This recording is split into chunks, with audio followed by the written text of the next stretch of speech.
this is an iHeart podcast. Guaranteed human.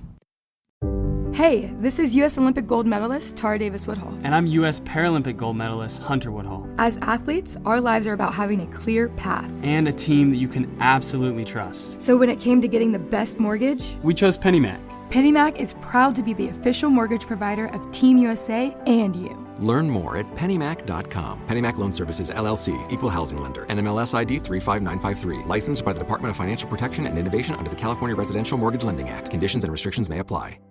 Support for the show comes from Public, the investing platform for those who take it seriously. On Public, you can build a multi-asset portfolio of stocks, bonds, options, crypto, and now generated assets, which allow you to turn any idea into an investable index with AI. It all starts with your prompt. From renewable energy companies with high free cash flow to semiconductor suppliers growing revenue over 20% year over year. You can literally type any prompt and put the AI to work. It screens thousands of stocks, builds a one-of-a-kind index, and lets you backtest it against the S&P 500. Then you can invest in a few clicks. Generated assets are like ETFs with infinite possibilities, completely customizable and based on your thesis, not someone else's. Go to public.com/podcast and earn an uncapped 1% bonus when you transfer your portfolio. That's public.com/podcast. Paid for by Public Investing. Brokerage services by Open to the Public Investing Inc. Member FINRA and SIPC. Advisory services by Public Advisors LLC, SEC registered advisor. Generated assets is an interactive analysis tool. Output is for informational purposes only and is not an investment recommendation or advice. Complete disclosures available at public.com/disclosures.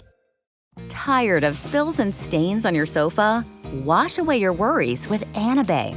Anabay is the only machine washable sofa inside and out, where designer quality meets budget-friendly prices. That's right, sofas start at just $699. Enjoy a no-risk experience with pet-friendly, stain-resistant, and changeable slip covers made with performance fabric. Experience cloud-like comfort with high-resilience foam that's hypoallergenic and never needs fluffing. The sturdy steel frame ensures longevity, and the modular pieces can be rearranged anytime. Shop WashableSofas.com for up to 60% off site-wide, backed by a 30-day satisfaction guarantee. If you're not absolutely in love, send it back for a full refund. No return shipping or restocking fees. Every penny back. Upgrade now at WashableSofas.com. Offers are subject to change, and certain restrictions may apply. There's a difference between liking a house and actually getting it. Redfin is built to make up that difference and close the gap between finding and owning the home for you. Redfin agents close twice as many deals as other agents. So when you find a home you love, you're not a step behind when it comes to making an offer. That means less watching great homes disappear and more focus on the one you'll call home. Redfin helps turn saved listings into real addresses. Get started at redfin.com. Own the dream. Cool Zone Media.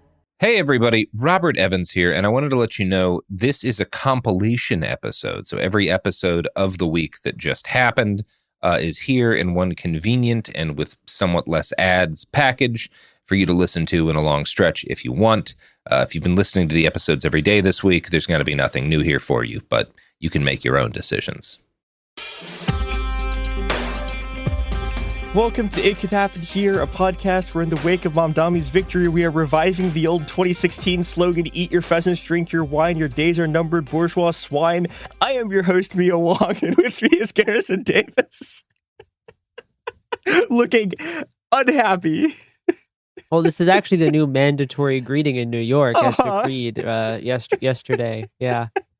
Instead of saying hi on the subway or just trying to avoid each other, we have to all recite this now. It's pretty crazy. FDR used to call the U.S. the 48 states, the Soviet is Seattle, and I haven't quite figured out what the version of that for New York is yet. But no, the New York City nationalism, it really is a thing. Yeah. Even if the country falls, I think New York will remain as a city-state beacon. Yeah, see, unfortunately, I'm having to temper my sort of Chicagoan, like, this is a tier 2 Chinese city, like, stuff for this. And I'm also having to temper my, like, reflexive, not even reflexive, my incredibly well thought out and detailed thoughts on electoralism. And so today, if I have to cover electoralism positively, we're doing this in sports format. We are looking at what's been going on with the reaction to Mamdani's win. We are fully doing winners and losers. It's gonna be great. We're gonna have a good time. I mean, I'm still traumatized from the World Series, so I don't really appreciate the sports framing. I actually, the World Series Game 7, I was watching it at a bar, and then I had to go across town to a different bar because I knew Zoran was doing the little gay bar hop on the same night as the World Series finale. So I missed the last 30 minutes. I had to leave during the 9th inning when the Blue Jays were still ahead. Oh no. And then in transport, the Dodgers tied. They did 2 extra innings and then won. And it was devastating. And then I saw Mamdani dancing at a gay club like 10 minutes later. It was outrageous. You're welcome to being a Seattle Mariners fan. This is what it is like yes. all the time for us. Every second. I'm well aware. No, of course. I when I'm not cheering for the Jays, usually I'm cheering for the Mariners. So I know. Well, and again, the only way to survive this is to become a truly transcendent, true Mariners fan, where you are not in this for winning and losing. You are in this for the fact that we had a guy whose name was Big Dumper because his ass was big as fuck, and he hit 60 home runs. And that's what you're in this game for. Okay. We're going to turn this around. We're going to actually start with winners with, I think, the most serious thing that we're going to do today. Not a high bar. Yeah, not a high bar. But I think, in the words of the great John Boyce, this moment belongs to her, and that's Lindsey Boland, who was the first woman to accuse Cuomo of sexual harassment, who is one of the bravest women I've ever seen.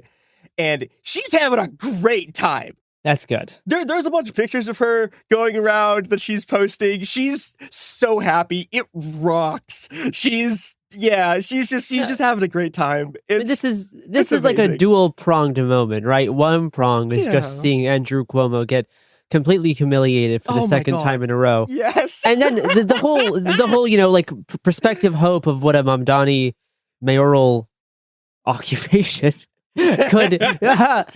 could mean. It's like a whole separate thing than just watching Cuomo get absolutely decimated, right? If there was someone who was only half as good as Mamdani who destroyed Cuomo, it would still be fun to laugh at Cuomo. The fact that it's Mamdani is just a little bit of like an extra icing on top, I guess. Yeah, and I want to read a quote from her that she gave. This was from before. As best I can tell, since the actual win, she's just been like partying and hasn't really been giving like. Hell yeah. I mean, I think she went on Democracy Now, but like she had this great line from this piece in the Independent that was titled "We Will Beat These Monsters." And this was from the original primary win. I hope every woman who has ever faced an abuser like Cuomo knows she doesn't have to be ashamed. She doesn't have to hide because we will beat these monsters. New Yorker said no more to Andrew Cuomo, and that is just remarkable. And this shit rocks. This rocks. Fuck him. Especially Cuomo, who ran his campaign on being like, it's dangerous to be a woman on the subway. And we're like, why? Because you're going to be on it? Yeah. Like what? Like his whole like Law and Order. New York is a dangerous, scary place to live because there's predators out there. It was like a main part of his campaign. Yeah. Meanwhile, 4 years ago, he resigned because he was a predator. Yeah, 11 women came forward. Like that's remarkable. It's astounding. And, this is hopefully this is the beginning of many, many, many defeats that these fucking people will have over the coming years. Hopefully the last defeat for Cuomo, but for others of his ilk. Well, these abusers. There are many, many people who hold a whole variety of offices, and sometimes they're just like your boss or someone you work with or someone, and fuck them, we're gonna beat them all. This rocks. So that's winner number 1. Winner number 2, people with childs. Wow. People with child. Look, I agree. I got so little sleep last night. I have no excuse. I was up being extremely gay at like 4 a.m. I'm really tired. Yeah, people with children getting free childcare, a thing that is in fact really good. Free childcare would be pretty cool, and it's one of the few things on the Mamdani platform that like the governor herself is pretty set on helping to achieve. And there's Spike Lee, who's having a great time partying, is just loving it. It's great. It's great. That's good. Yeah, renters also good. People who live in rent stabilized apartments getting not their rent increased, and also there being more rent controlled housing built. Good things. People who buy food. When I say people who buy food, right? You would think that's all people. Most of the people who we are going to be talking about on this list, those motherfuckers have not set foot in a grocery store in a decade. There really, truly is a class divide between people who buy food and people who do not ever buy their own food. Yeah, it's like if you make around $200,000 a year, based on the time that you spend procuring your own groceries, people argue that it's more efficient for you to order or have people bring food to you. And not do any of that work yourself. Yeah, and so we have that. We have, I think that there's a sort of macro point you can make here about the ties between affordability and the sort of politics of affordability and the ways in which there are a bunch of people who it affects, and then there is the top 5% of the U.S. who do 50% of the country's consumer spending, who this is not going to affect because they do 50% of their consumer spending on bullshit. And also, I'm gonna declare myself a winner because I fucking hate Modi. And Zoran called Modi a war criminal and specifically talked about his mass killings of Muslims in Gujarat, which is the first time I've ever seen a major American politician talk about that. And fuck him, he's the butcher of Gujarat. Eat shit. Yeah, this is a kind of short winners section because I could list like people in New York City like who aren't really rich, like Garrison Davis, right? Like but this is mostly a losers episode. This is mostly a oh my fucking god, the right is doing a crash out, and oh boy, there's some great stuff. So I want to start the losers with Laura Ingraham, who the chevron on her show. Who? Laura Ingraham. Wow, Fox News host. Evil. She's still on Fox News, huh? Yeah. Her Fox News thing. The chevron on it was by winning, the Democrats are actually losing, which is the most. God, I hope so. From your mouth to God's ears, Laura. It's so good. It's the most. There's a whole genre of this. If I wanted to, I literally could have just pulled things that were like the Democrats are winning by actually losing. Like there's like Ross Douthat, who's like the sort of make work hire. Like he's one of the old school make work hire New York Times columnists. Who's like a very, very weird Catholic who used to advocate Catholics like taking the Benedict option and going into the woods and not interacting with society, which please, Ross Douthat and your ilk. I mean, that's not very Catholic. Please do that. If you want to go argue theology with Ross Douthat, go fucking happily, go for it. Happily. Like, go do this. Yeah, but like, Douthat in the New York Times immediately is like, Mamdani's victory is less significant than you think. And it's like, yes, we are getting owned. We are not owned, et cetera, slowly turning into a corn cob. Pumping the copium straight into my veins, yeah. Mm-hmm. It's truly amazing stuff. I think in the just pure cope vein is did you see the Mike Cernovich post about this? No. Oh my god. Okay, so I'm not gonna. How do I say this? I'm not gonna. So he's quote tweeting a video that's just like it's like a 5-minute video of like the Zedio whatever live stream of the after party, and it's just Cernovich is just going, this is a rowdy masculine environment. You can feel the energy as the Heritage Foundation is putting members through a struggle session and demanding a DEI dean. The left is winning. True. And then like that is happening right now. We'll be doing a piece on the Heritage struggle sessions probably later this week. Yeah, and that's the do we accept the overt neo-Nazi or not? Yes, conflict, which they are very divided on, which is not a great sign. Gotta say, don't love that. But In another just incredible, like, I'm not mad thing, Cernovich posts that and then quote tweets his own tweet and says, if you didn't know anything about politics, you would say, this is the side I want to be on. Conservative Inc. is joyless. It's the house of scolding nags. It offers young men nothing beyond moralizing and hypocritical lecture. This is probably also following the fallout of the Fuentes Tucker interview and the like sectarian right. Yep. It's not really infighting necessarily, but like these debates on Fuentes' place within the Conservative Party and this argument against what I guess like right-wing cancel culture that you have people like Vance and like Matt Walsh talk about how like we should not be canceling people like Tucker or these young GOP staffers who are white supremacists for saying things that are offensive because we need to have a united front against the left. Versus this whole other reaction from like Shapiro, and you have Heritage is caught in the middle of this, and there's like senators and Mike Johnson who are trying to like keep this like legitimate like anti-Semitic but like also like anti-Israel but through anti-Semitism, like this anti-Semitic section of the right, like led by Fuentes, like keep it quarantined, which is increasingly breaking quarantine. So they're looking at how the right has devolved into this fighting and then seeing the election of Zoran and being like, oh, the grass is greener on that side, I guess. Which is really odd. Yeah.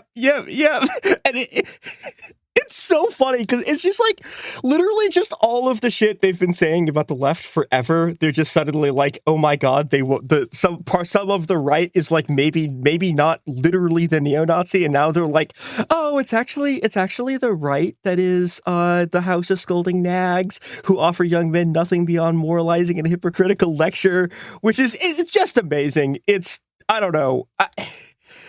It's so funny. They're just losing it. Insofar as there is a kind of important thing here, it's that like in a moment where the sort of ruling party is becoming increasingly unpopular, they're also fracturing from the inside to the extent where like their like worst nightmare just got elected as the mayor of New York, and instead of like rallying, they're doing this shit. Very funny. There's been a few governor reactions. I'm going to pull from The Guardian here. Greg Abbott tweeted, join me in a moment of silence for New York City. Thoughts and prayers. Abbott's been losing it over this election. It's so funny. It's very good. Rick Scott is the senator from Florida. It's for The Guardian. Florida has welcomed those fleeing communist and socialist regimes for decades, wrote Senator Rick Scott of Florida. Tonight is no different. Florida will welcome all freedom-loving New Yorkers. It's funny because that's very different from Abbott's promise of trying to tariff people who flee from New York to Texas. Abbott's like, oh shit, hold on, maybe I can cash in on all of this money. We're gonna get to whether people are actually fleeing New York in a later segment. Spoiler alert, not really. yet. But there is still time.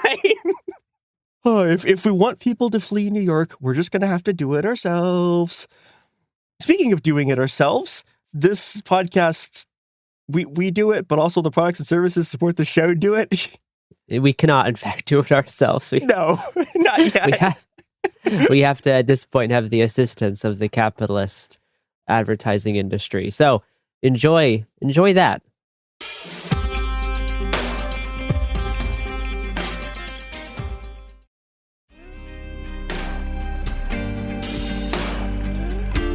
We are back. So let's turn to Elon Musk, who is, I guess for Elon Musk, he is kind of having a normal one. He is doing a bunch of his normal posts about how, like, Western civilization is doomed unless the core weakness of suicidal empathy is recognized. Suicidal empathy. It's so bad. There's a very, very funny segment that I'm not gonna play just because like I do not believe in exposing our dear listeners to having to listen to Elon Musk try to talk, because is this Jesus the Joe Christ. Rogan clip? Yeah. There's a clip of him on Joe Rogan where Joe Rogan's like, okay, why did you call Mamdani a swindler? And it's just a minute straight of Elon Musk going, he has nothing. He can't even complete a full sentence. He at one point says that, swindlers will always say what the audience wants to hear. And that's the only thing that's the only complete thought that he gives. The rest of his sentence, or attempts at making a sentence, is just saying the word like 5 times and then saying that, well, Zoran is actually quite charismatic. His brain is so cooked. It's so good. And I say this as someone who stammers a significant amount. This is just, there's nothing going on in his brain. This is closer to head empty, no thoughts. Yeah. Head empty, no thoughts, derogatory, comma, bad. Always derogatory. Always derogatory. Oh, God. So there's then this sort of mix of like, the world is falling with this also kind of, oh my God, he won, and also this is a very attractive, charismatic dude. It is kind of breaking these people's brains that there's just like a hot guy who beat the shit out of them. There's definitely sort of like psychosexual politics going on here. You can see it in a bunch 100%. Of weird shit these people are posting. No, absolutely. Freud would have a heyday. Adorno would have a heyday writing about the psychosexual aspect of the anti-Zoran, and obviously some of the pro-Zoran people as well. Oh yeah, absolutely. Yeah, this is great things are happening in politics. Even Trump has had to defend his looks as being better than Mr. Mamdani. Which objectively not true. Very funny. Saying he's quote unquote much better looking. It's so funny. But then you also have this weird thing that some people on the left are doing. This is largely a Twitter thing, but this does seep out into real world conversations, which I've heard, is thirsting after Zoran's wife. Oh yeah, I see lesbians doing this and comparing Zoran's wife to like Melania or something, and like in a whole bunch of really weird ways. Jesus Christ, that's really weird. Oh, don't do that. Look how like beautiful and aristocratic Zoran's wife is versus God versus former porn star Melania Trump, and you're like, come on, country built on misogyny, guys. What are you doing, guys? Is the doing misogyny? You're doing misogyny. It's bad. Simply don't do that. But we do love the 27-year-old Zoomer, New York First Lady. Yeah, she fucking rocks. Good for her. Good for her. Check out her art. I want to turn a little bit to Speaker of the House Mike Johnson. He said, the Democrats in New York have chosen a true extremist and Marxist, and the consequences will be felt across our entire nation. He also said that Mamdani's policies are defunding the police, seizing private property, and massive tax increases, which I fucking wish. I mean, that does all sound kind of cool, but that is absolutely not what Zoran's current stated politics are. Yeah, and it's also funny because this is the same reaction they've had to every single Democrat who's been elected in the past 20 years. Totally. The right has so much just sort of weird projection shit.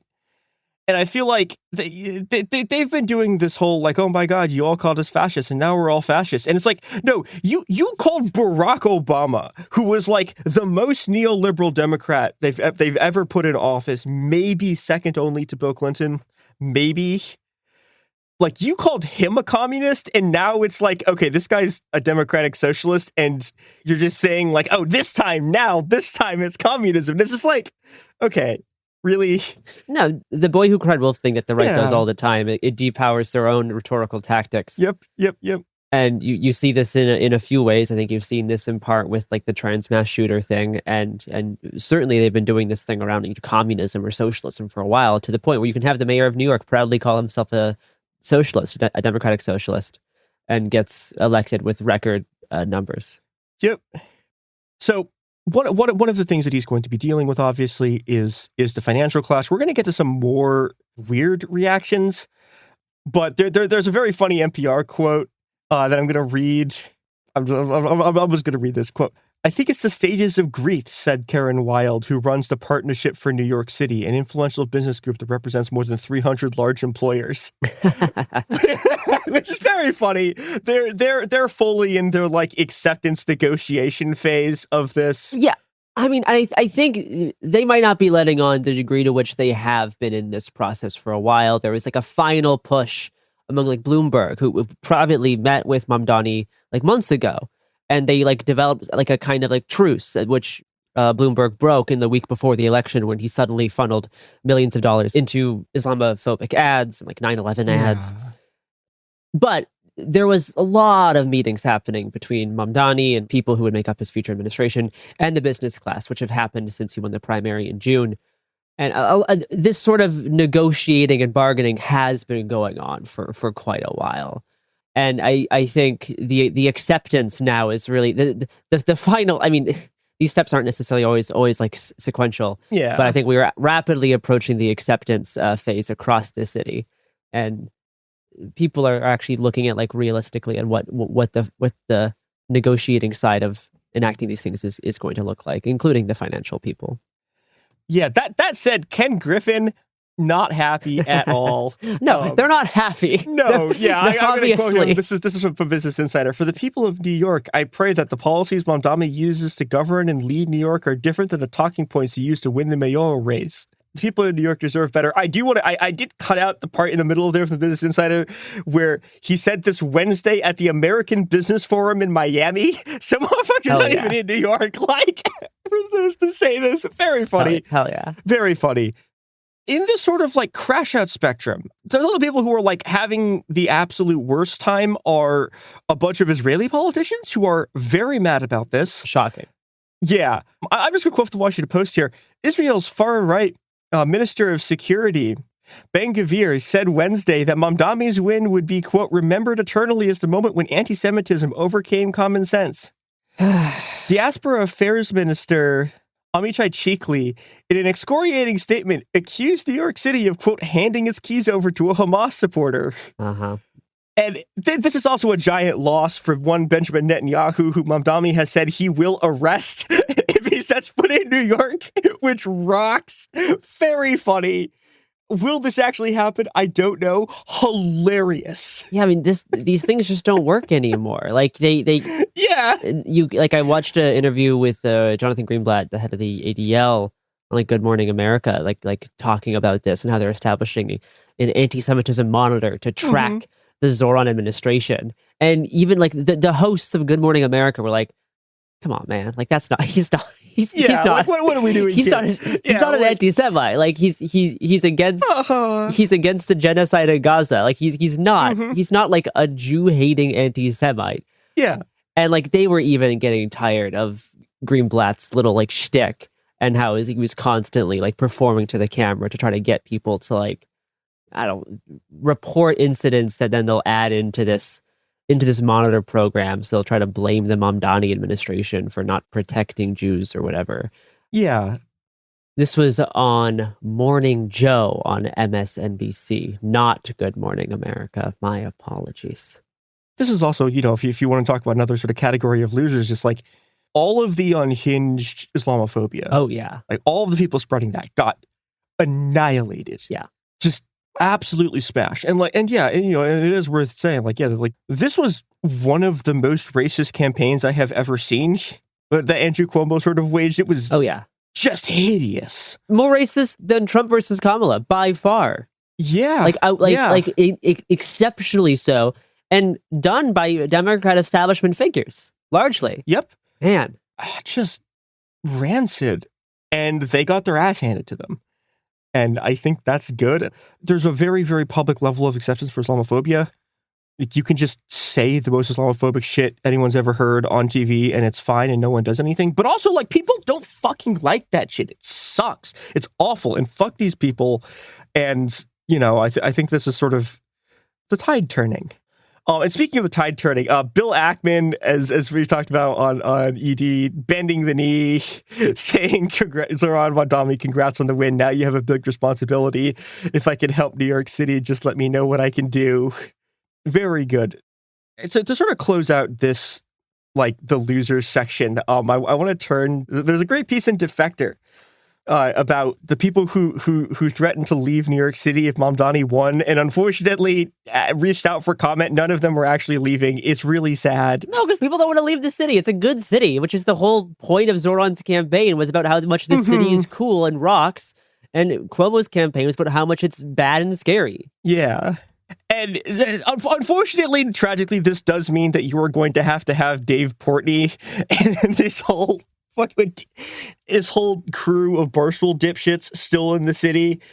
So good luck. I hope you expropriate them. I hope they have a bad time.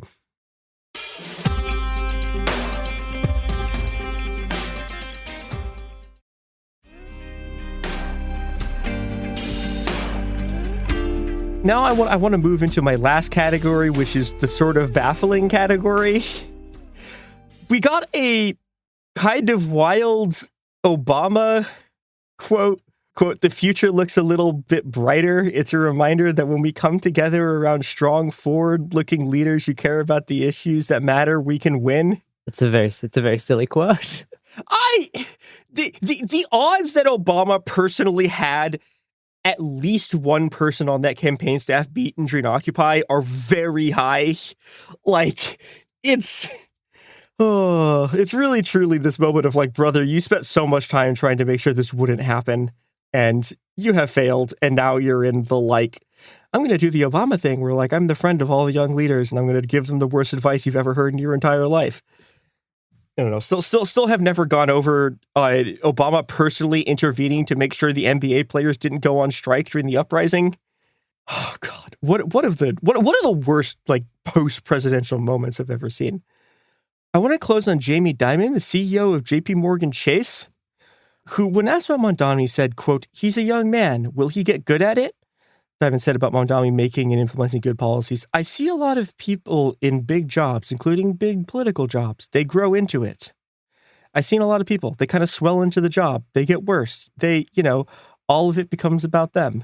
I'm hoping he's the good one, and that will be important for the future in New York," he said. True and real. No, I mean, like, there's a lot of this slow capitulation, which we're even seeing with private comments from Trump that are being leaked into reporting through the New York Times, where in private, Trump has called Mr. Mamdani a slick and good talker and a talented politician. And last Wednesday said that he might, quote, help him a little bit, maybe, unquote, and that he wants New York to succeed, which is, contrary to like previous threats of like pulling back all funding if Mamdani gets elected. Yeah. And I think part of this reaction is both like how strong Zoran's victory is. We all like know that Trump likes winners, but also the fact that Zoran has like very quickly tried to establish dominance over the president in some ways, but in a way that like someone like Trump like kind of respects, with Mamdani positioning himself as like a legitimate like adversarial figure to Trump. Yeah. Like right off the bat. And there's a little bit of the Trumpian mind that actually kind of appreciates that and thinks it's like cool and impressive. During the first Trump administration, there was a whole running theory that if you could get Trump in a room with Hugo Chavez, you could make him a socialist in like an hour, because he really does just repeat the last thing anyone in a room said to him. Totally. So we're finally going to test the theory of, can we get a charismatic person in the room with him and make him do stuff he wouldn't normally do? And probably not, but I mean, and like the biggest thing right now is like the difference in immigration policy. But like Trump's from New York. Trump knows how much New York is a city built by and run by immigrants. Like he knows that. When Stephen Miller is like orchestrating all of his messaging, it's like the worst of the anti-immigrant stuff. But I think in terms of Zoran's opposition to Trump primarily being with immigration, I think Trump understands how immigration like rests very importantly into the identity of New York. In which, if that's like the main like oppositional force, I think Trump similarly is going to understand where Mamdani is coming from in a way. Yeah, and I think we are going to see like a particularly like Stephen Miller conflict as this goes on. Absolutely, because this is the perfect example of stuff that Miller and people like Matt Walsh and like the Great Replacement people have been talking about. And the other huge batch of reactions that you're seeing from people like Walsh is that this election only went this way because of how many foreigners were allowed to vote in New York. If this election was done by true New Yorkers, quote unquote, then Cuomo would have won. And looking at the results of this election, looking at how many immigrants voted, people who have moved to New York in the past 10 years, past 5 years, Mamdani did very well with those groups. You have a lot of these like far-right anti-immigration people pointing towards that as being like, this is what we're trying to defend the country against, or else all of our elections are going to go like this unless we make sure that only white Americans can vote. Yeah, and then so there's that reaction on one side, and the other reaction from roughly that crowd is women cannot be allowed to vote. Yes, which they also believe that. Yeah. This analysis obviously has faults, but it's even falling apart in terms of like the young male vote. Yeah, they got hammered. Which the Republicans have been very, very excited about how much young men are voting for the Republican Party, right? Young men are all Republican, even if young women are all Democrats. And you see in specifically this election where Mamdani is up 40% with young men, and the divide among men is mostly through age, with older men going for Cuomo, and millennials and Gen Z men swinging very strongly towards Mamdani. You have all these like Democrat think tanks trying to figure out, how do we attract the young male vote? How do we do this? And you have a guy show you what kind of policies, what kind of messaging works exceedingly well. Yeah. Which establishment people tried so hard to kill that strategy. And it was proven twice in a row, first with the primary and even more so with the general. And yeah, that will frighten the GOP. It'll frighten them seeing that young men will vote for a democratic socialist if they actually have these policies and you have this type of like solid messaging. They're not condescending, and the candidate embodies like a new generation of change. It's very threatening to the GOP and to establishment Democrats. Yeah, and like I see Steve Bannon's out here being like, if he lose in the midterms and lose in 2028, I'm going to prison. Which I from your mouth to God's ears. So like. No, the biggest mistake the Democrats made last time. Well, there's many big mistakes, right? Palestine being a huge one. But I think a huge mistake they made is not completely destroying Trump and his whole like cabinet's ability to like exist in public life. Like Trump should have been immediately imprisoned for trying to overthrow the government and basically sent into a hole. And after that Supreme Court ruling on presidential immunity, it should have like been taken out as like a national security threat. Like Democrats cannot play this like they go low, we go high game anymore. If we're going to get out of this, and it's probably not going to be the Democrats who do this, but like our Nuremberg is going to have to make the original Nuremberg look like paperclip. Like, well, that's what the original Nuremberg was. The original Nuremberg also sucked. But you see, this is that we are our Nuremberg 2, Nuremberg harder. I see. We're actually doing it. Yeah, I really like Jacob Geller's video on Nuremberg, and it is a nice emotional place to fall back on in times of torment. But I don't think we're going to Nuremberg ourselves out of this one. And unfortunately, I don't have a very strong, solid alternative at the moment. But at the very least, Trump should have been treated much harsher after January 6th. Yeah, we could leave it as, for now, Nuremberg. Towards an ascendant Nuremberg. Oh, well, this has been It Could Happen Here, a rare upbeat episode where all of our enemies are having a very bad time. Yeah, they're also mad about Lena Khan on the transition team. Oh yeah, very funny. They're so very mad. Very mad. Go to Transition 2025 to learn more about Zoran's Spiral transition team. A fantastic URL. Really going for it with Transition 2025. Stealing Trent's valor. True. Real. You go, girl. I give Zoran the pass. He can say it. Zoran Mamdani, estrogen. No. He's fine as he is. We're transing the government. He's actually a good-looking man. He doesn't need it. He's actually figured it out, I think. Anyway. We're ending here.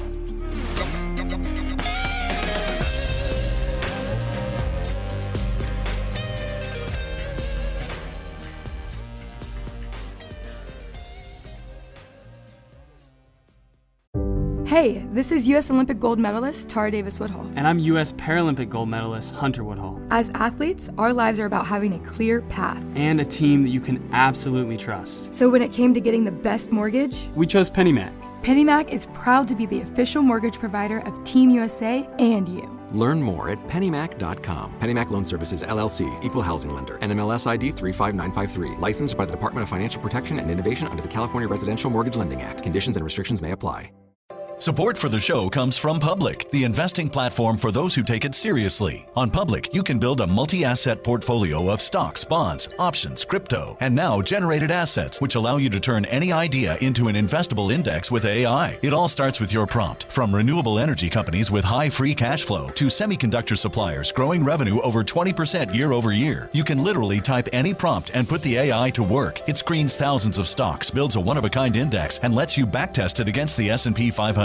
Then you can invest in a few clicks. Generated assets are like ETFs with infinite possibilities, completely customizable and based on your thesis, not someone else's. Go to public.com/podcast and earn an uncapped 1% bonus when you transfer your portfolio. That's public.com/podcast. Paid for by Public Investing. Brokerage services by Open to the Public Investing Inc. Member FINRA and SIPC. Advisory services by Public Advisors LLC, SEC registered advisor. Generated assets is an interactive analysis tool. Output is for informational purposes only and is not an investment recommendation or advice. Complete disclosures available at public.com/disclosures.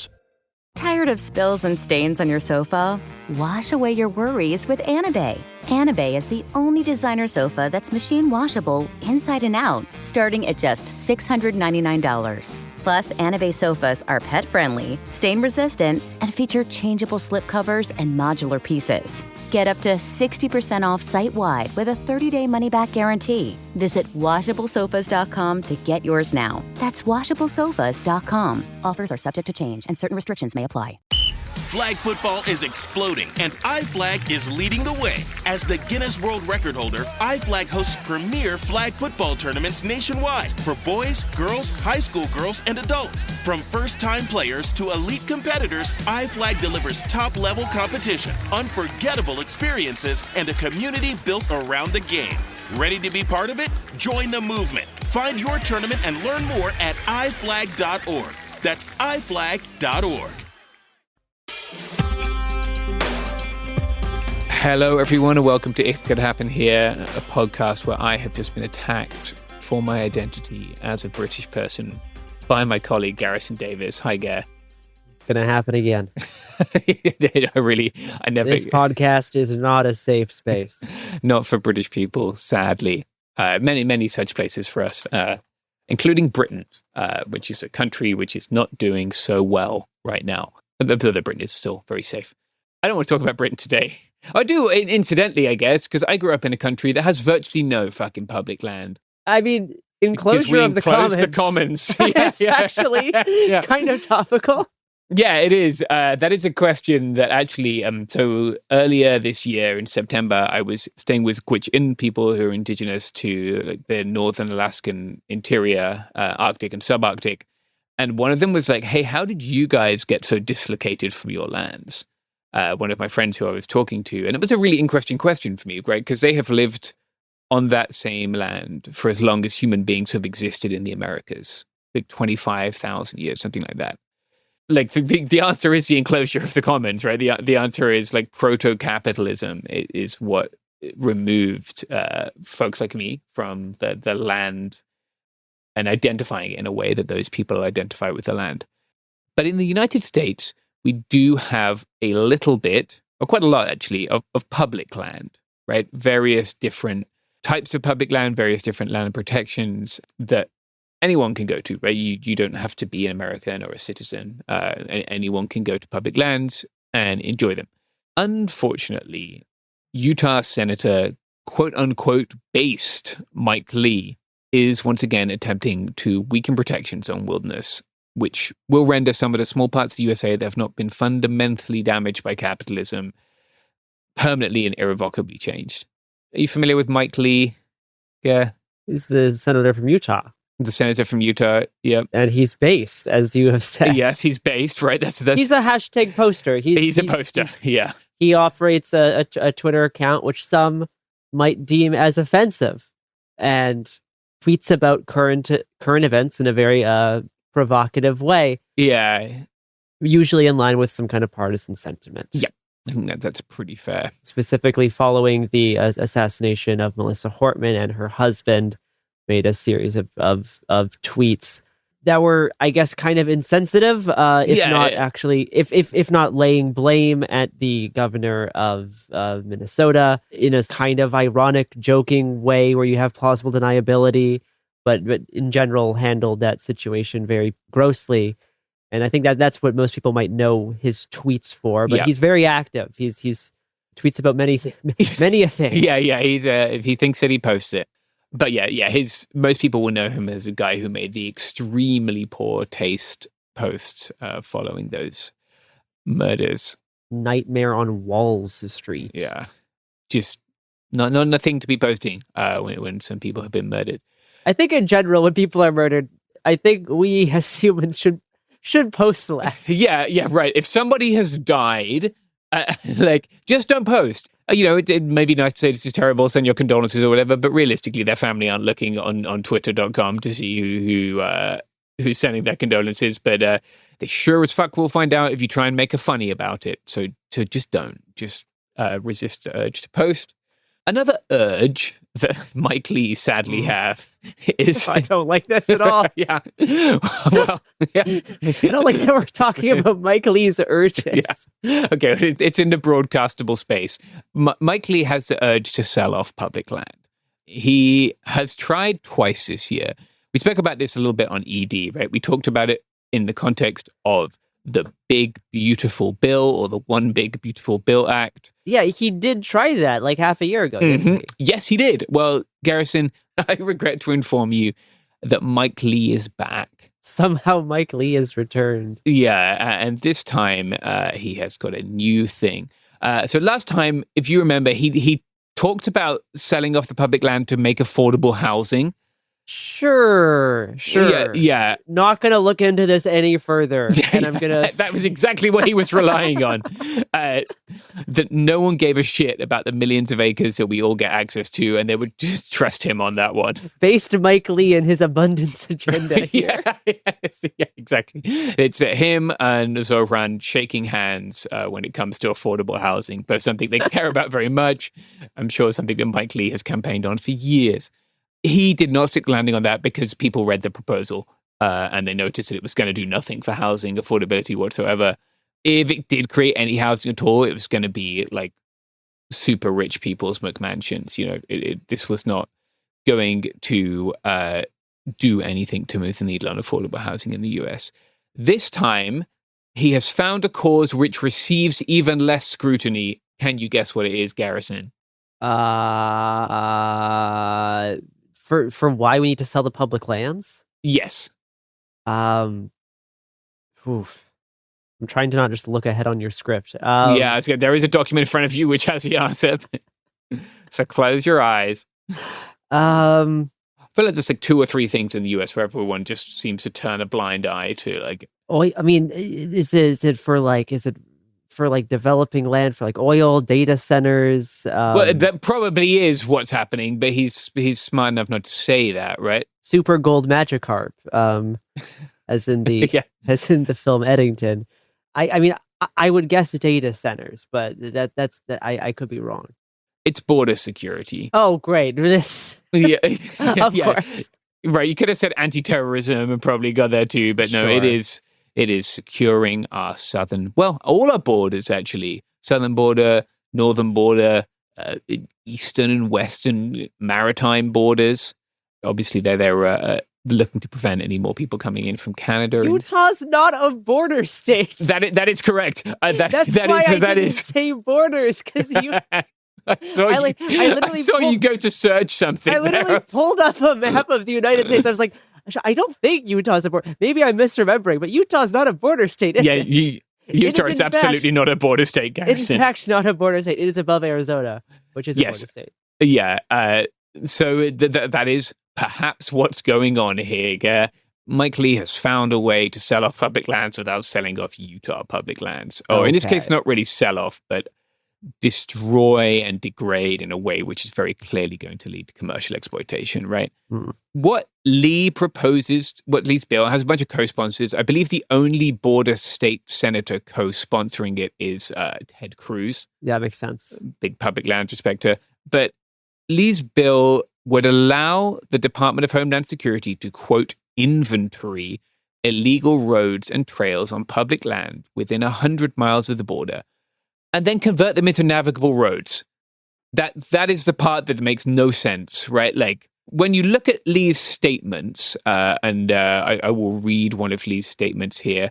So this is a statement on the Senate Energy Committee webpage where they talk about Energy and Natural Resources Committee. Here's a quote from Mike Lee explaining his bill. Quote, Biden's open border chaos is destroying America's crown jewels. I'm going to pause here to note that, according to my watch, we're at November 7th, 2025. Well, your watch is wrong. Yeah, we're once again asking the most important question of our time. Who was the president? Who is? He used the present tense. It's not even like talking about 2020 and pretending that Trump wasn't president. He's doing it right now. FDR's border policies are destroying our natural lands. Yeah, like we're a year after the election. You've had time to come to terms with this. You can't just keep pointing at Joe Biden. But apparently, I guess you can. They're going to keep doing that for 3 more years until there's a new guy. Yeah. So let's go on with Chairman Lee. He's chairman of this Senate Energy and Natural Resources Committee, right? Families who want to enjoy a safe hike or camp out are instead finding trash piles, burned landscapes, and trails closed because rangers are stuck cleaning up the fallout. Cartels are exploiting the disorder, using these lands as cover for their operations. This bill gives land managers and border agents tools to restore order and protect these places for the people they were meant to serve. He's doing the thing where he says one thing and then his bill does something completely different. Yeah. What he is saying is on the face of it somewhat ridiculous, but what he's claiming he's going to do is protect these lands, right? What the bill allows them to do is to find roads that are not permitted and turn them into navigable roads. So just actually pave roads. Yes. In the protected wildland. Crucially, in wilderness areas, right? Yeah. So the 1964 Wilderness Act does not allow for there to be any mechanized access.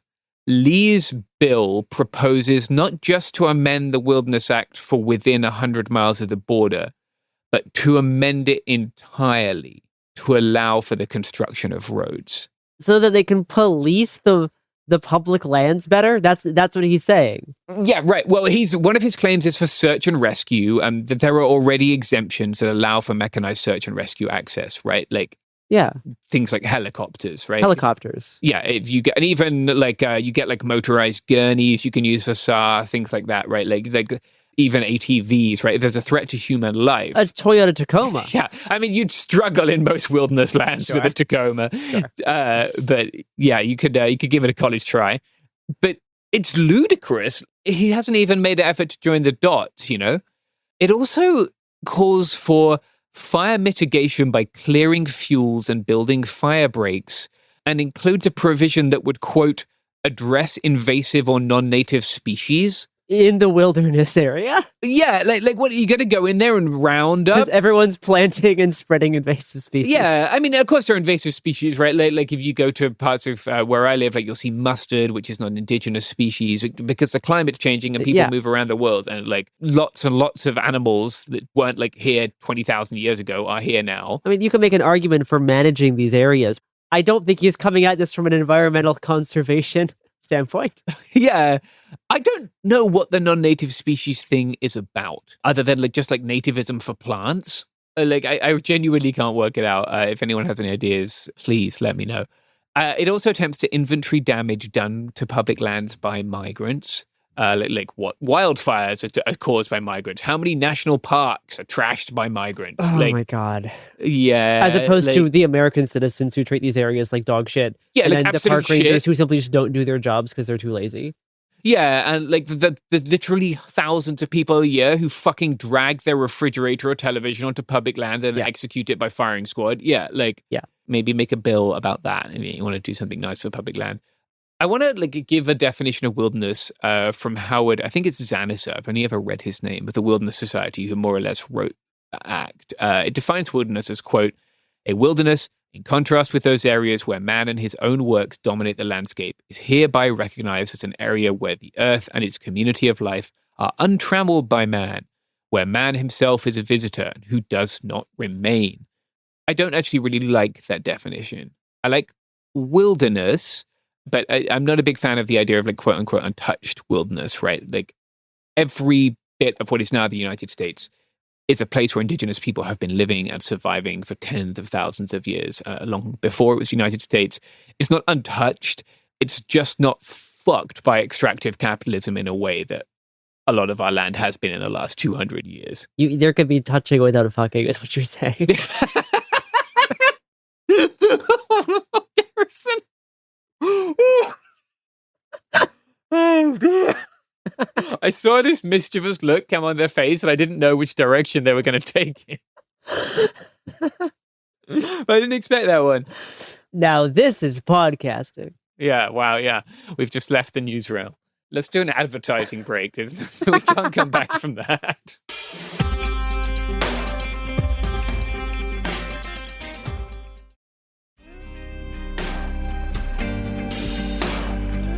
All right, we've returned. I've de-scandalized myself. Lee is currently making his claims, right, that this will somehow make the border safer and make people on public land safer. This is such the thinnest justification that you're throwing in. Like, this is so... I severely doubt he sincerely even believes this. Yeah, I mean, the Border Patrol have access to all these lands, right? Like, I think the Hakumba Wilderness is state wilderness. I see Border Patrol in there all the time. I can see there's many reasons for why a Republican might be interested in, like, building road infrastructure in these places. And border security, frankly, is insulting that he's even trying to use that as a zeitgeist justification. Yeah, it's fucking ludicrous. Like, the Trump administration is speed running extractive capitalism on our public lands, right?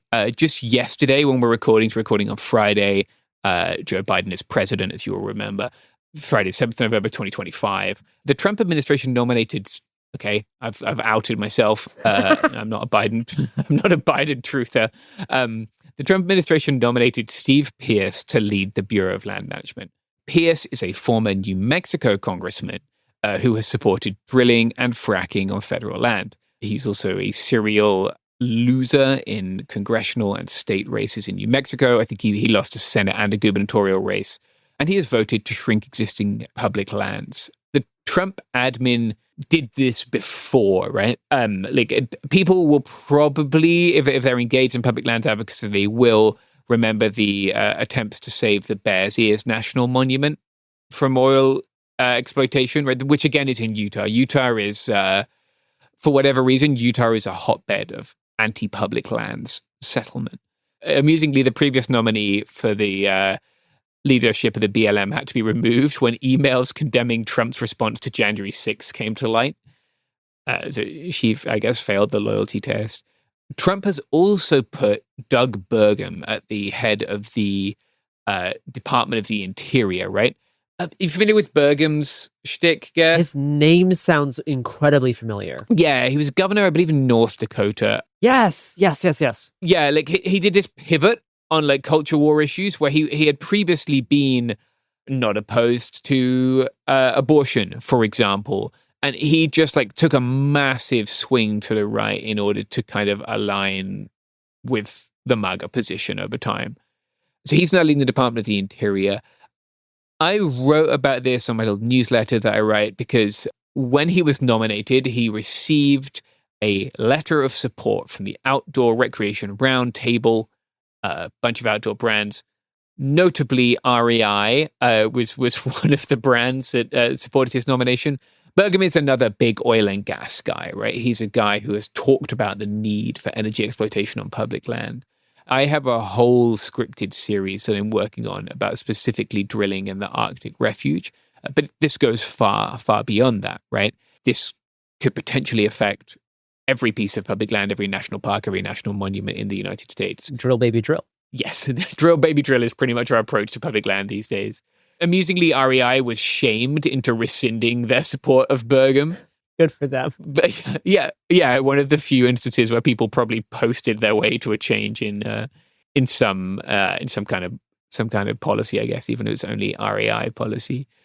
I want to talk a little bit about like how we got to this idea of public land and the sort of way that it's sometimes referred to and where I would prefer we talked about it, I guess. The idea we have right now is that there are various tiers of public land, right? There's Bureau of Land Management land, which is often the least protected. We have national parks, we have national monuments, we have national forests, and we have wilderness, right? Wilderness being among the most protected. The problem with this approach is that ecosystems don't necessarily respect property lines, right? So let's take, for example, the Gwich'in in Alaska, right? They have hundreds of thousands of acres of their own, but their traditional way of life, and indeed like their existence, depends on the existence of the porcupine caribou herd. The porcupine caribou herd makes the longest migration of any land mammal on Earth, and it calves on the coastal plain. The coastal plain, the Gwich'in way of saying it would be, I have heard this said a lot of times. My sincere apologies if I don't get it right. Like, I'm trying my best. Quat'an Guandai Gudlit. It means a sacred place where life begins. It's a very sacred place. The Gwich'in don't go there themselves because it's a sacred place, but it is not in their land. It is part of the Arctic Refuge, a place where the Trump administration is selling oil and gas leases, right? So if the caribou can't calve, then it doesn't matter. It still matters that the Gwich'in have all this land, but they won't have their caribou, right? Because the herd will be so disrupted by oil and gas drilling where it's calving that it will then disrupt that whole landscape, right? Without caribou, that landscape would be fundamentally different.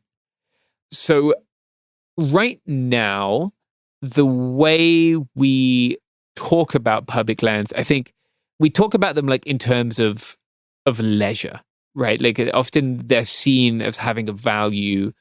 Like, I guess the classic example would be, maybe you don't remember this guy, Patagonia ran an advertising campaign called The Places We Play in the last Trump administration. That's not it, right? Like, that is not cool. I think if we only see wilderness as a place where like folks go outside to send the gnar on climbing routes and fucking shred some mountain bike trails, bro, then we fundamentally like miss the value of it, right? Yeah. This goes back a long, long time. For instance, if we look in like back in 1929, specifically with the protection of the Arctic Refuge, we can see this piece that Bob Marshall wrote. Bob Marshall was a forester at the time, but he's kind of important in this creating this idea of like wilderness or wilderness protections. He talked about the quote unquote emotional values of the frontier being preserved in the wilderness, which again, I think kind of tells us a lot of what's going on here. It's a very, very Theodore Roosevelt brained approach to conservation. Yeah, right. Like, we can go out there and we can all pretend to be like the guys who participated in the genocide of indigenous peoples of North America, I guess. Like, he considered using the definition a tract of solitude and savageness, which again, like it says a lot about like it's removing the people from the land, right? Like both literally and in our conception of it. And I don't think we should do that, right? When we talk about wilderness, we need to talk about it hand in hand with the indigenous people of this country and their traditional management practices, which allowed this place to be unspoiled until folks started to exploit it in the last couple of 100 years. So let's take an ad break. Hopefully we get something for like fracking or some other petrochemical industry, and then we'll be right back.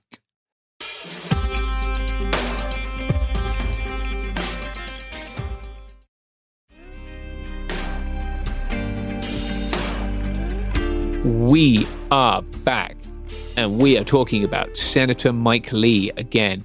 Garrison, would you like to guess which industries have emerged on the top of Senator Mike Lee's donor list when I cruise onto Open Secrets? Is it fracking and drilling? It's actually real estate.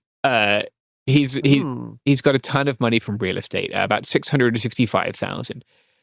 665,000 is not that much money when you consider the millions of acres of public lands, which would be completely and permanently altered by this, right? Yeah, he really should be asking for a lot more money to sell off the public land. Yeah, secure the bag if you're going to do this. It's grossly undervalued. Yeah, I always look at campaign donations and I kind of expect them to be in like the billions or trillions when like you're looking at just this massive and permanent change in government policy. It's that easy, folks. Yeah, which is why we are launching a crowdfunding campaign to buy back all the public lands. We're not. No one should own them. We should not be buying them back, but they should be protected. It's kind of remarkable how many of our public lands this would impact, right? Within 100 miles of the border, that gives us 2/3 of the United States population. The general definition that DHS has operated with also includes all of the Great Lakes as quote unquote international waterways. So that takes in like a good chunk of the Midwest, right? It would then go 100 miles from the shore of any of the Great Lakes. I've seen this reported on very poorly or not at all. Right? A lot of the people who are better at talking about public lands are like the hunting, fishing, like hook and bullet media.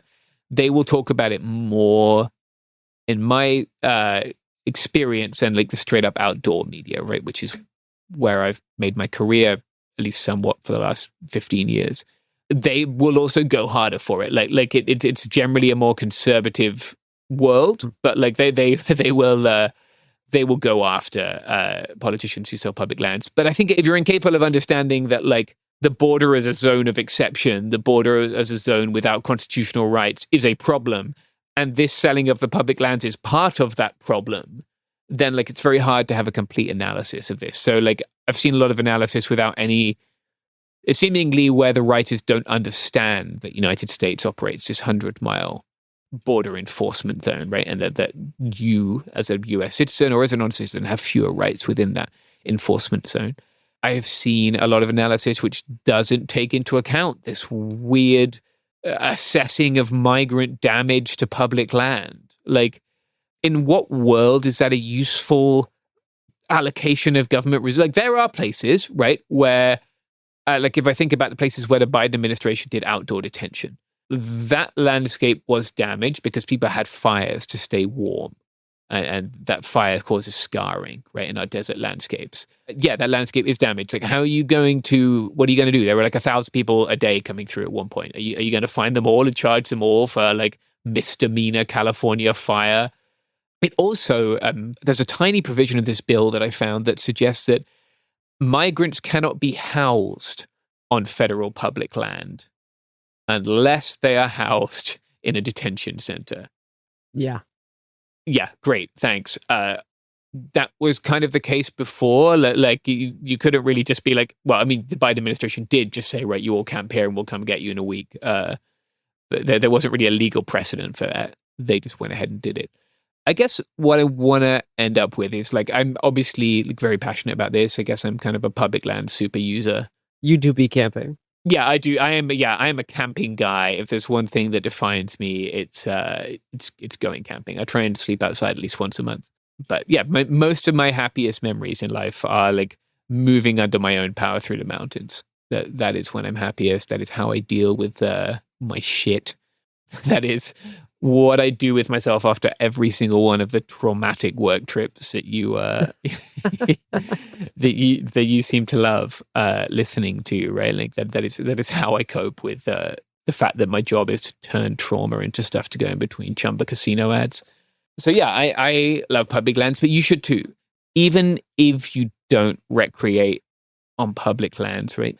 Sometimes the public lands are called America's best idea. I don't like that because inherent in having public lands is the removal of them from indigenous people, right? And indigenous people losing their sovereignty over those lands. But as things that the state has done with land goes, protecting it for future generations is one of the good ones, right? Like, there are some truly special places. The vastness of the Western United States is why I live here. I cycled across the United States in 2010, and I was just blown away by like the scale of the landscapes without significant human damage. That's still something I'm blown away by. Yeah. 15 years later, I spend as much time as I can. And not just like national parks. I think a lot of people, if they've visited public land, will associate it with national parks. I'd really encourage you to like hit up national forests, wilderness lands, like places where there is not a line or a ticket kiosk. Like, you can have a really special wilderness experience there. But even if you don't want to, if that doesn't appeal to you, if it's not something that you feel like physically or otherwise comfortable doing, the fact that it will be there for future generations, the fact that like there is potential to return this land to the indigenous people of North America without giant fucking mine scars and roads cut through it right now is something that we should fight for. And like public lands, it's one of those things where like I have conversations with dudes who do not agree with me politically at all. Like people who definitely voted for Donald Trump, who are also furious about this shit. And if you can help people see that this is part of a bigger problem, like if this could be a place where we can build a coalition, that is a good thing. And it's one of those things that like to take action, you can just lib out and go on the internet and write to your senator, call your representative. Like you can do these things which are so easy, low risk, and like it's a sort of engagement that like neoliberal bipartisan politics wants you to have, right? It's not hard. But in this instance, you can do something really good by doing that. So I would encourage you to do that. Mike Lee's bill is currently in committee, I believe, the Energy and Natural Resources Committee, TBD, whether it gets out of there. But he has tried twice, like since the summer, to significantly destroy this incredible thing that we all have access to in the United States. Like, he will continue to try. This is clearly something that he has an agenda for. So, like, I would really encourage people to keep an eye out. We will keep reporting on it. Anything else you want to talk about? Public land scare? Yeah, I mean, it's a different approach to dealing with like protected wilderness land. Mm-hmm. Prop 1 to amend the state constitution just passed in New York. Yeah. But basically what happened, like 100 years ago, they were building this Olympic sports complex in violation of the wilderness like protection like state like act or part of the Constitution. Yeah. And to deal with that, I'm not sure why it's taken this long, but to deal with this, they have just days ago voted to amend the Constitution to set aside 2,500 acres of mountain land nearby, but not on this complex, and to turn that into protected land to then continue the operation and like maintenance of the sports complex. The proposition was worded a bit weird, but I think in effect, this just results in there being in the end more public land or more protected land specifically. Yeah. And the complex that already exists can then continue to function because the land's was already used. Yeah, right. Like they sort of built it and then asked permission, like I guess 100 years later. Or almost 100 years later. Yeah. Like land swaps happen. They like, and like sometimes you'll see people being like, oh, this is public land being sold off. Like sometimes land swaps are very menial, right? Like if there's a little parcel of national forest land, or like it can be, it's a piece that like is next to a school and the school needs a playing field, and they'll things like that. Land swaps do happen, and as long as we're not like losing acreage to oil and gas or to like McMansion building, you know, I think we can be flexible. No, I mean, if anything, this will set aside thousands of acres of land to not have that happen to it. Yeah. In the mountains of like the Adirondacks, right? Yes. Yeah.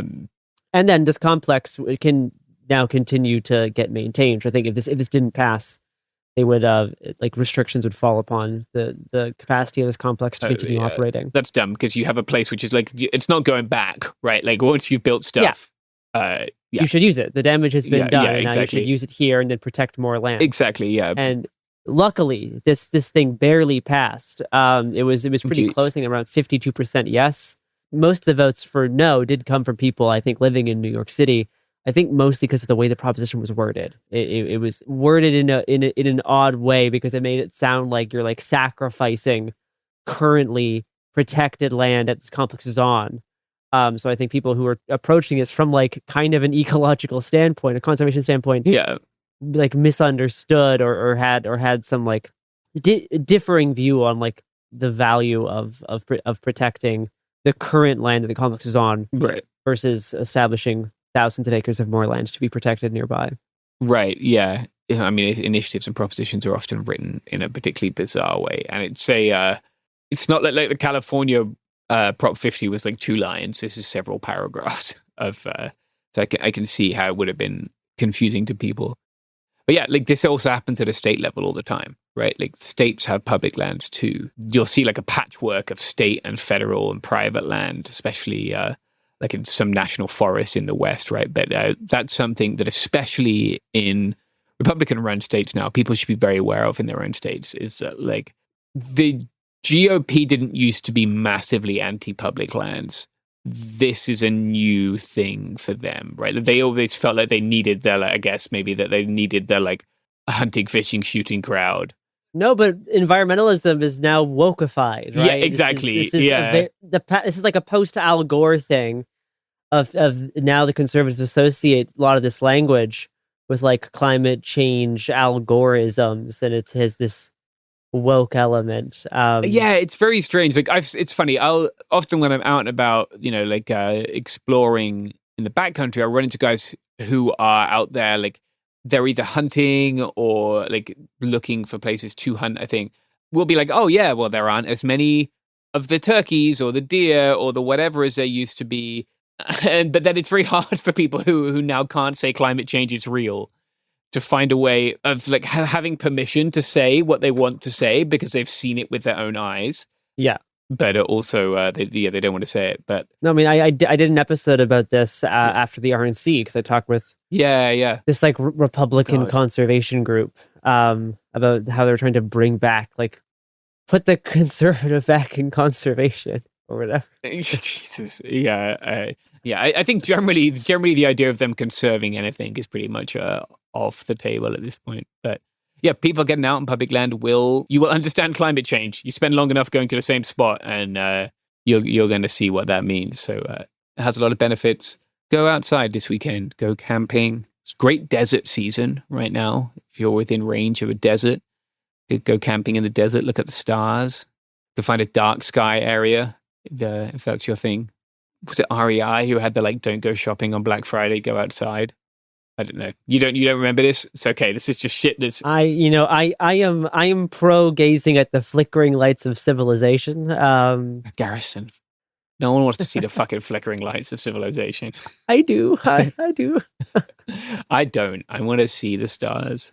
I camped in Chaco Canyon earlier this year. Banger of a national park. That's my final tip for you. The Great House at Chaco Canyon was the largest building constructed in the United States until 1880. Really? Yeah, it is vast.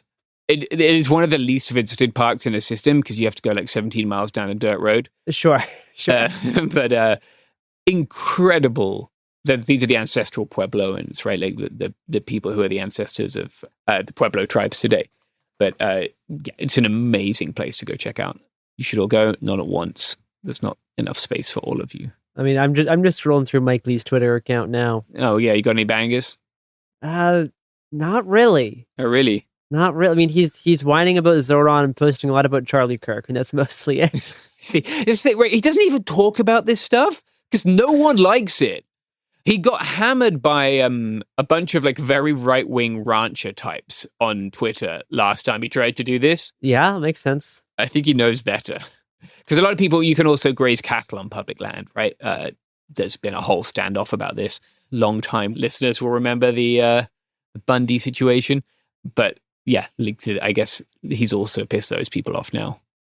I just went to search for the news coverage of this. The only thing we can find is a Washington Examiner. So it's just us and them. God, the video, the autoplays on the Washington Examiner page is petrifying. The true bastions of journalism, us and the Washington Examiner. Horseshoes theory come to life.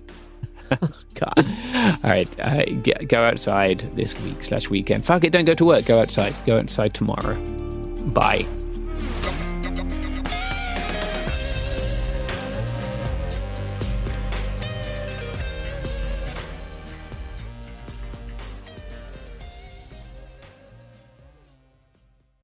Hey, this is U.S. Olympic gold medalist Tara Davis Woodhull. And I'm U.S. Paralympic gold medalist Hunter Woodhull. As athletes, our lives are about having a clear path. And a team that you can absolutely trust. So when it came to getting the best mortgage, we chose PennyMac.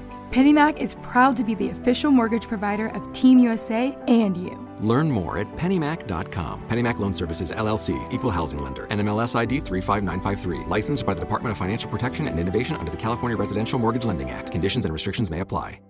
Support for the show comes from Public, the investing platform for those who take it seriously. On Public, you can build a multi-asset portfolio of stocks, bonds, options, crypto, and now generated assets, which allow you to turn any idea into an investable index with AI. It all starts with your prompt. From renewable energy companies with high free cash flow to semiconductor suppliers growing revenue over 20% year over year, you can literally type any prompt and put the AI to work. It screens thousands of stocks, builds a one-of-a-kind index, and lets you backtest it against the S&P 500.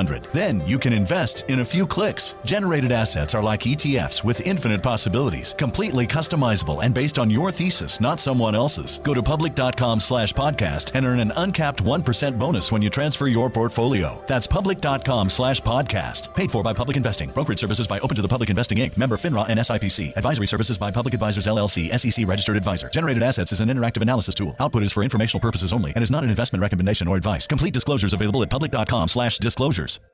Time for a sofa upgrade? Introducing Anabe Sofas, where designer style meets budget-friendly prices. Anabe brings you the ultimate in furniture innovation with a modular design that allows you to rearrange your space effortlessly. Perfect for both small and large spaces, Anabe is the only machine-washable sofa inside and out. Say goodbye to stains and messes with liquid and stain-resistant fabrics that make cleaning easy. Liquids simply slide right off. Designed for custom comfort, our high-resilience foam lets you choose between a sink-in feel or a supportive memory foam blend. Plus, our pet-friendly, stain-resistant fabrics ensure your sofa stays beautiful for years. Don't compromise quality for price. Visit washablesofas.com to upgrade your living space today. Sofas start at just $699 with no risk returns and a 30-day money-back guarantee. Get up to 60% off, plus free shipping and free returns. Shop now at washablesofas.com.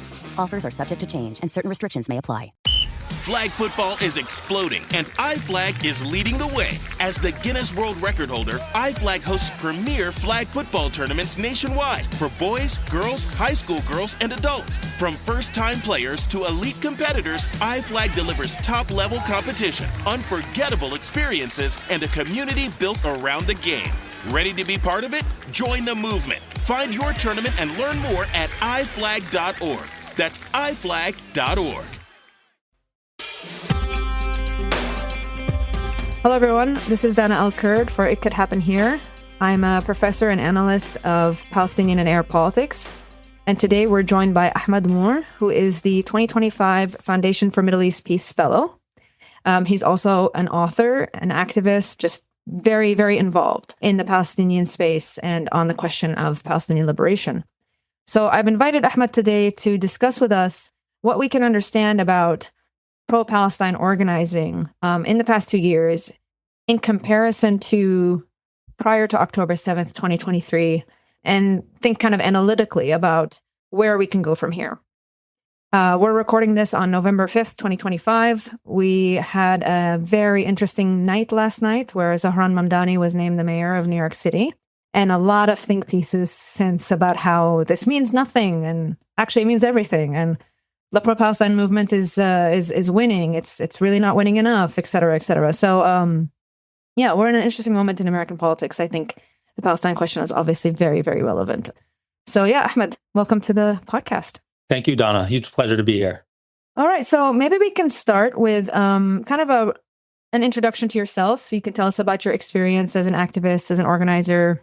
Sure. Yes. As a researcher. Yeah. So I was born in Gaza, in Palestine, in Gaza, in Rafah. And my family moved here when I was a kid and became naturalized. So American citizen when I was 10 years old. So that was in mid-90s. And, went to college right after 9/11. And like lots of people was galvanized around that experience. I think there was a period I was a journalist both in Beirut and in Cairo. And often you'd meet American journalists roughly of my generation. And all of them would indicate that, I became engaged around the Middle East because of 9/11. Mm-hmm. I think 9/11 was, for our generation, a big learning opportunity for people. The global war on terror, the war in Iraq, galvanized a lot of the left. And I'm thinking now of MoveOn.org. And so this is really the environment that I grew up in. Today, I mostly work with The Guardian, with The Nation, mostly write about Palestine, Israel, and American foreign policy. And as you mentioned, I'm a fellow at the Foundation for Middle East Peace, where I host a podcast, Occupied Thoughts, where we spend a lot of time thinking through policy matters related to Palestine. I have ideas about how things have changed, but that's just a quick introduction to me and my work. No, thank you. We're approximately the same age. I won't tell you exactly how off. But yeah, I'm reflecting so much these days on how much the war on terror was a formative moment politically for our generation and its interaction with the Palestinian issue. I think that's starting to really be understood more widely. I think maybe it was more fringe or like a very select kind of understanding of the left would have that kind of analysis. For sure. I mean, just to put a fine point on it, I mean, that was I would say, generational awareness that we've been lied to. Mm-hmm. We've been lied to by Dick Cheney, George Bush, Donald Rumsfeld, all of that cohort, those people. You can see how that's rebounded today in Maine with Graham Plattner, somebody who fought 2 or 3 tours, and then subsequently worked as a mercenary with Blackwater, was radicalized, I would say, through that experience when he was watching these happy-go-lucky diplomats swimming in pools in a diplomatic compound when just outside a savage war was being waged, or an insurgency. So I would say that, Palestine is so deeply interwoven. Palestine has a long history of having been lied to for people here in the United States domestically. That came to a head around the Iraq War. We were lied into that war. And I think you saw the way that the Biden administration particularly stuck with the playbook and alienated huge numbers of voters in 2024. Right. So Palestine is kind of indispensable to understanding how our elites in the United States have been captured by special interests, by corporatist interests. And we're beginning to see that, I think, rebound in meaningful ways. And of course, congratulations to Zoran Mamdani. Done a wonderful job. He ran an extraordinary campaign. I question, though, whether the campaign could have been successful without the awakening that occurred through 2 years of genocide. And what I mean by that specifically is so many of the taboos that had been enforced around identity, around good politics in America, were dispensed with because those taboos were employed to suppress opposition to genocide. Yeah, no, I think you're right on the money on that. I mean, in some ways, the MAGA movement and Donald Trump also capitalized on the lies of the war on terror too. I mean, despite the incoherence of the MAGA movement, like that was part of, a rebuke of the neocons. But of course, the left is especially after 2 years of unspeakable genocide, I think it has led to just an articulation of how much the American foreign policy in the Middle East is, you mentioned boomerang, it's an imperial boomerang that is impacting American politics. It's also highlighted how much the elite and public opinion is bifurcated on this. Palestine has become an issue of democracy. I don't want to put words in your mouth, but that's what I would say. No, I think that's correct. I agree with that. I mean, so Palestine went from being, specifically Palestine, went from being a niche issue when I was in college. Post-colonial studies majors knew about Palestine and could integrate Palestine into an understanding of life in America, to being really part of the American story today. And I think it's apt to describe it that way. The experience of watching a genocide unfold for 2 years has been radicalizing for many, but it's also been enlightening in that the first question was, why is this happening? The second question is, why can't we stop it? Okay, Israel's an independent country. We can't control them. Fine. Why are we still supporting this? And then ultimately you end up going down that rabbit hole and arriving at, what is this Israel lobby? What is this special interest? And so I think the degree of complicity, the way in which the Biden administration blew so much smoke, the way in which both sides of the aisle engaged in genocide and cheered the genocide, really, has caused the Palestine issue to become deeply interwoven with the experience of being American today. And I don't think that's an overstatement. And I think concretely it means that you need an answer to the question, well, if you can't stand up to genocide, if you can't stand up for defenseless children in Palestine, and if you're going to lie to me about it, why would I expect you to stand up for anything meaningful as it relates to my standard of living? Say I'm a working class person. And so it's become this litmus test, at least on the left. And I think you're seeing a similar dynamic play out on the right, but for totally different reasons. Right. And it's been extraordinary to behold, because I think so many of us who've been in this issue for so long, we've been marking our progress in incrementalist terms. And then suddenly things have broken wide open and the world is changing very, very quickly. Yeah. From my vantage point in American academia, I mean, they might have had personal feelings about Israel-Palestine. They may have had sympathies, but so few people would ever talk about the erasure of Palestine in the academy or the impact of censorship and attacks on academic freedom. But now, because the Palestinian issue is being used as this cudgel to attack higher education, like you're just a normal Joe Schmo, like math professor, you're going to have to care. And you do. And we're seeing this very much with the mobilization of the American Association of University Professors. That is not a Middle East specific organization whatsoever, but they recognize the linkages between these issues. So in the ways that Palestine is interwoven with, but also has impacted so many of our current realities and the policies that we're facing by the Trump administration and the Biden administration before them. Yeah, I think it's very clear to a lot of people.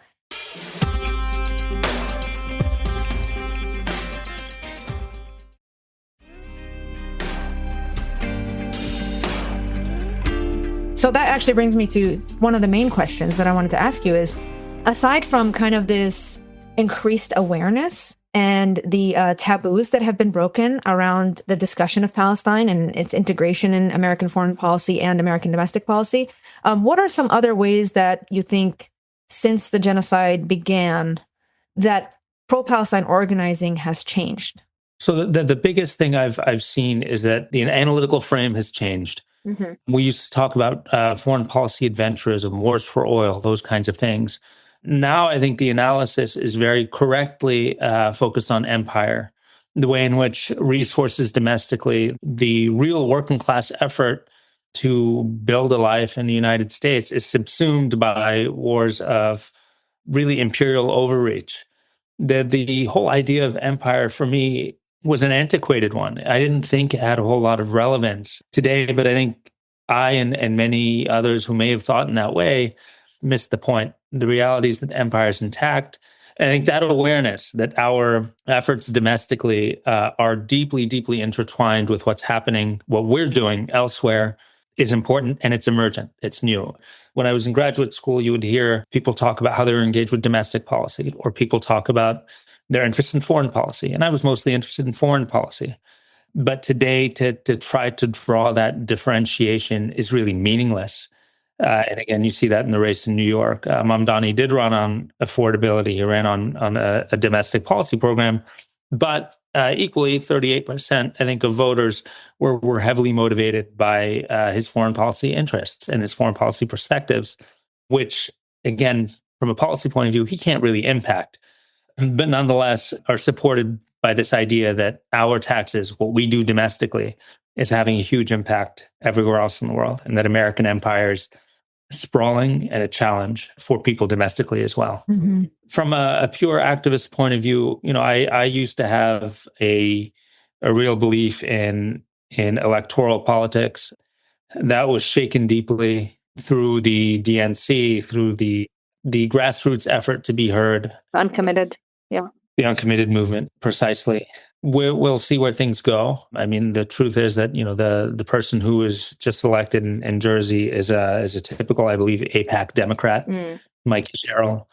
My perspective domestically is that we need to be aggressive. We need to be forceful in calling for a total reconstitution of the Democratic Party. No half measures. And I think Zoran Mamdani did a good job of illustrating what that could look like.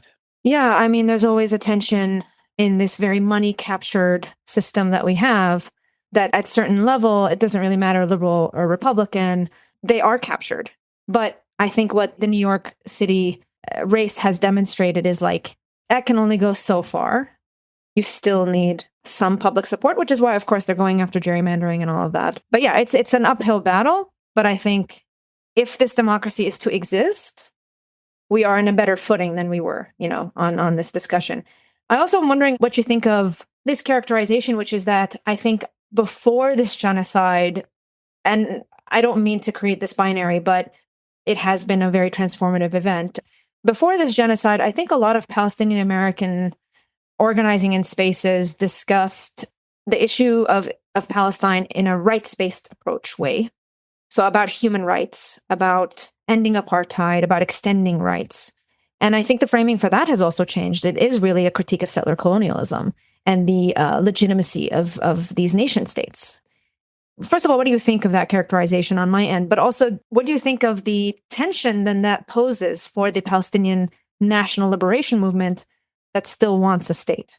Yeah, you're right. Again, the analytic frame has shifted. We've gone from a contested conversation around 1967, the June War, when Israel captured the West Bank from Jordan, Gaza from Egypt, Jerusalem as well from Jordan, the Golan Heights from Syria, and a small sliver of land from Lebanon, to 1948. That's what we talk about now, and that's correct. And I think for many Palestinians or Palestinian Americans, that has always been the starting point of the conversation. But now we have the political legitimacy to say, wait a second, this whole state was founded upon separate and unequal, on Jewish supremacy, on a point of view that we reject as Americans, and we should reject everywhere in the world. And so I think that that's the first meaningful change that I've seen when we talk about Palestine. And then, of course, settler colonialism is built into that analysis. Things get a little bit different when you zoom out. Let me just talk about domestic. I think that when you talk to people on the left, the universalist argument, everybody's created equal, is very, very powerful and resonant, and it's the one that I believe in. But what's happening on the right as well is an America First argument. And the word protectorate comes up repeatedly. Why are we investing so much in a protectorate? Tucker Carlson, powerfully, I think, for his audience, and this is probably the most influential commentator in the United States today, but powerfully, said that this country has half the size, half the economy of the state of Connecticut. Why have we invested so much political capital, so much money in something which is so immaterial, especially when it pays a big negative dividend in lots of different ways? So the nativist argument is meeting the universalist argument, but the core analysis around settler colonialism, around the lack of legitimacy for a supremacist state, gives rise to both of those arguments. It acts as the substrate, I would say. Palestinians who want to see a Palestinian state, now you're going back to Palestine, I don't know what that means today. I've heard perspectives that, availing ourselves of statehood as a legal construct will mean that you can now access legal frameworks to pursue justice in the courts wherever they may exist. I hope that's true. Let's see if it works out. I think there are people who are trying to take Israeli men, dual nationals who participated in the genocide to court in France, I think, by using some of the laws that exist between recognized states and non-states, or maybe the UK. Let's see if rubber meets road there. I support those tactics. But practically, when you're talking about Palestinian liberation, I don't believe that a state which has been colonized out of existence, and you kind of have to look at a map to see what I mean here, but the West Bank is thoroughly colonized. Gaza is still occupied by the Israelis and will likely be slowly ethnically cleansed over time and not rebuilt. I fail to see how a state, a legal construct, is going to yield real benefits for the people on the ground now in Palestine. I agree 100%. And I think that the continuation of this framework, the statehood framework that a lot of our kind of political elites in the Palestinian landscape continue to use, and a lot of these, countries in the global north use also to bypass the work that actually needs to be done after a genocide. It's certainly a distraction, in my view, but it also speaks to the renewal that needs to happen within Palestinian politics and within the PLO. But that's a bigger matter.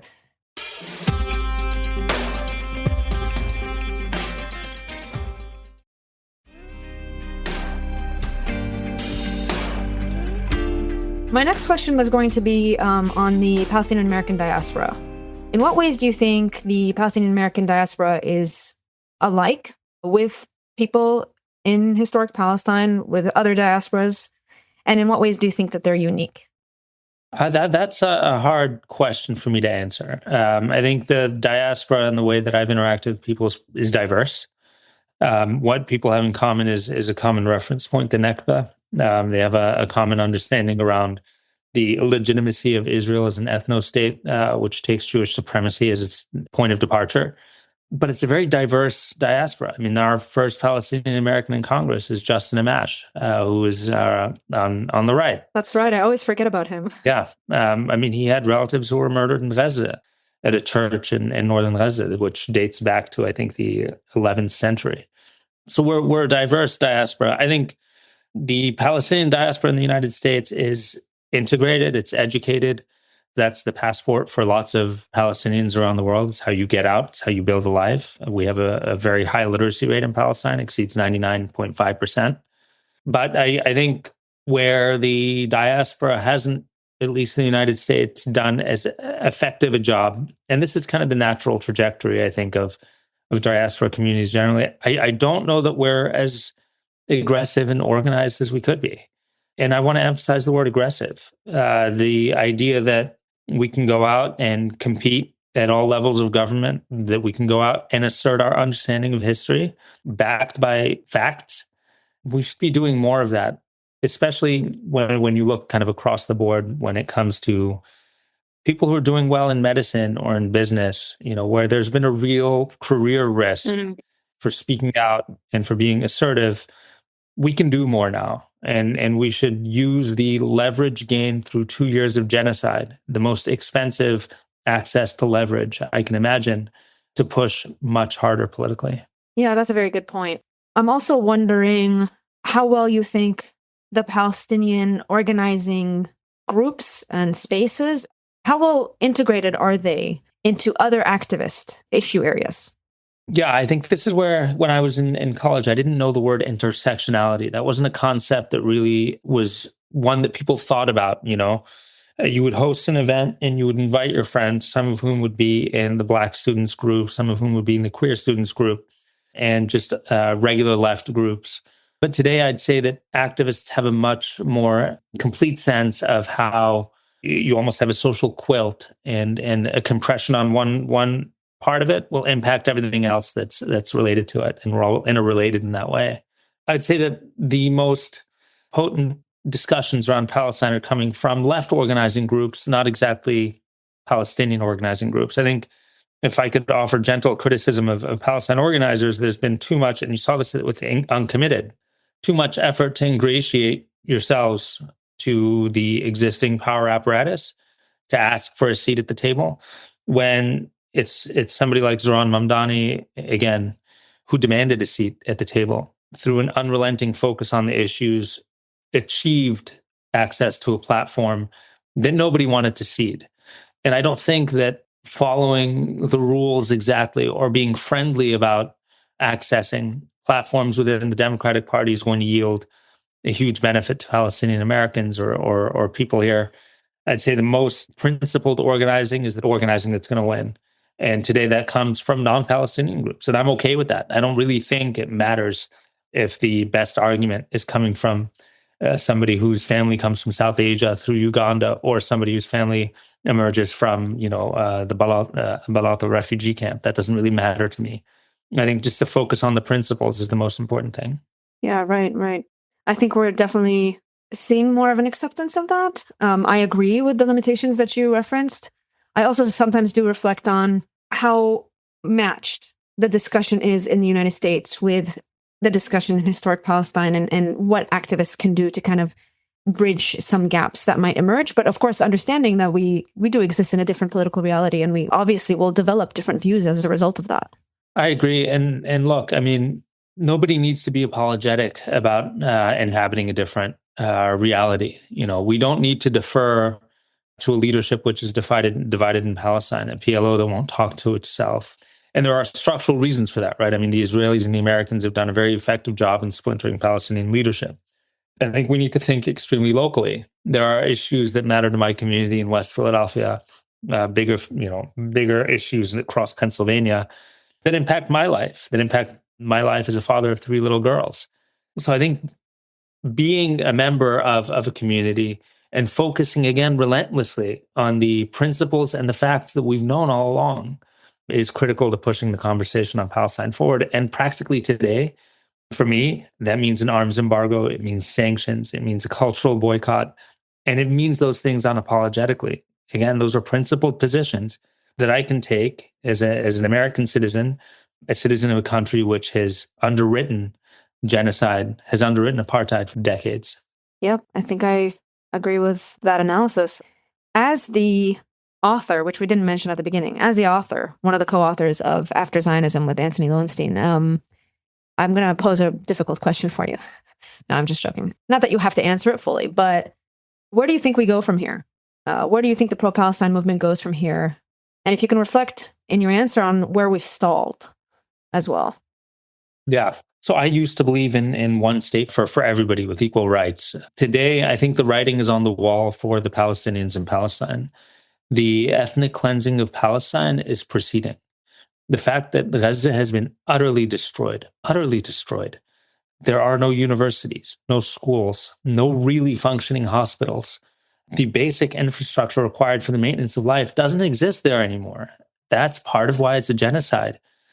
We've got to take that reality into account. The Palestinians in Gaza, the Palestinians in Palestine generally have the right to pursue life. They have a right to an education. They have a right to self-actualization. And many of them, when they can, they're going to leave. That's the ethnic cleansing program. That's the idea behind the mass destruction of Palestine. The Israelis have succeeded in that regard, I would say. We need to be mindful of that. We need to be aware of that.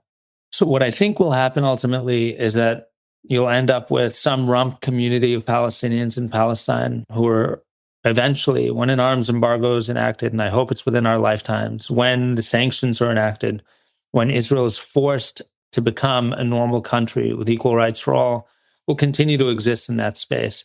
I don't know, I can't predict, nobody can really predict with certainty what's going to happen, but the kinds of pressure required to cause Israel to become a de-radicalized normal society will take time to produce. And in the interim, the writing is on the wall for the Palestinians in Palestine. And I think that's the saddest, for me, part of all of this. The continuity of Palestinian life in Palestine is not guaranteed. The overwhelming force of the state exists in one place, and that's in Israel. Yeah, that's why when a lot of people talk positively about the developments of the past 2 years, of course you want to feel hope.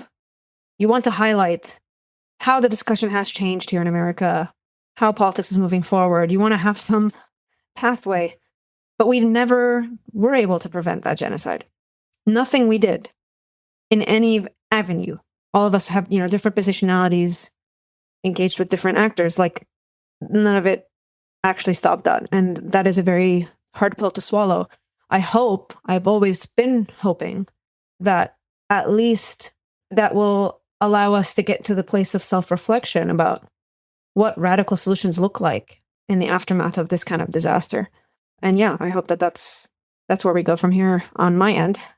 Yeah. Thank you so much, Ahmad. This has been a really enriching discussion. And I think that the listeners will benefit from this overarching view of pro-Palestine activism and its intersections with everything we're seeing unfold. So thank you so much again.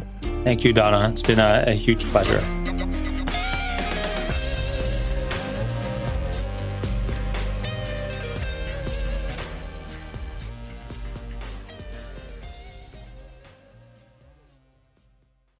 Hey, this is U.S. Olympic gold medalist Tara Davis Woodhull. And I'm U.S. Paralympic gold medalist Hunter Woodhull. As athletes, our lives are about having a clear path. And a team that you can absolutely trust. So when it came to getting the best mortgage, we chose PennyMac. PennyMac is proud to be the official mortgage provider of Team USA and you. Learn more at pennymac.com. PennyMac Loan Services, LLC, Equal Housing Lender, NMLS ID 35953. Licensed by the Department of Financial Protection and Innovation under the California Residential Mortgage Lending Act. Conditions and restrictions may apply.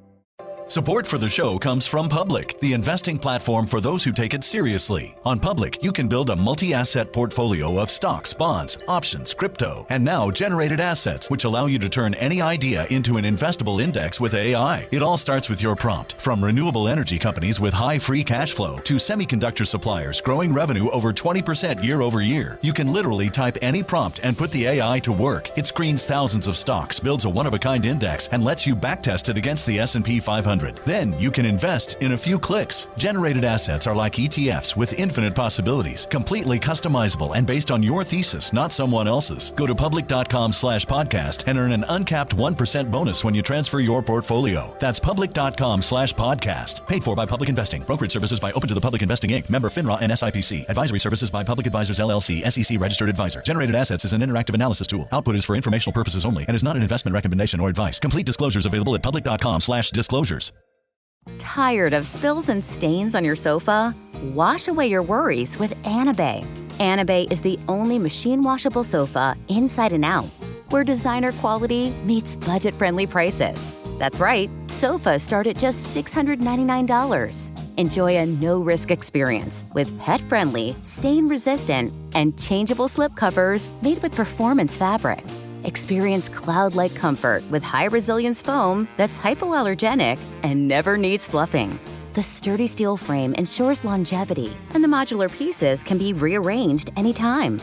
Shop WashableSofas.com for up to 60% off site-wide, backed by a 30-day satisfaction guarantee. If you're not absolutely in love, send it back for a full refund. No return shipping or restocking fees. Every penny back. Upgrade now at WashableSofas.com. Offers are subject to change, and certain restrictions may apply. Flag football is exploding, and iFlag is leading the way. As the Guinness World Record holder, iFlag hosts premier flag football tournaments nationwide for boys, girls, high school girls, and adults. From first-time players to elite competitors, iFlag delivers top-level competition, unforgettable experiences, and a community built around the game. Ready to be part of it? Join the movement. Find your tournament and learn more at iflag.org. That's iflag.org. 2 weeks ago, 4 days before Halloween, former Fox News anchor Tucker Carlson hosted the 27-year-old white supremacist influencer Nick Fuentes on Tucker's popular internet show.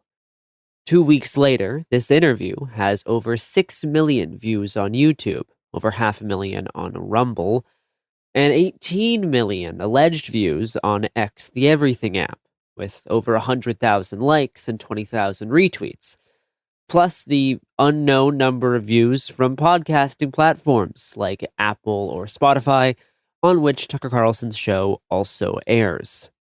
This is It Could Happen Here. I'm Garrison Davis. Throughout the almost entirely friendly 2-hour interview, Nick Fuentes and Tucker Carlson discussed Nick's libertarian origin story, his conversion to Trump's bombastic style of populism, getting a show on the Right Side broadcast network as a teenager after a viral college debate, how the Daily Wire initially befriended, then tried to quash his early political career, and how that pushed Nick to adopt a far-right adversarial stance against mainstream conservatism and the gatekeepers of the conservative establishment, which Nick identified as the quote-unquote Zionist Jews like Ben Shapiro, Dave Rubin, and Dennis Prager. Here's Nick and Tucker. It was these the guys that were really controlling the media apparatus that seemed to me to be the biggest impediment. Fox is not a Jewish business, though. Well, Rupert Murdoch is an ally of Netanyahu, so he's aligned. Yeah. And he owns the whole News Corp empire, so... And yeah, he's certainly a part of it also. I mean, Dave Rubin, though, does he matter? No, not really. Right. I mean, Dave Rubin is like, I don't know, do people watch Dave Rubin? They did back then, I mean, because you got to consider they were kind of like the ascendant new media, you know? They represented the next big thing. I mean, and Ben Shapiro seems irrelevant to me now. But back then, for the young, I guess that's was true. Mm-hmm. So maybe you won. Oh, certainly.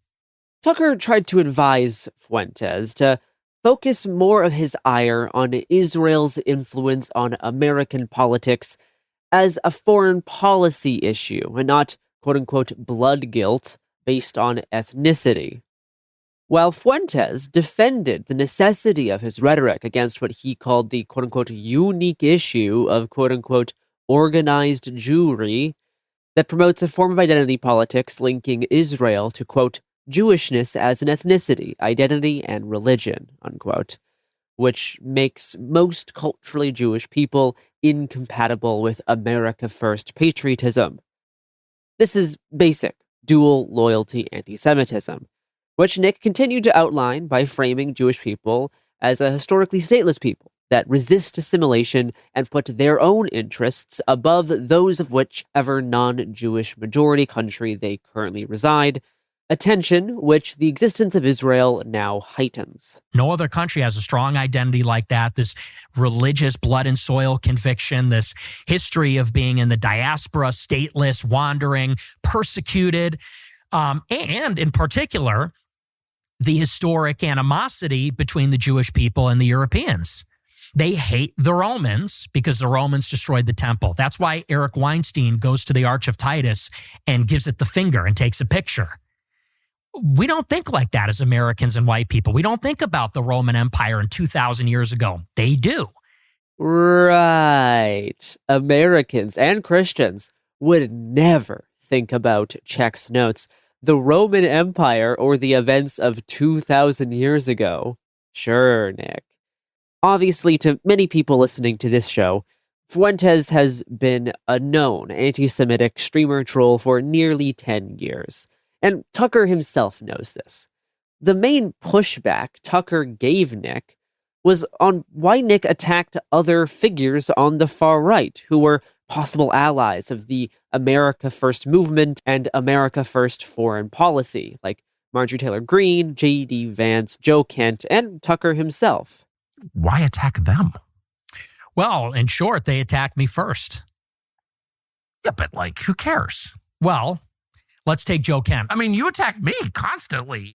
Tucker also advocated framing that does not allow what he believes to be popular America First ideas, like opposition to foreign influence and dual citizenship, to get subverted by leaning into accusations of hate and racial prejudice, which during the interview, Fuentes nominally agreed with. Some of them, I'm sorry to be a conspiracy nut. I really try not to be a conspiracy nut because it's embarrassing, you know? But after January 6th and just finding out the number of FBI personnel in the crowd, it's like, and I've just seen this. David Duke is a great example. Some of these are the Charlottesville rally. Mm-hmm, yeah. Had a bunch of feds there being like, we're white supremacists. We hate the blacks. You know, using the N-word, whatever. You know, it's like, that's not real. Like, there is some of that going on. Don't you think? I think that there's a lot of sincere people. For sure. Oh, I completely agree. You know, and they're just numbskulls. For some reason, Nick neglected to mention that he, in fact, was at Charlottesville, and the backlash to the Unite the Right rally forced him to drop out of college and propelled his streaming career. Throughout this whole interview, it mostly felt like Tucker was trying to act as a mentor figure to Fuentes, advising him to let go of past beefs and providing a sort of clean slate to allow Nick to present his political views in a more streamlined manner as simply anti-Israel as an extension of America First. During the interview, Tucker himself explained his motives for inviting Fuentes on the show. Do you hope that people who want to learn what's happening and who you are will watch the whole thing? It's probably naive hope that it won't be reduced to whatever you're saying something naughty and me laughing and see they're both Nazis. I mean, you know that's going to happen, of course. But I'm willing to take that risk because I just think it's important to know you're clearly ascendant. You're enormously talented. You're more talented than I am, for sure, as a talker. So, and they've, you know, there have been a lot of attempts to silence you and it hasn't worked. So my calculation, I'll just be as blunt as I can be. It's like, do I want to have Fuentes on? Everyone's going to be like, but you're a Nazi just like Fuentes. Okay. But then I'm like, I don't think Fuentes is going away. Ben Shapiro tried to like strangle him in the crib in college. And now he's bigger than ever. So it probably would just be worth hearing what Nick Fuentes thinks. I just want to be transparent about my motives here. And I think Tucker is right in calling Fuentes ascendant. We'll talk more about that at the end of this episode. For the last 30 minutes of this interview, the two discussed pornography, alcohol, and drugs as ruining America's young men through reality distortion.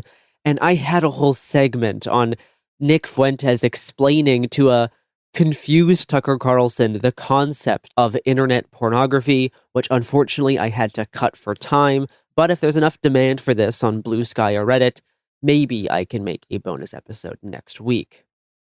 Rather than focusing on the substance of this interview and Tucker's motivation, a lot of mainstream reporting has just highlighted a few controversial sound bites, like an offhand semi-troll comment about how Fuentes admires Stalin. But this interview did send shockwaves through the American conservative ecosystem, of which Fuentes was always held at a very long arm's length away. In the immediate wake of the interview, references to Tucker were curiously removed from the Heritage Foundation's donor page in partnership with the Tucker Carlson Network. On October 30th, Heritage President Kevin Roberts released a video defending Tucker, captioned, "There has been speculation that Heritage is distancing itself from Tucker Carlson over the past 24 hours. I want to put that to rest right now." Conservatives should feel no obligation to reflexively support any foreign government, no matter how loud the pressure becomes from the globalist class or from their mouthpieces in Washington. The Heritage Foundation didn't become the intellectual backbone of the conservative movement by canceling our own people or policing the consciences of Christians. And we won't start doing that now. We will always defend our friends against the slander of bad actors who serve someone else's agenda. That includes Tucker Carlson, who remains, and as I have said before, always will be a close friend of the Heritage Foundation. The venomous coalition attacking him are sowing division. Their attempt to cancel him will fail. Most importantly, the American people expect us to be focusing on our political adversaries on the left, not attacking our friends on the right. I disagree with, and even abhor, things that Nick Fuentes says. But canceling him is not the answer either. When we disagree with a person's thoughts and opinions, we challenge those ideas in debate. And we have seen success in this approach as we continue to dismantle the vile ideas of the left. Roberts primarily framed this as an issue of cancellation and included some pretty sketchy lines in that video. Roberts also said that Heritage doesn't, quote, take direction from members or donors, unquote. This video was polarizing to say the least. Nick Fuentes fans, who are called groypers, and America First nationalists rejoiced and claimed victory, while many GOP establishment figures, Jewish Republicans, and many Heritage employees were left bamboozled. The New York Post published internal Heritage group chats, with staff members writing that this was, quote, the most embarrassed I've ever been to be a Heritage employee. It's not close. And, quote, I'm disgusted by this and don't understand how this premeditated and orchestrated response could come out of one of the biggest think tanks in the world, unquote. More texts read, quote, saying we can't cancel someone is safe space wokeism, and, quote, if we are labeled on the same side as Nick Fuentes, then we deserve to lose. Talking with some of the interns, I think that there is a growing number of them who actually agree with Fuentes' views. Now, beyond employee dissent, sources close to Heritage told the New York Post that the think tank has been, quote-unquote, hemorrhaging evangelical Christian and Jewish donors. David Bernstein, the author of Woke Anti-Semitism, and a former member of the task force at Heritage called Project Esther, a national strategy to combat anti-Semitism, told the New York Post on November 3rd that he had resigned from his position over Kevin Roberts' remarks, citing the language of a venomous coalition aligned against Tucker.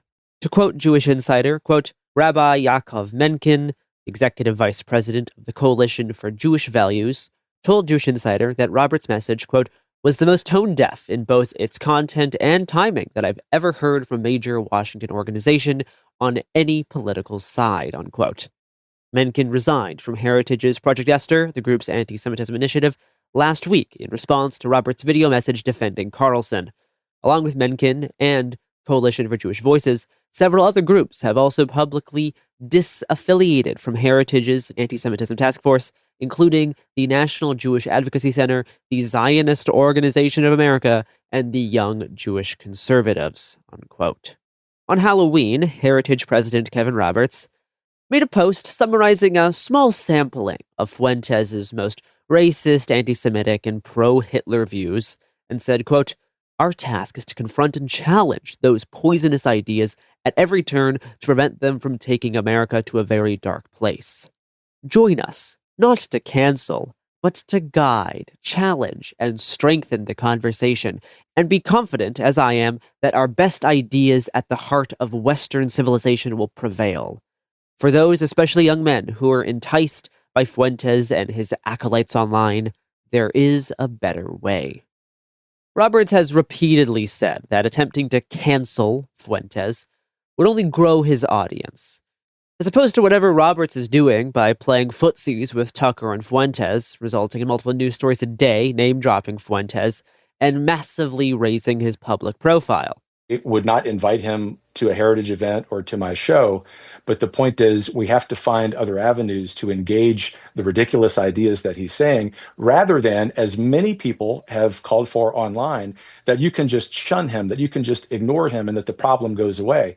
My motivation for posting that video yesterday, especially looking ahead towards 2026 and 2028, is that we have to engage those issues if we want to build a movement. I understand that particularly for our Jewish friends who ought to be upset about Fuentes' comments about anti-Semitism, that he's just anathema. I agree with that as well. But if we're going to actually correct the scourge of anti-Semitism, we've got to go convince those, unfortunately, millions of young men who find that appealing. I do believe that they're convincible. I believe that people like you, hopefully people like us at Heritage, and even people like Tucker might be able to play a role in that.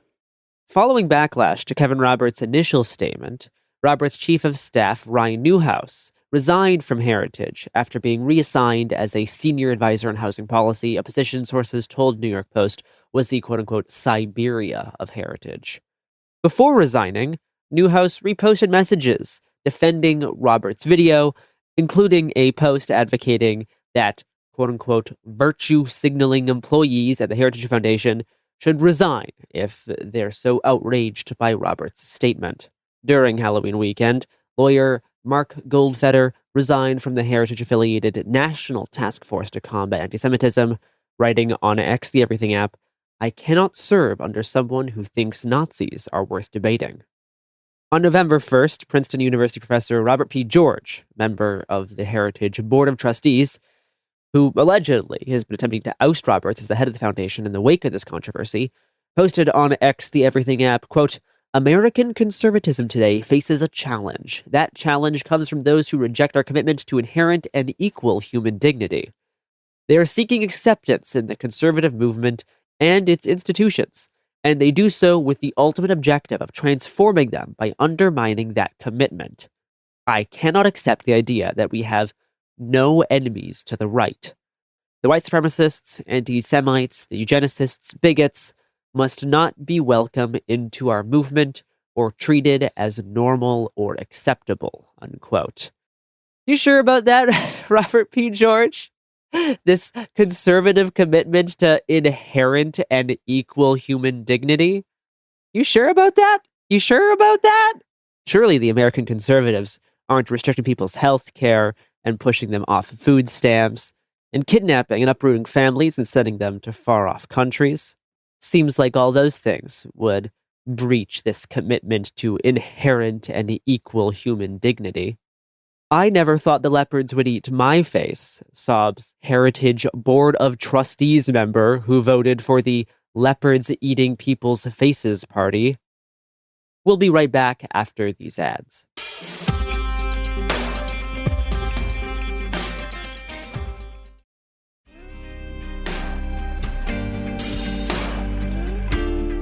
The conservative infighting intensified when on November 3rd, Monday morning, Ben Shapiro released a 40-minute video captioned, "No to the groypers, no to cowards like Tucker Carlson who normalize their trash, no to those who champion them, no to demoralization, no to bigotry and anti-meritocratic horseshit, no to anti-Americanism, no."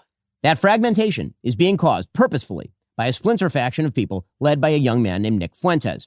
They call themselves the groypers.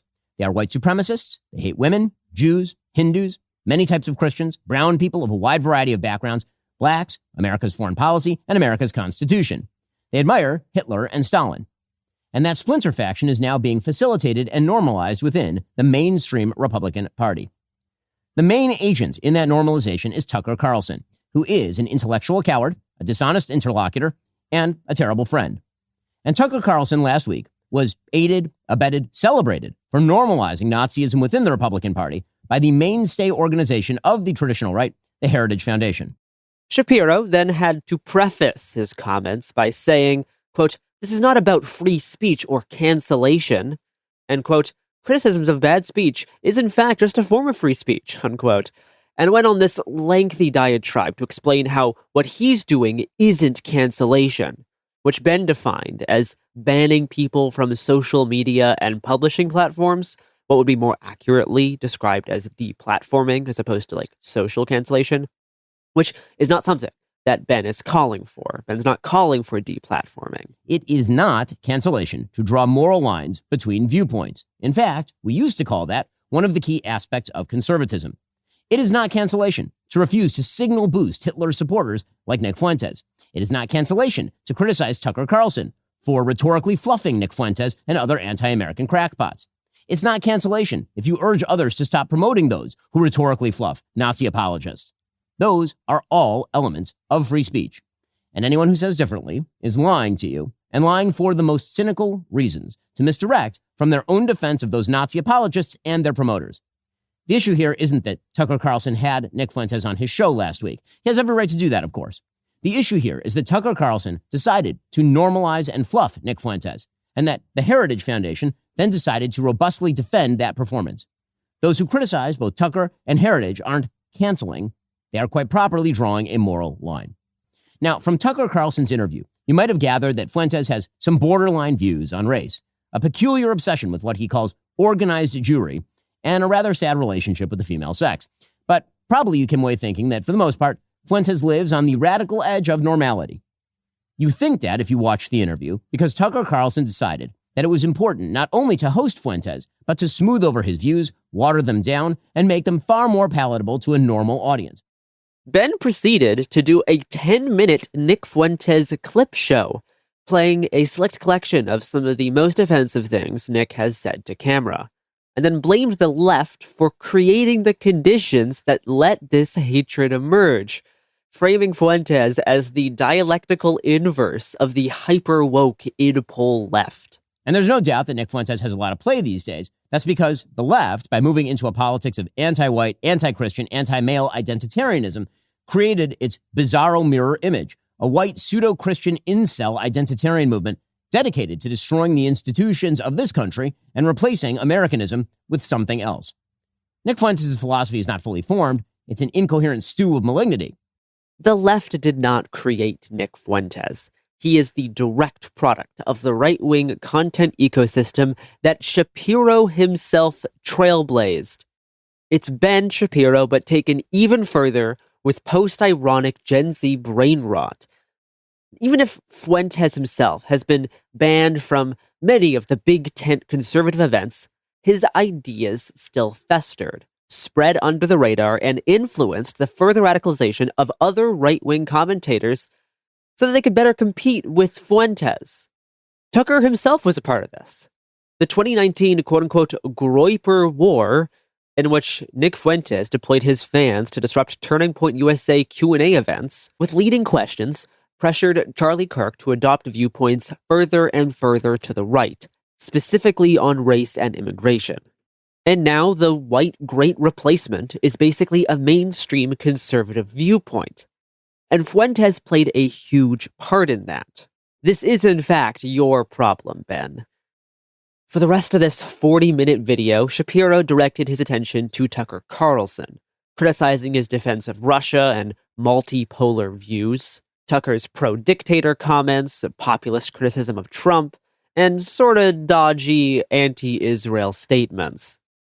Shapiro highlighted comments Tucker made during the Fuentes interview where he lampooned high-profile Republicans and neocons who have been, quote-unquote, seized by the pro-Israel, quote-unquote, brain virus, with Tucker claiming that he dislikes Christian Zionists, quote, more than anybody, unquote, because it's Christian heresy.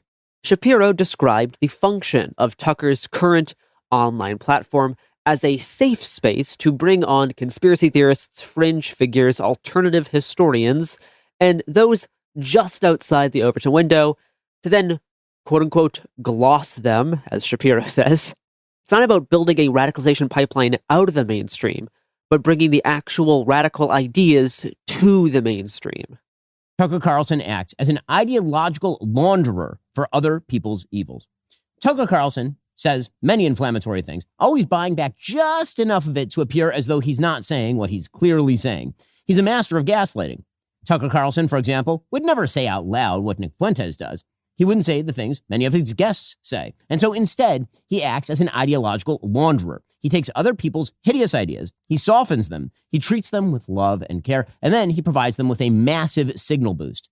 He isn't merely talking to people in good faith, of course. He's promoting certain people and ideas and attacking others. This is how Tucker Carlson's ideological laundering works. You bring your dirty, ugly ideologies to Tucker Carlson's rhetorical car wash. He mixes it with some of the vestigial respect Americans have for him from his Fox News days, and voila, hideous ideas suddenly become mainstream. And then, of course, Tucker denies he said anything controversial at all. He was just asking questions. He was just interviewing people. You don't want him to cancel people, do you? Ben continued to complain about Tucker platforming Candace Owens and her increasingly anti-Semitic conspiracy theories.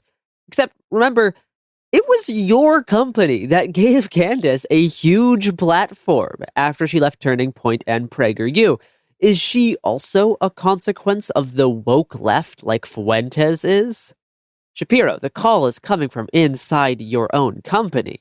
To further demonstrate how much of this stuff is downstream from Shapiro, it's actually because of Candace that Fuentes even went on Tucker's show at all. Candace had Fuentes on her show a few months prior. And when she went on Tucker's show, she told him how great Fuentes is and argued in his defense. As for Heritage, Ben acknowledged his long-standing positive relationship with the Heritage Foundation, working with them since he was just 17 years old, and recently had Kevin Roberts on his show to promote Roberts' latest book. Which is why what Kevin Roberts did last week is tragic and awful.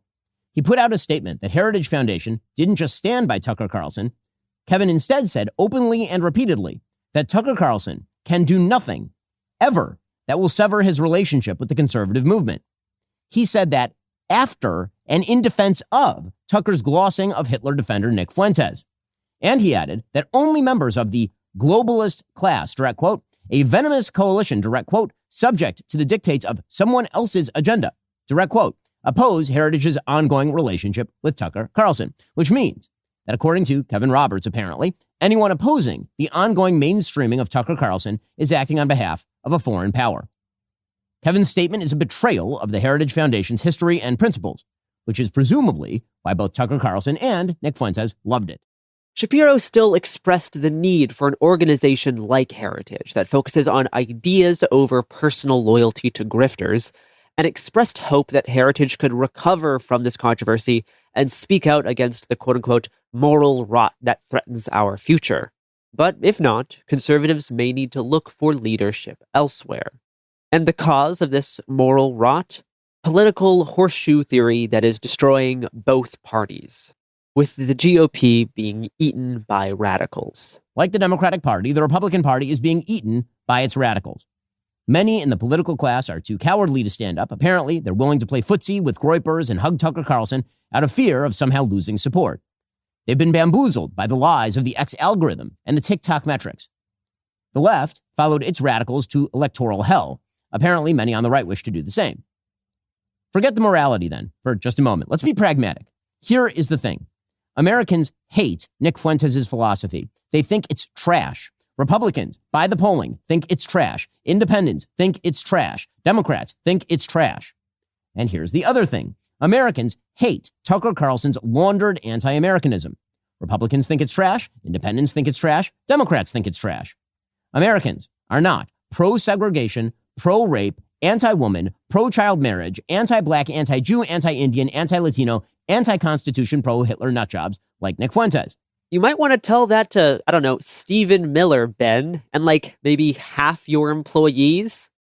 Here's Matt Walsh's own description for his most recent Daily Wire podcast episode. Quote, Somali tribal conflict has made its way into multiple American states. A man is arrested for shouting, F the Jews at Dave Portnoy. Meanwhile, Antifa riots with no consequence. White liberal radio host kisses Jasmine Crockett's feet. Unquote.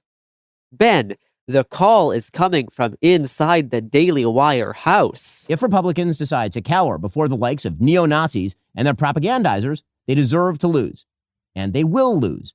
Neo-Nazis and their propagandizers are not Republicans. They are not America First. They are not MAGA. They sure as hell aren't conservative. These people aren't to my right. They are not attached in any way to the fundamental principles of conservatism. I'm sorry, Ben, but they are. They are in the MAGA White House. They are on TV, on Fox News. They're getting more views than you are on TikTok and fucking Rumble. Many have either worked for you or still work for you. And you've been completely fine with all of that, as long as they've been sufficiently pro-Israel. Here's a Ben Shapiro tweet from September 17th, 2015. Ann Coulter tweets, read Jews? Awful. Nonsensical. Ann Coulter is also super pro-Israel and has always been, so I won't lose sleep. I never thought the leopards would eat my face, sobs conservative podcaster who voted for the Leopards Eating People's Faces party.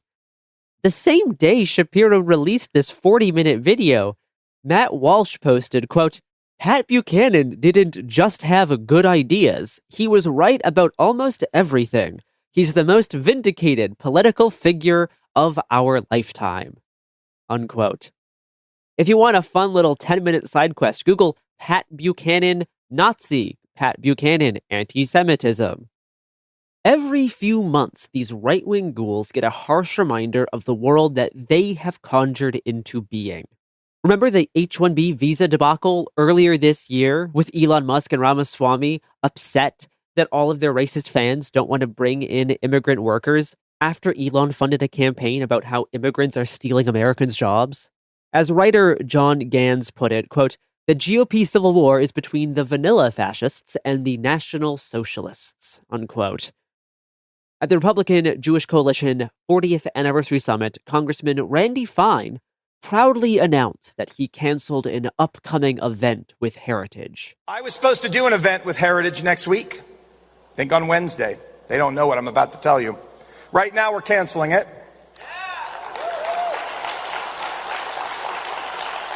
They will have no future in my office, and I will be calling on all of my colleagues on the Republican side to do the same. If those who support Tucker Carlson want to see a venomous coalition, all they need to do is go look in the mirror.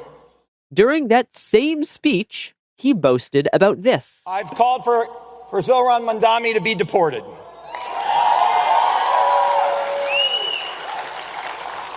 The only thing I want to see him running for is his gate at JFK on the deportation flight to Uganda.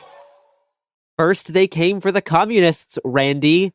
I never thought the leopards would eat my face, sobs a Florida congressman with Twitter pronouns listed as Hebrew/Hammer, who's a member of the Leopards Eating People's Faces party. During the opening to the Republican Jewish Coalition event, Ted Cruz addressed this moment of fracture within the establishment right as a quote-unquote time of choosing, and said that in the past 6 months, he's, quote, seen more anti-Semitism on the right than I had in my entire life. This is a poison, and I believe we are facing an existential crisis in our party and our country, unquote. Cruz later shared a Free Press article on his comments. The CEO of the Republican Jewish Coalition, Matt Brooks, told Jewish Insider that he is, quote, appalled, offended, and disgusted that Kevin Roberts and Heritage would stand with Tucker Carlson and Nick Fuentes, and that there would be a, quote, reassessment of our relationship with Heritage in light of this, unquote.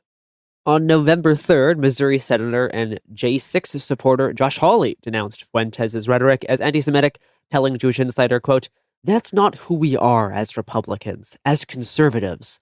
The question for us as conservatives is, are those views going to define who we are?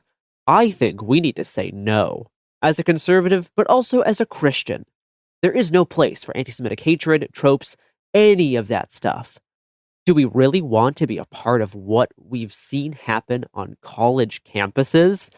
Unquote. Senator James Lankford of Oklahoma, the co-chair of the Senate Anti-Semitism Task Force, told Jewish Insider that he was, quote, a little surprised that Heritage jumped out in support of Carlson and Nick Fuentes to say, hey, we want them in our camp, after the statements that were made.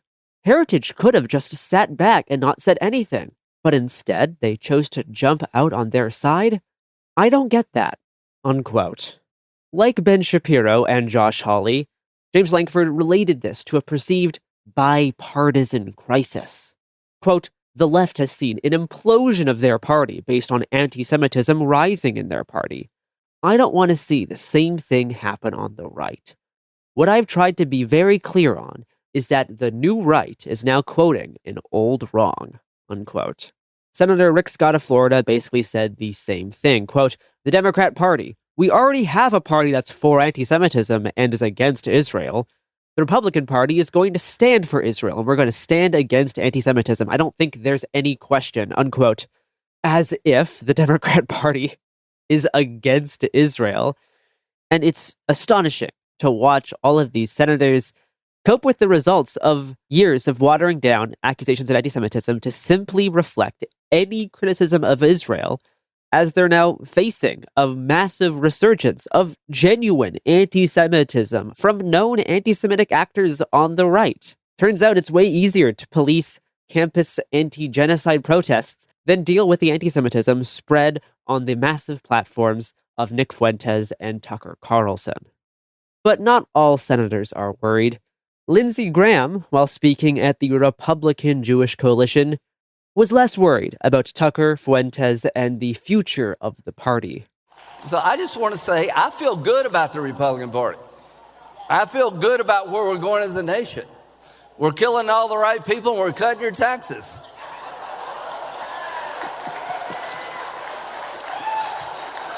Trump is my favorite president. We've run out of bombs. We didn't run out of bombs in World War II. So to those who worry about these stupid interviews and far off places, don't worry. The Republican Party has figured it out when it comes to Israel. We're killing all the right people here at the Leopards Eating People's Faces party. Surely the leopards will never eat my or my friends' faces. On the night of November 3rd, Heritage President Kevin Roberts gave a speech at Hillsdale College on anti-Semitism and cancel culture. He first talked for 2 minutes about why he and Heritage will continue to oppose cancellation and the importance of loyalty toward friends, and defended his previous statement by reiterating that if you have a problem with someone's, quote, content issues or ideas, then by all means go debate them, unquote. But then he admitted that his mistake, which was made, quote-unquote, with the best intentions, was focusing on the legitimate problem of cancellation over other problems like anti-Semitism. The Roberts then immediately justified his rhetoric as an attempt to reach out to the, quote-unquote, several million young men on the, quote-unquote, far fringes of the right who are increasingly anti-Semitic. And our motivation at Heritage for making that statement was to begin appealing even more than we have to those largely disaffected young men who are looking for belonging and identity by following the wrong people. This pseudo-apology continues to frame this primarily as an issue of cancellation. Who is asking to cancel Tucker? Roberts acts as if there is nothing in between a lifelong endorsement and total cancellation. After Roberts' comments at Hillsdale College, another member of the Heritage Anti-Semitism Task Force, attorney Ian Spear, announced that he was leaving Heritage and posted a statement calling Roberts' Hillsdale College speech a, quote, strategic non-apology that doubles down on loyalty to Tucker Carlson, muses about welcoming Groypers and the Groyper curious into the movement, and continues to gaslight everyone about cancellation when that clearly isn't the issue, unquote. That same day, Tuesday, November 4th, Chris DeMuth, a Heritage Distinguished Fellow, also confirmed his resignation. And an email leaked from the co-chairs of the Heritage-affiliated National Task Force to Combat Anti-Semitism sent to task force members with a list of demands to Heritage President Kevin Roberts. Demands including that he delete his initial video, apologize to Jews and Christians who, quote, believe that Israel has a special role to play both biblically and politically, unquote. A demand to condemn, but not cancel, Tucker Carlson's anti-Semitic content and statements, and host Shabbat dinners for the Heritage interns and junior staff. To quote directly from this leaked email addressing Roberts, quote, you pointed out repeatedly that we face a challenge in reaching disenfranchised young men who are caught in the spells of Nick Fuentes and others. To address this issue specifically, we recommend hiring a visiting fellow, one who shares mainstream conservative views on Israel, Jews, and Christian Zionists, who would help identify strategies and tools to win Gen Z and beyond. It is clear that there is an internal battle within the conservative movement over who is to be included. The division between no enemy to the right versus a moral conservatism demands our attention, a conference that provides some guidelines to the movement on how to best keep unity without needing to include the worst among us, unquote.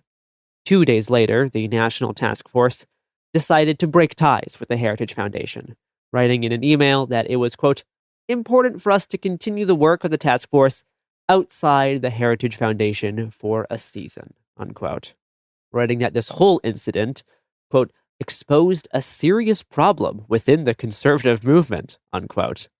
It's been like this for a long time. They've just been so focused on campus activists protesting the Palestinian genocide that they've missed the festering anti-Semitism spreading across the right. Quote, the National Task Force to Combat Anti-Semitism will also now expand our work to fight the rising scourge of anti-Semitism on the right, beyond our previous work combating the pro-Hamas movement on the left, unquote. On November 18th, the task force will be hosting a conference in Washington on, quote, exposing and countering extremism and anti-Semitism on the right, in partnership with the Conference of Christian Presidents for Israel. It Could Happen Here will return after these messages.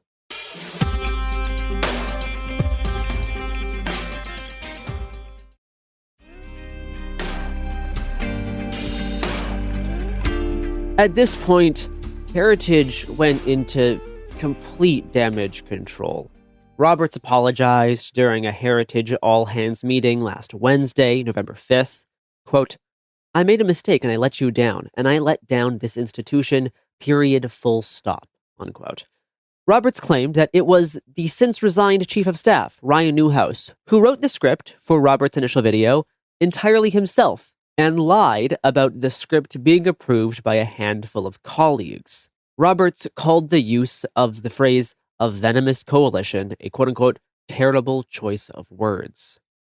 The Washington Free Beacon reported that Roberts said he was willing to resign but felt a quote-unquote moral obligation to repair the situation and had told the Heritage Foundation Board of Directors, quote, I made the mess, let me clean it up, unquote. During the all-hands meeting, Roberts explained that the video came to be because Heritage was under pressure to make a statement that Carlson was, quote, no longer part of the conservative movement, unquote. Later in this meeting, Roberts acknowledged that there could be a, quote, limiting principle to no cancellation. Longtime Heritage Research Fellow Robert Rector went on a tirade against Tucker and Fuentes, likening Tucker's show to stepping into a lunatic asylum, and advocated for a return of right-wing cancellation. Because if you don't have boundaries on who you regard inside the movement will destroy itself, and it will create a PR nightmare for everybody in it. And the boundaries that he set forth, William Buckley, in early 1960s, were twofold. You have to expunge all anti-Semitism, all of it. But that's just part of it, from the conservative movement. The other is you have to expel the lunatics, okay? The lunatics who think that Eisenhower was a communist, okay? And a whole bunch and we have them back now, okay? They are both here back just the way they were in 1959. And we have to go back and set the general parameters. You say, oh, we don't cancel. We do cancel. Did we cancel David Duke? Yes. You don't even know who David Duke was, probably most of you. I'd say. You know? Yes. Did we cancel the John Birch Society? Yes. Okay? Because they were harmful. Because if they're in your movement, you look like clowns. This highlights so much of my frustration around this whole controversy with all of these conservatives at the Leopards Eating People's Faces party trying to say that obviously the leopards who are eating people's faces aren't actually conservatives, despite them being all part of the Leopards Eating People's Faces party. Bircherism has achieved a near total capture of the modern-day Republican Party, especially under Trump. You can't remove the John Birch Society element from the modern-day Republican Party without the whole party collapsing. They won. That's what the party is now. That's what Heritage's Project 2025 is. Kevin Roberts responded to Rector's tirade by continuing to advocate that Heritage should attempt to bring some of Fuentes' audience into the conservative fold. But if there's a segment of that audience who might be with us and they really are not Nazis and anti-Semites, then maybe we can eventually bring them into the fold. I think we have to think that way. None of these people can be allowed to distance themselves from the Leopards Eating People's Faces party. To quote a write-up from the right-wing rag National Review, quote, "The Heritage staff meeting exposed something of a generational divide within Heritage.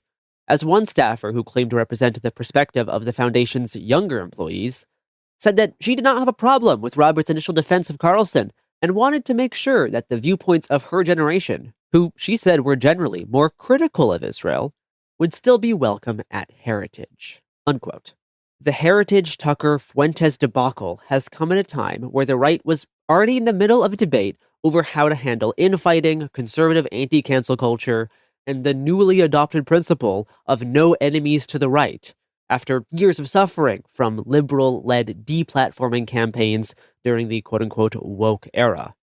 This debate really came to a head last month after the Young Republican pro-Hitler racist group chat scandal dropped, which was subsequently brushed off by people like Matt Walsh and Vice President J.D. Vance, who dismissed the texts, telling people who are concerned about it to quote-unquote grow up, while referring to the chat as a college group chat, calling the members kids and young boys, when the group chat in question was made up of men in their 30s. Don't put things on the internet, like be careful with what you post. If you put something in a group chat, assume that some scumbag is going to leak it in an effort to try to cause you harm or cause your family harm.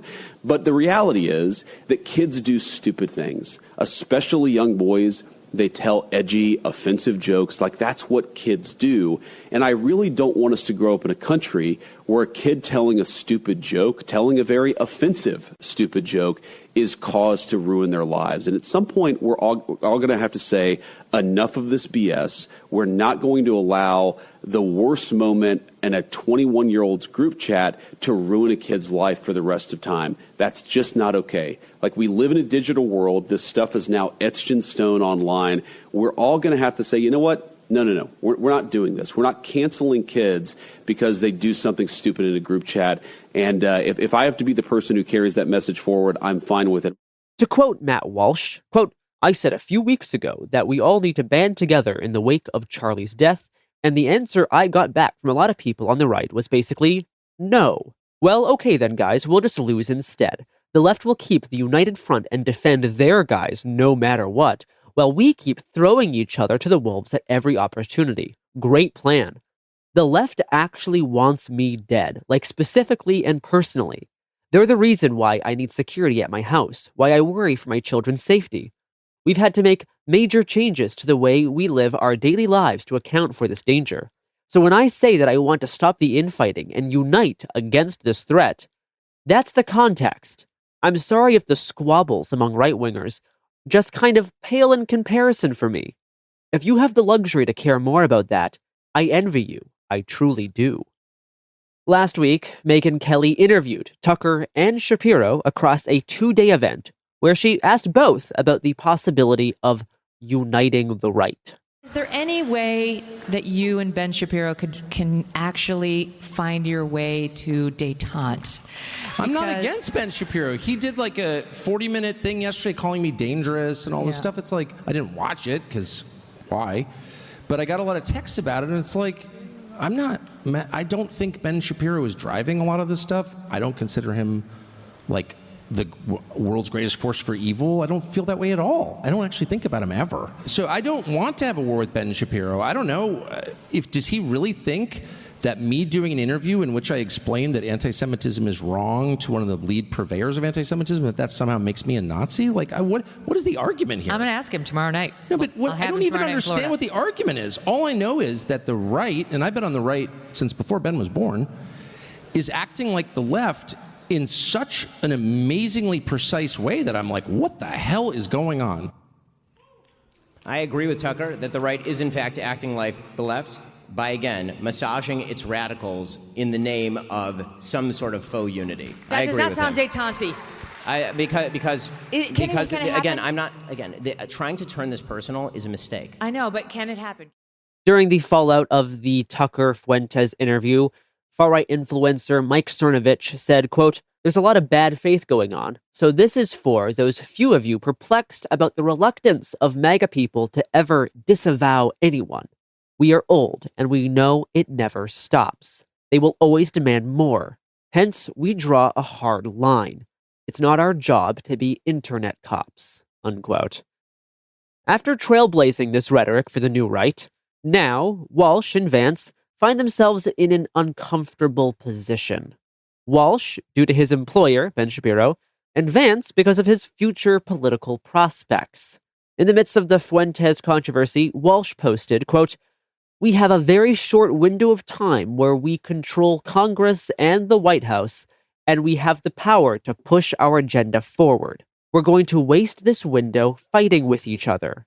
We're going to squander everything. I'm furious, honestly," unquote. I have just about had it with Matt Walsh.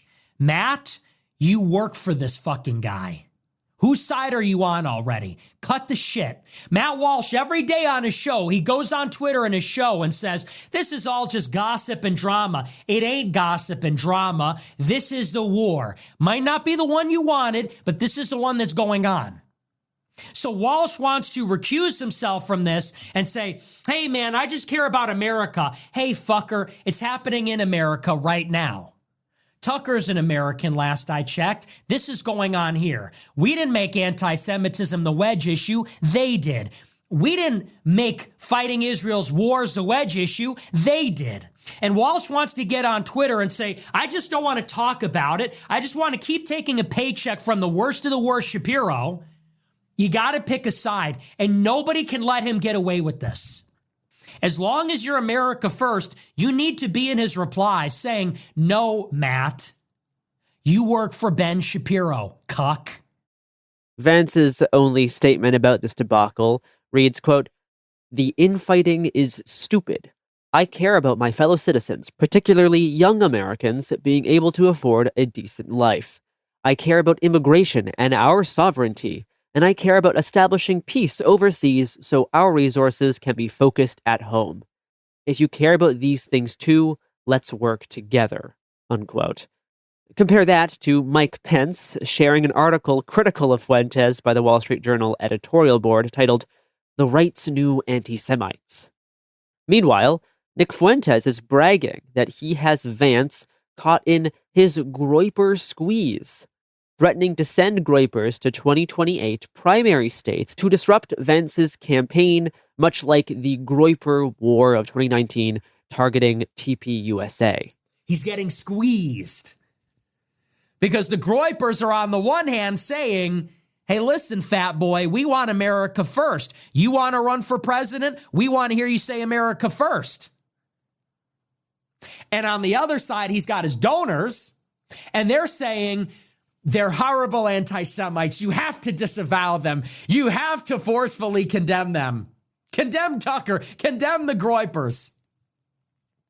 Now, if Vance condemns the Groypers, we are deploying to Iowa.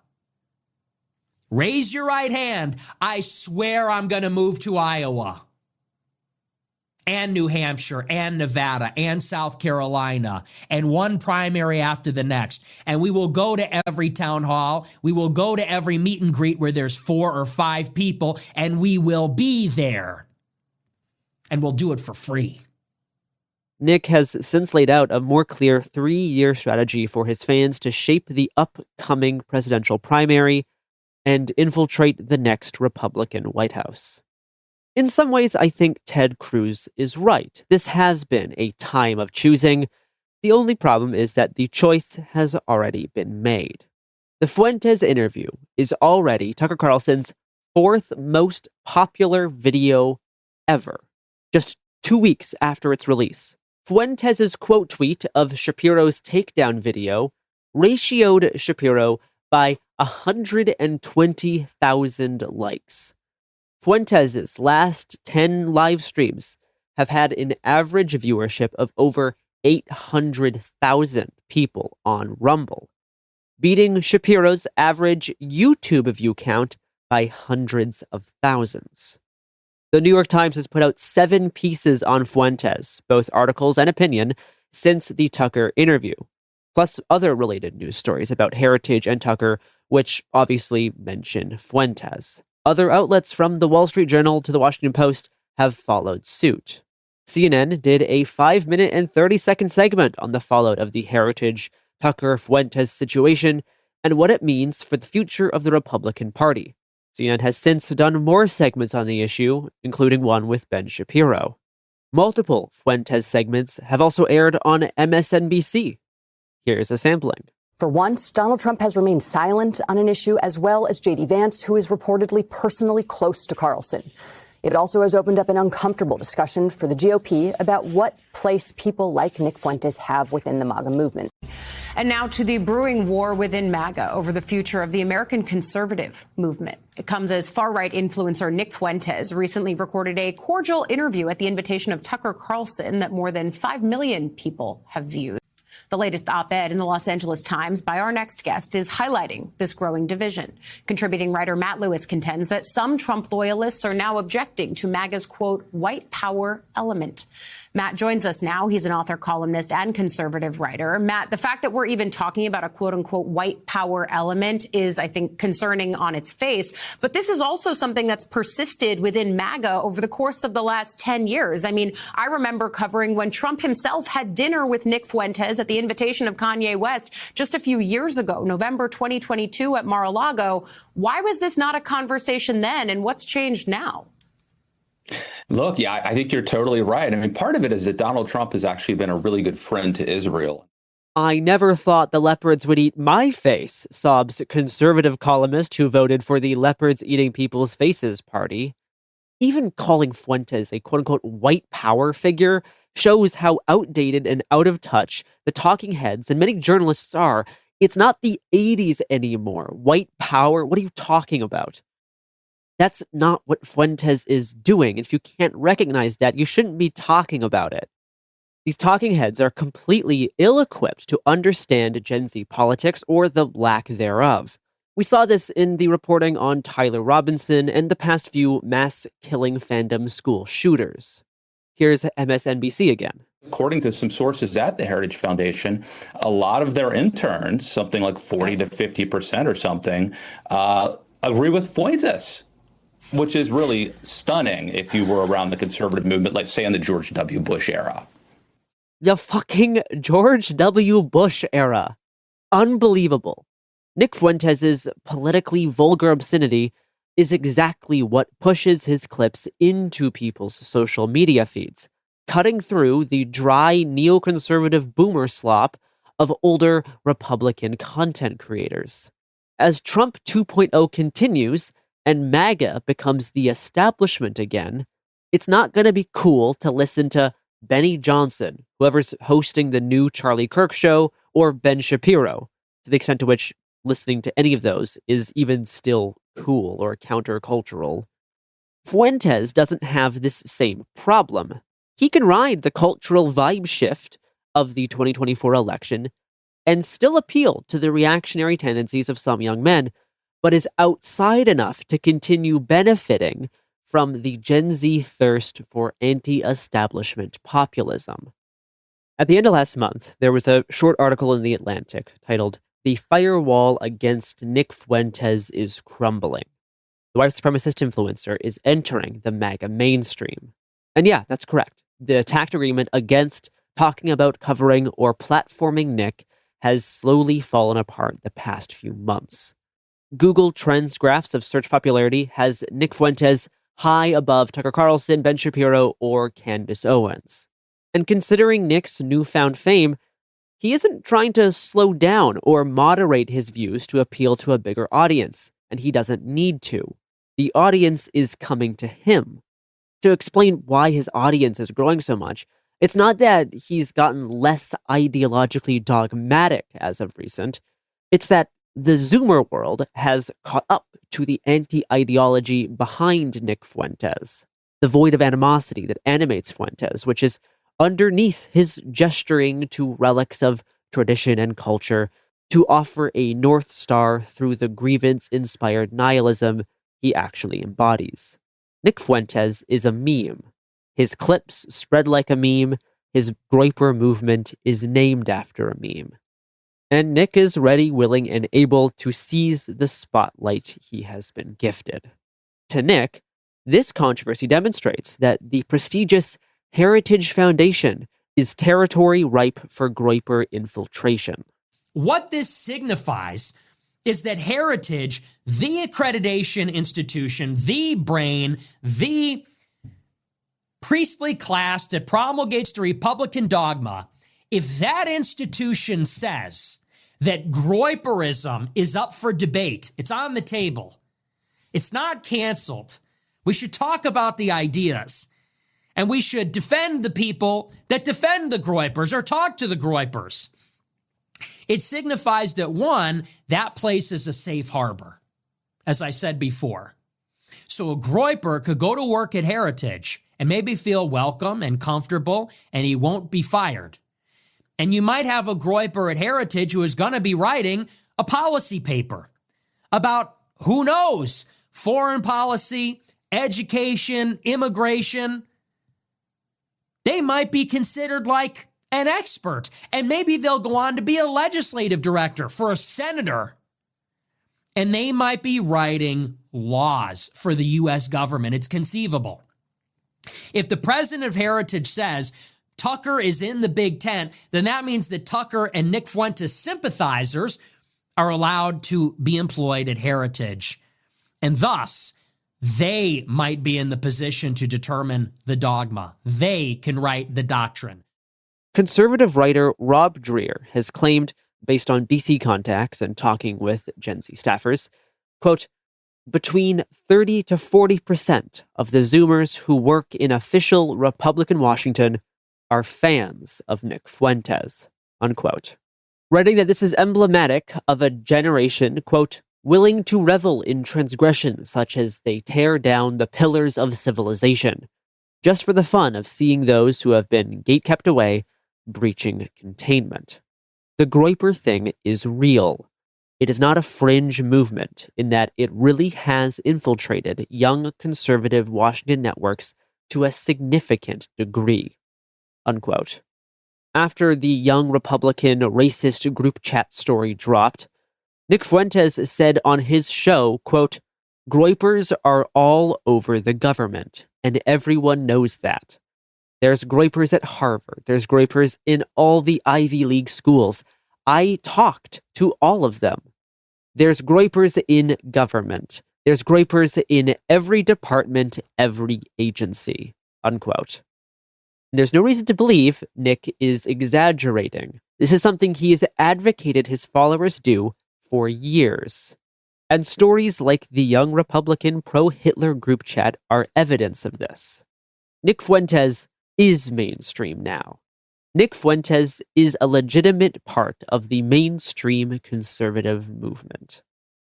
Even if he doesn't become the quote-unquote successor to his longtime nemesis Charlie Kirk, Fuentes is already on course to be the main figure to have gained the most from Kirk's death and emerged advantageous. This has been It Could Happen Here. See you on the other side.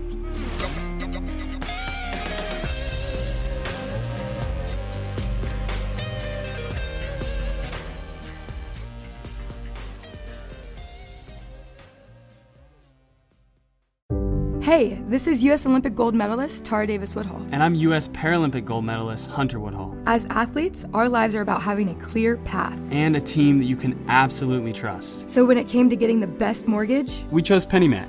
PennyMac is proud to be the official mortgage provider of Team USA and you. Learn more at pennymac.com. PennyMac Loan Services, LLC, Equal Housing Lender, NMLS ID 35953. Licensed by the Department of Financial Protection and Innovation under the California Residential Mortgage Lending Act. Conditions and restrictions may apply.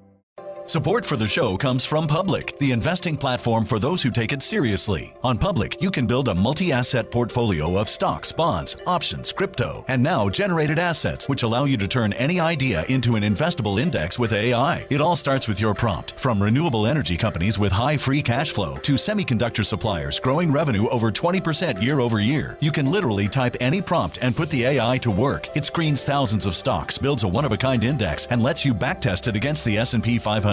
Then you can invest in a few clicks. Generated assets are like ETFs with infinite possibilities, completely customizable and based on your thesis, not someone else's. Go to public.com/podcast and earn an uncapped 1% bonus when you transfer your portfolio. That's public.com/podcast. Paid for by Public Investing. Brokerage services by Open to the Public Investing Inc. Member FINRA and SIPC. Advisory services by Public Advisors LLC, SEC registered advisor. Generated assets is an interactive analysis tool. Output is for informational purposes only and is not an investment recommendation or advice. Complete disclosures available at public.com/disclosures.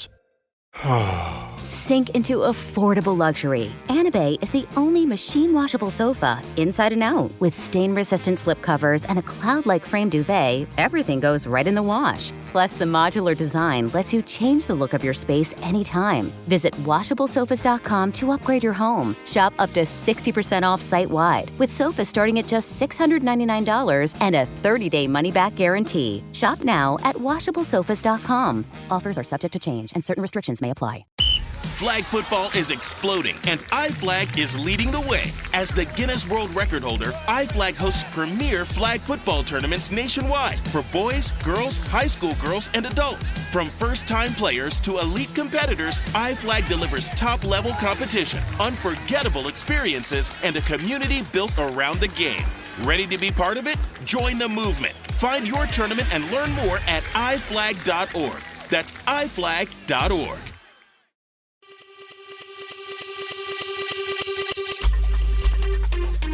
This is It Could Happen Here, Executive Disorder, our weekly newscast covering what's happening in the White House, the crumbling world, and what it means for you. I'm Garrison Davis. Today I'm joined by Mia Wong, James Stout, and Robert Evans. This episode, we are covering the week of November 5th to November 13th. That's how I feel about the week. Yeah. That's how you feel? Uh-huh. Well, the shutdown is now over, the longest shutdown in U.S. history. Last weekend, 8 Democratic senators caved on the shutdown, approving a deal to reopen the government without extending the existing Obamacare subsidies, gaining only a promise to have a Senate floor vote on healthcare tax credits sometime in December, with no indication given that this vote would pass the chamber and no commitment from Speaker Mike Johnson that he would hold a vote in the House. None of the Democratic senators that sided with the Republicans are up for re-election in 2026.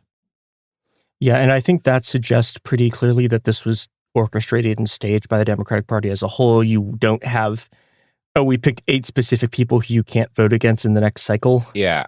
It's very clearly just stage managing. Specifically, with Schumer being somewhat in charge of the Senate, the Democrats, who likely would have been the person orchestrating this, who himself did not vote for this deal, was able to personally vote against it, despite likely being the one orchestrating this entire deal. Yeah.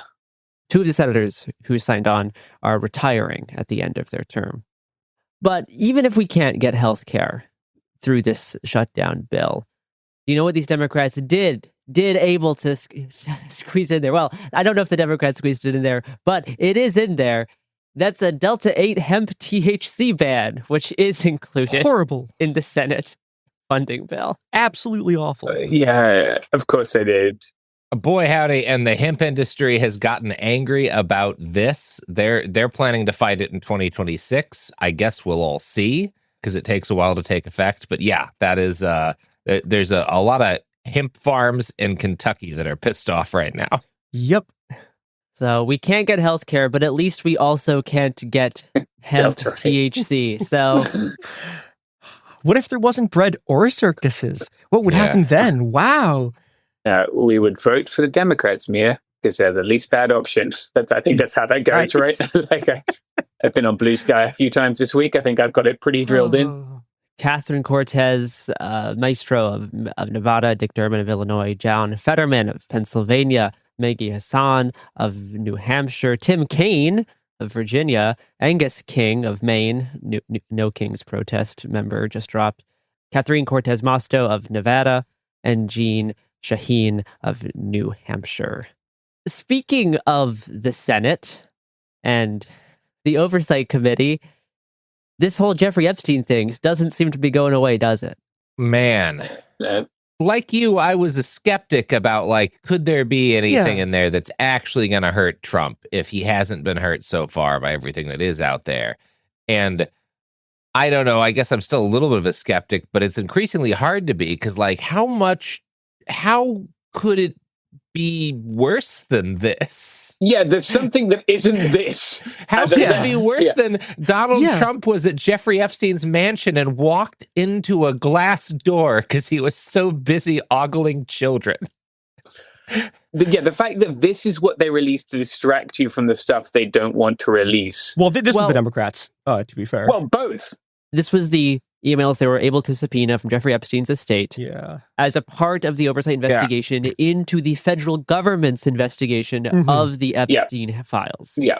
And yesterday, the Oversight Committee released this batch of files related to the Epstein investigation, mostly of note, a series of emails from about 2011 to 2019, including one from Epstein written to Maxwell from 2011. Quote, "I want you to realize that the dog that hasn't barked is Trump.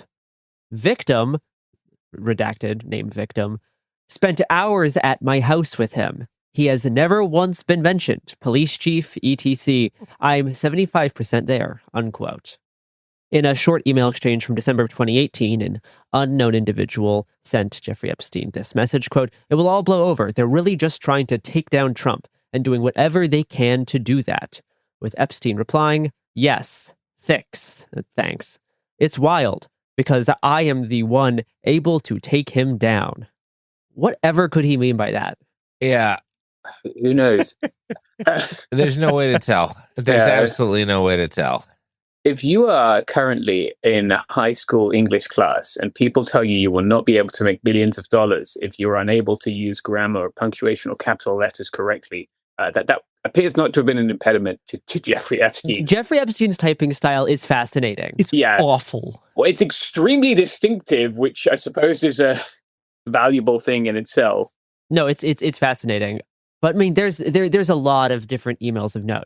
A 2019 email from Epstein to Michael Wolff, quote, "Victim, Mar-a-Lago, redacted. Trump said he asked me to resign.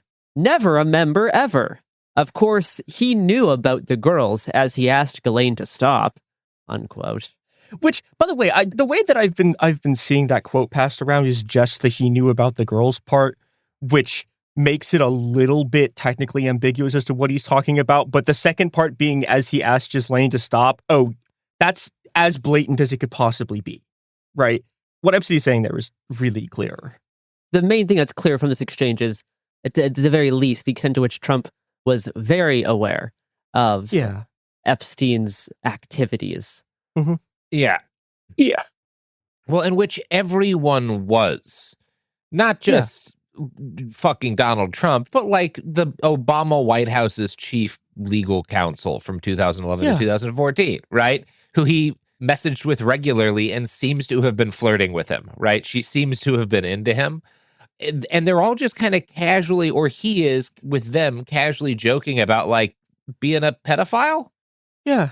There's emails from Steve Bannon here who he's just chatting with. Like he emails Peter Thiel at one point. The Steve Bannon exchange is from 2019 from Jeffrey Epstein. Yeah. Talking about a recent state visit. Message. Prince Andrew and Trump today. Too funny. Another reply from Epstein.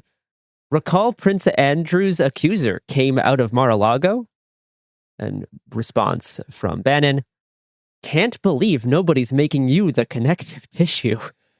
Jesus Christ. Wildly blatant stuff. An exchange from 2015 from Michael Wolff to Jeffrey Epstein. I hear CNN is planning to ask Trump tonight about his relationship with you, either on air or in scrum afterwards. Epstein replied, if you were able to craft an answer for him, what do you think it should be? And Wolff responded to that, quote, I think you should let him hang himself. If he says he hasn't been on the plane or to the house, then that gives you a valuable PR and political currency. You can hang him in a way that potentially generates a positive benefit for you. Or, if it really looks like he could win, you could save him, generating a debt. Of course, it is possible that when asked, he'll say Jeffrey's a great guy and has gotten a raw deal and is a victim of political correctness, which is to be outlawed in a Trump regime. Imagine putting that in writing to a Gmail address. Gmail is a fascinating choice by Epstein. Yeah, right. Yeah. Also, the fact that every goddamn one of these messages ends with "sent on my iPad" is it's just constantly amusing. Sent on my iPhone is for a lot of these. Yeah, they're always like 2 extra spaces between sentences. Like you can tell they're old people typing on iPads a lot of the time with their fucking clumsy ass fingers. Yeah. It's beautiful. It's beautiful. Text size huge. Some really disturbing exchanges from Epstein and a man named Landon Thomas Jr., with Epstein saying, would you like a photo of Donald and girls in bikinis in my kitchen? Sure, bro. Hawaiian tropical girl, Lauren Petrella. Epstein then sent a link displaying an image of a woman. Quote, my 20-year-old girlfriend in 93, that after 2 years I gave to Donald. Unquote. One thing I want to note here is that Landon Thomas Jr. Yeah, baby. Long time journalist at the New York Times. And he's just handed this. Financial journalist. Yeah. So he couldn't do anything with it. He could do nothing with it, obviously. He's a financial journalist. He can't report on what financier Jeffrey Epstein tells him about Donald Trump walking into a glass door because he was ogling naked children at Jeffrey Epstein's mansion. That's a thing that Jeffrey joked about to him, and the New York Times never printed. Yeah. In 2016, they had this. Yeah. Yeah. There's a tendency, and I understand why, to get sort of burned out on this, right? To be like, oh my God, it's more Epstein news. But we should be furious about this. Yeah. This was, what we have here. And this isn't even the stuff they're trying to hide. Right. This isn't the Epstein files. This is just the emails that the Oversight Committee has been able to get. Right. And it suggests very plainly that we are ruled by a group of pedophiles. And I refuse to call them a cabal because cabal implies that they work in the shadows. They were not. The entire ruling class knew this was going on openly. And they're joking about it. Yeah. They don't care. Yeah. They think it's funny. There's this exchange from 2017 between Jeffrey and an unknown individual where Jeffrey says, you are welcome at my house always, and more private. The person responds, very well. Just send me the address again and the code to the door so I can get to the second floor. And send me the day and time. Thanks. Jeffrey said, 10 p.m. Should I bring special cake from New York? The unknown individual responded, yes. And then, once they arrived, they sent the message, quote, I'm at the door, but I will wait for my time. I don't want to come early to find Trump in your house. 2 laughing emojis. 2017. Christ. Yeah. And the reason they're doing this, right? The reason they're so blatant about this, the reason they all think it's so funny, the reason they're just doing this over completely unencrypted email in a way that, like, someone planning a completely legal protest where you stand outside of a building with signs, right, would not plan it like this.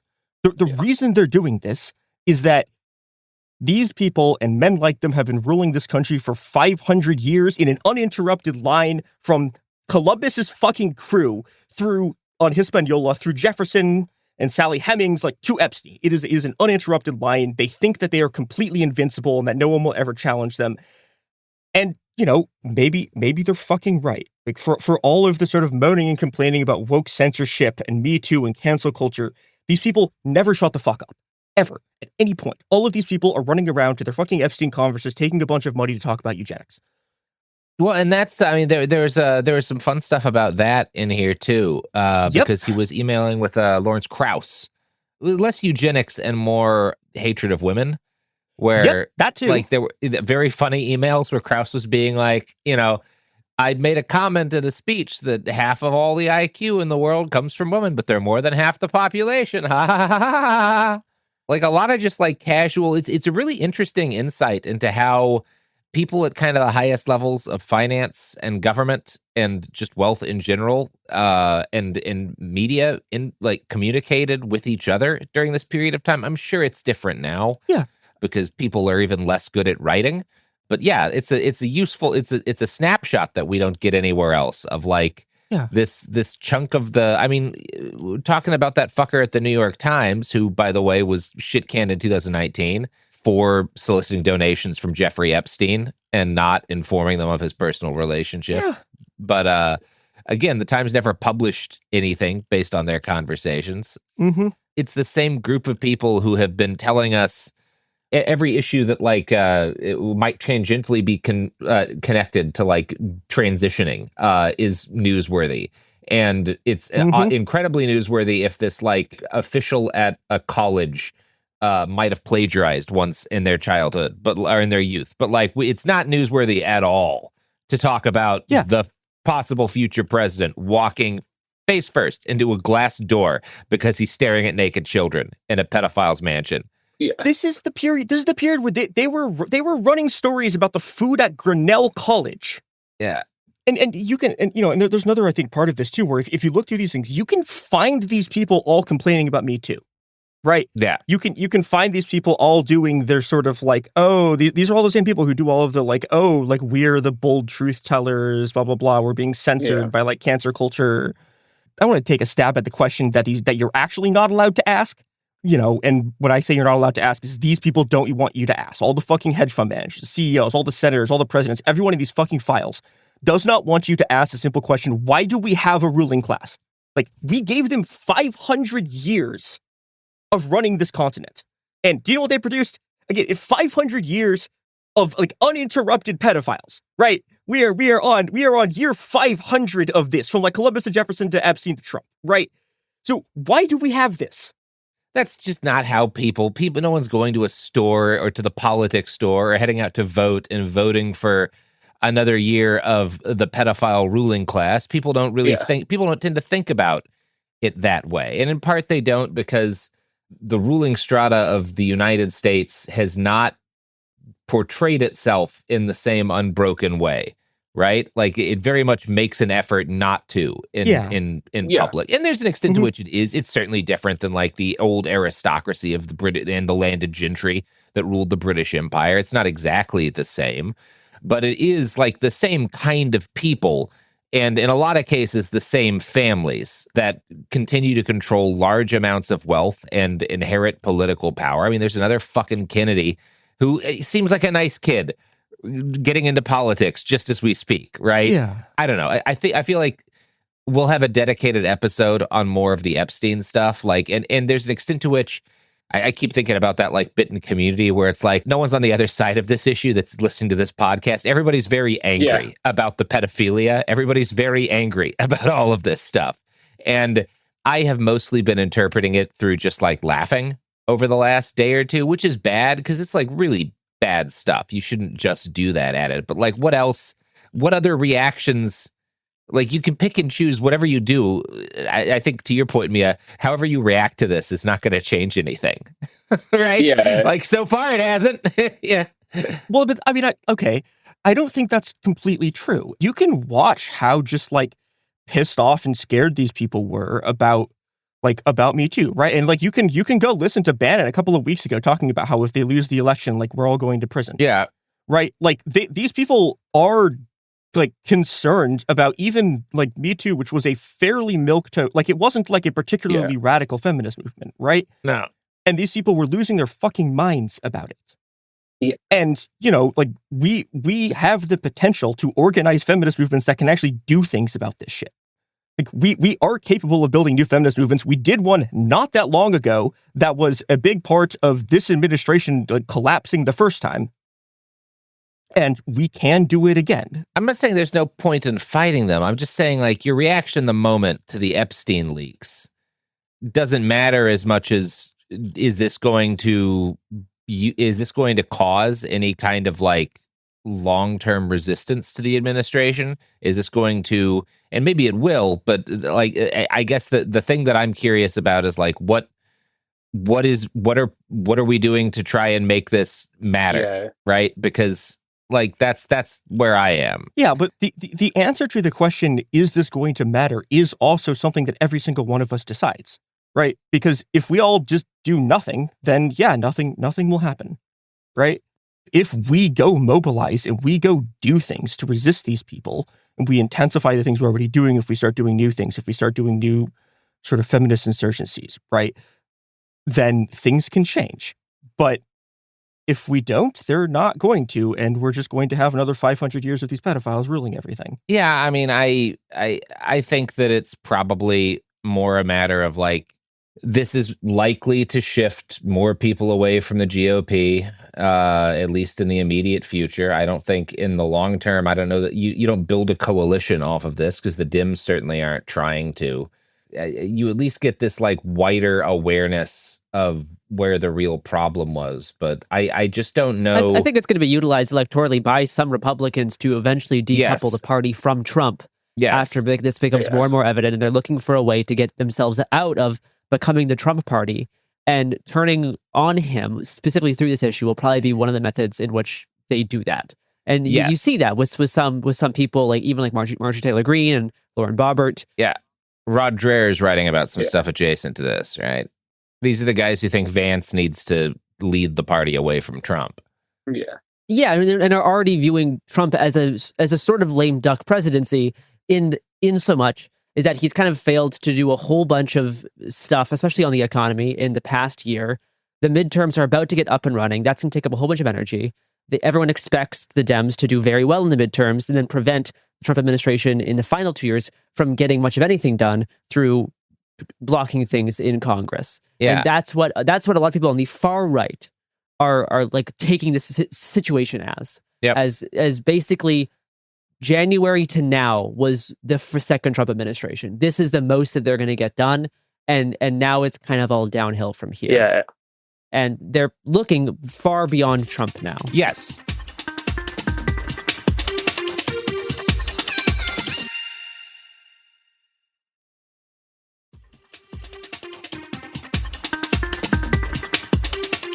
I want to tack back to the Times real quickly before we move past this. Like, Gareth, some of those emails you read, if I'm not mistaken, were like in December of 2018, right? Yeah. The 2018 ones are Epstein saying, I am the one able to take him down. That one's from 2018. Yeah. Okay. So let's talk about, the week before the midterms and a week after midterms in terms of Times front page stories, right? The week before the midterms, 2018, the Times ran 12 stories on the quote-unquote migrant caravan. On the front page, it ran 24 stories. Oh, yeah, I remember that. Right? Yeah. The week after, it ran 5.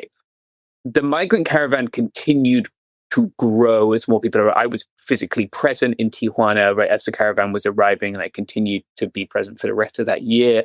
The caravan continued to grow. More people continued to come. Right. This is a choice was made not to cover the Epstein stuff that Robert spoke about. Right.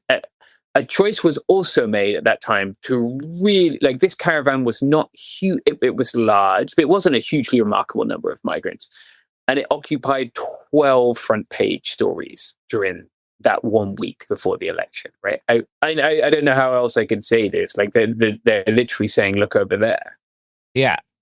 And I guess that's part of my fear, Gare, is I think that is accurate as to how things are going to play out, and that the Dems will have a good midterm and probably pretty good results in the 2020. That's less clear to me, because in part, if the Dems have a really good 2026 and then things continue to get worse, maybe we'll blame the party. I don't know who's going to show up on the, after Trump. That's all a little unclear. Yeah. But what worries me is that in the mix of all that, we're going to get away from, and I think this is almost inevitable, actual accountability for these people. Like, I don't foresee there being strong punishment. I foresee things moving forward, possibly in a way where they get quite a bit better, but not where I don't see the likelihood of these people getting punished. And I don't know that somebody running in 2028 on a platform of we're going to hang these people in the street would win, but I think it's worth a shot. Yeah. It's pretty far off. I really, I'm not sure how much this will still be relevant by then. I mean, after Mike Johnson for 7 weeks delayed the swearing in of Arizona Representative Adelita Grijalva, she was finally sworn in yesterday on Wednesday and became the 218th required signature on the discharge petition to force a floor vote for the full release of the Epstein files. Johnson says this vote will happen next week.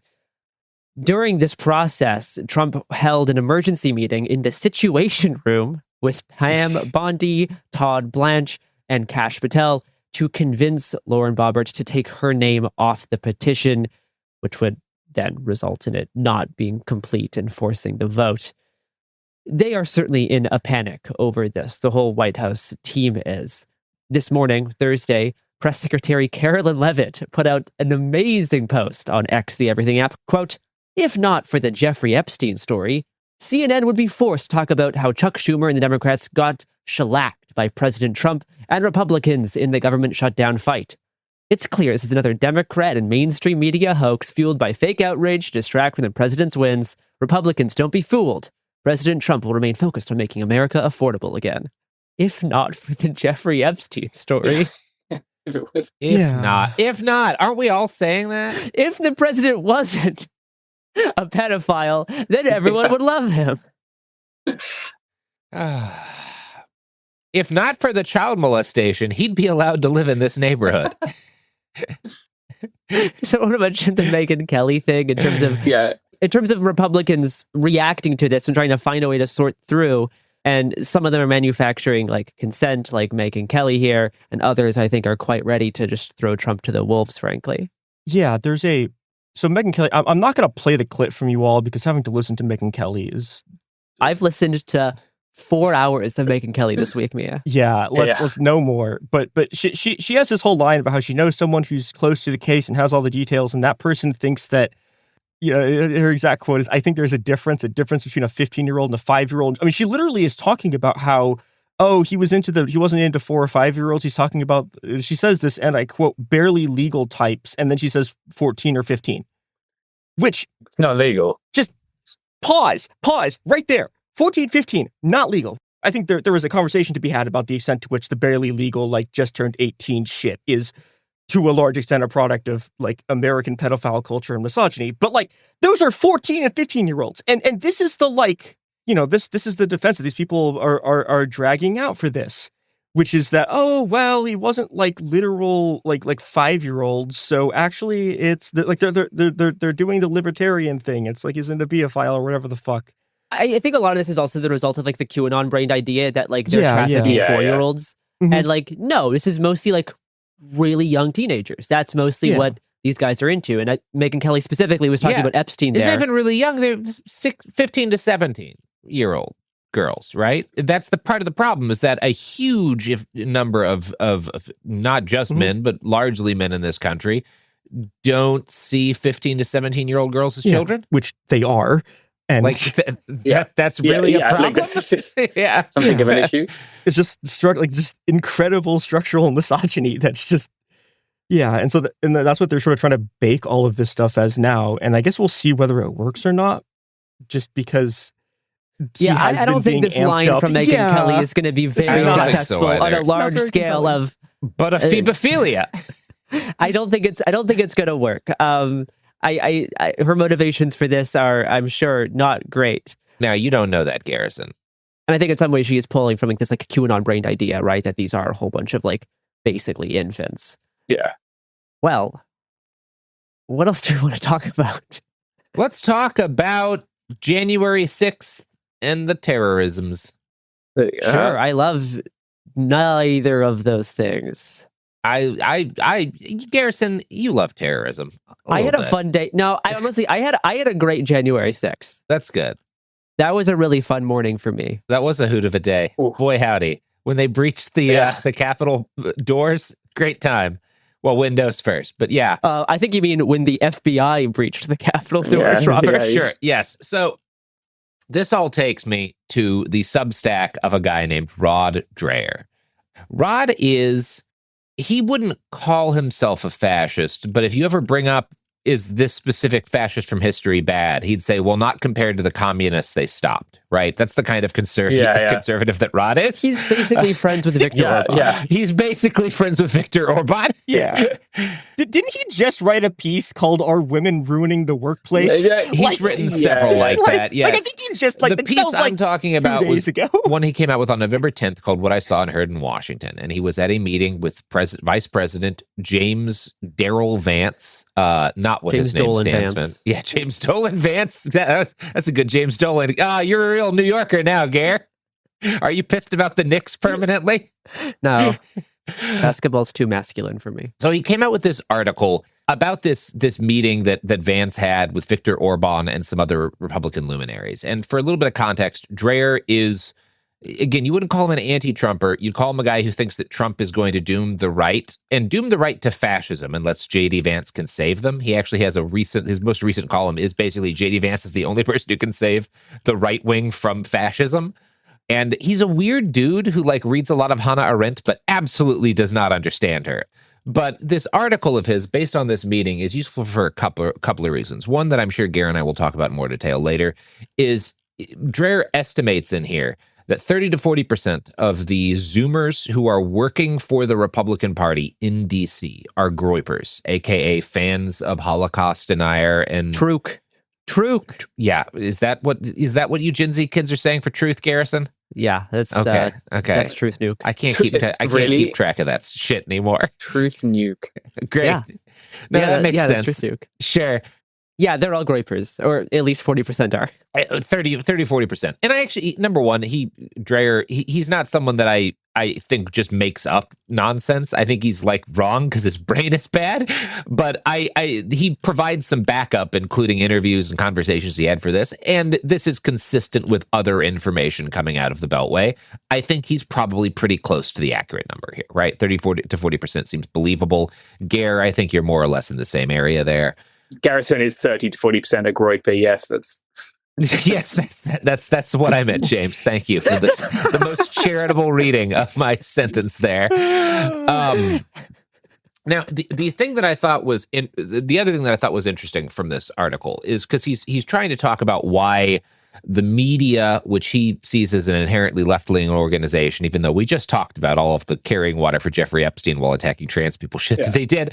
No, it's a right-wing / liberal organization. I would agree. Yeah, you have to get over some of his aspects of phrasing, but he's talking about some of the reasons why he thinks that the institutions in our society, like Zoomers, do not trust them.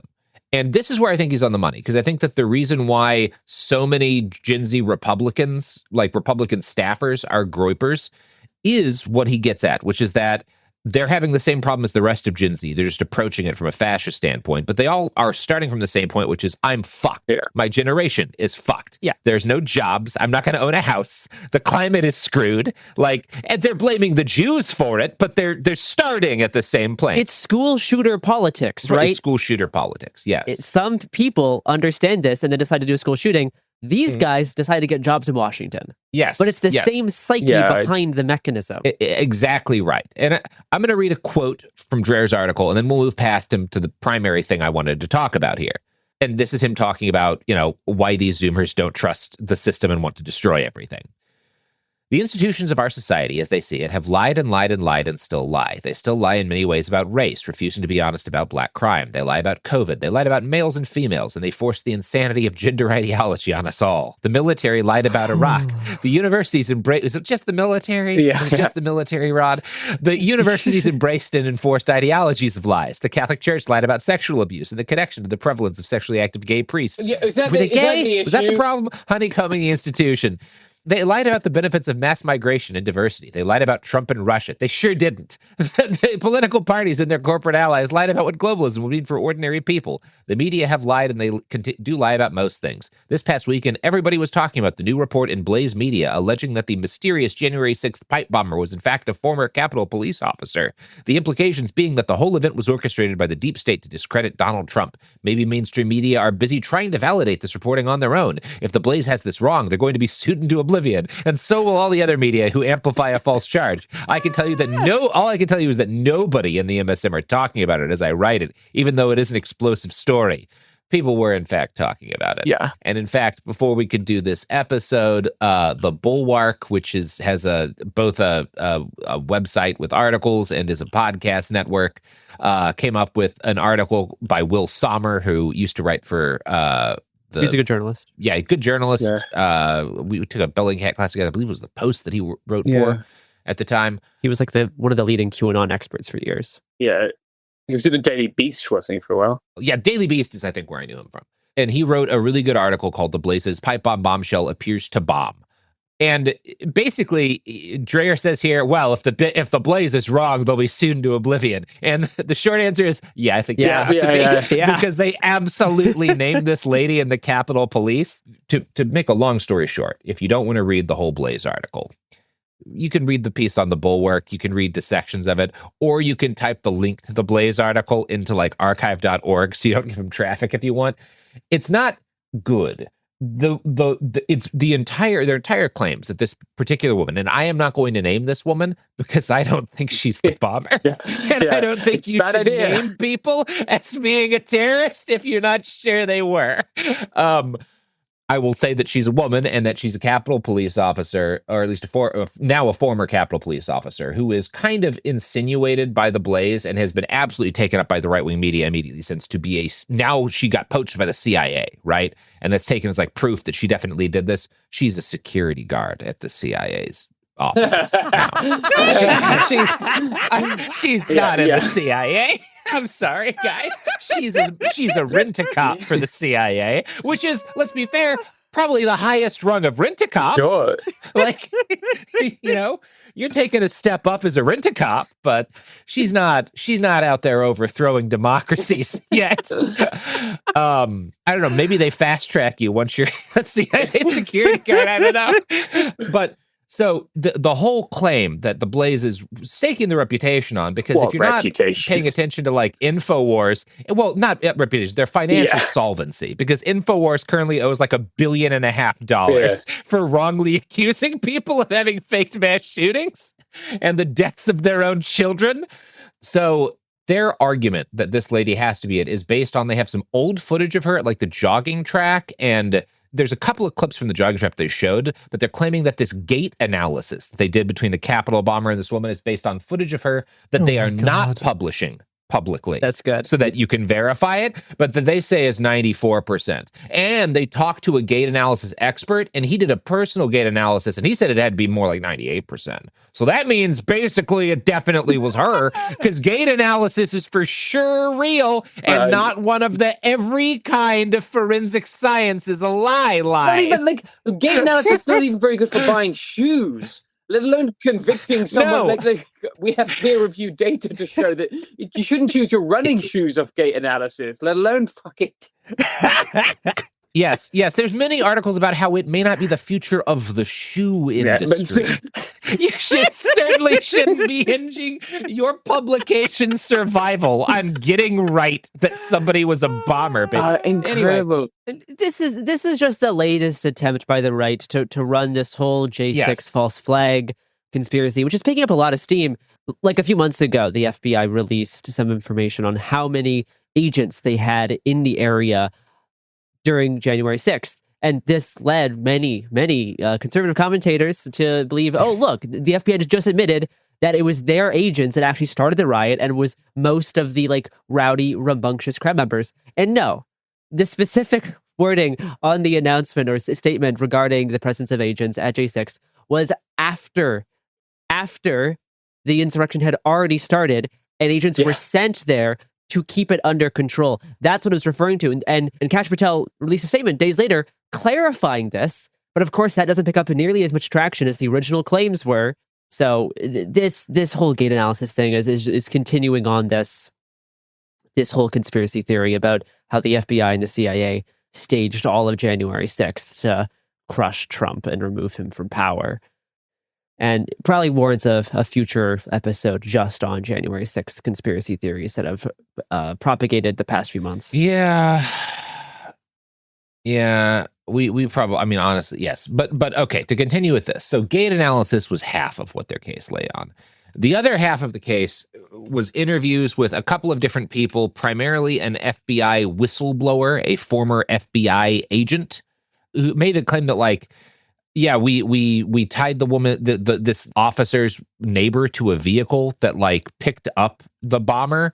This is not based on publicly available information. This is based on the statements made by former FBI agent Kyle Seraphim, who is now a right-wing media personality. Of course. And we're just trusting that this guy, who is former FBI agent trying to rebrand himself as an influencer, is telling us the truth about all of this stuff that they're not presenting us with. This is kind of dressed up as OSINT, but they're not actually providing you with the information. No, there's no actual open source intelligence. You can't work back from because they're hiding a lot of stuff, right?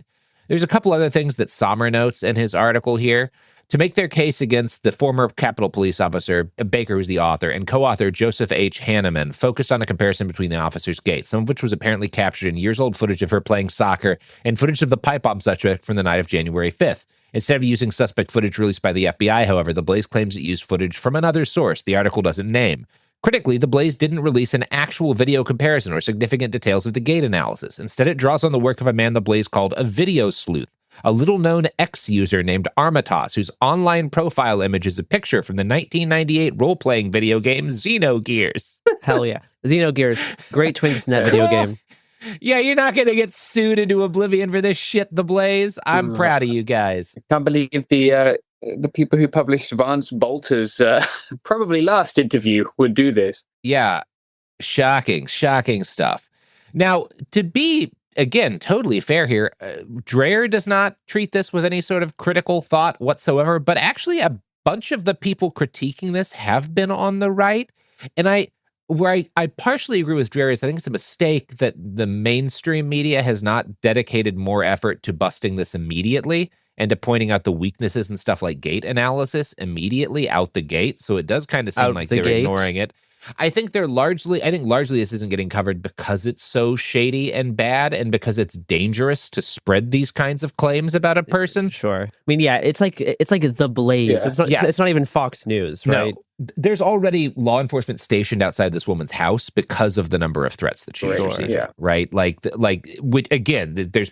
She has ample claims for damages here. Yeah. Yeah, so a couple of the people who have come after her, after this article, one of them is Julie Kelly, who's a right-wing media figure and is a major force in the January 6th conspiracy theory world. And she is largely attacking the Blaze because she's doing her own investigation into who did the pipe bombing, right? So she's pointed out some very obvious problems. Why don't you post that other video you have, right? Why don't you show the evidence of the gait analysis, right? So she's been attacking this, as has Joe Hoft, who's co-founder of the Gateway Pundit. Hell yeah. Oh, God. Yeah, great stuff. So there's people on the right talking shit about this stuff. It's worth noting that when this initially came out, Glenn Beck spent days beforehand hyping it up and talking about how, like, this is the biggest, I think that he literally called it like the biggest conspiracy in American history, maybe, which, like, Jesus Christ, dream smaller. Come on, dude. Yeah, but within like a day of the article actually coming out, The Blaze added an editor's note. Like, most of this is wrong. Which is pretty damning. An earlier version of this story said it appeared the bombing suspect interacted with police. After publication, a congressional investigator with access to a camera angle that has not been made public reached out and told Blaze News a person similarly attired to the suspected bomber, who comes out of the alley and crosses the street towards the two Capitol police vehicles, is not the same person as the hoodie-clad pipe bomb suspect walking down the alley just minutes earlier. Amazing. Wouldn't their gait analysis have shown that? Amazing work. Wouldn't you have known that if gait analysis was real? It's almost like you can't rely on gait analysis to identify individuals. Yeah, it's almost like this is all bullshit. Anyway, I largely did this just because fuck you, Rod Dreher. We covered this stupid ass story. Will Sommer covered this stupid ass story, and we made fun of it. Thank you, Will. Thank you, The Bulwark. This is what I've got. I'm done. That Dreher piece is also crazy and just It's nuts. It's surreal. nuts. Surreal because of how much of it is like talking about how we, as in the right, needs to like recalibrate how we discuss the reality of like complete Jewish control over our media, and how it's fine actually because a whole bunch of various like ethnicities excel in various fields, and that's not weird. So it's not weird that Jews control all the media. We shouldn't be worried about this. And how much of that piece feels like it could have been written in like the 1920s. Yes. It's a crazy time capsule. Yep. Anyway, that's my opinions on the Dreher Substack piece. Anti-Semitism versus anti-Semitism. It's a great time. I mean, sure. I mean, you could have I would have a slightly more complicated analysis of the piece than just anti-Semitism, because Dreher approaches that issue really oddly. I don't think he's anti-Semitic, frankly. I don't think he thinks he's anti-Semitic. I don't think he thinks he is, but it's like, I think that there's a difference between what he believes about himself and what he's trying to do and what he is doing, and Sure. I mean, even in the way that the article is written, and like a lot of it is, attacking a certain type of anti-Semitism on the right. Well, you guys know what Rod Dreher would hate, other than an editor. I think he would actually love some ads. Frankly. Yeah, he might. Oh, God.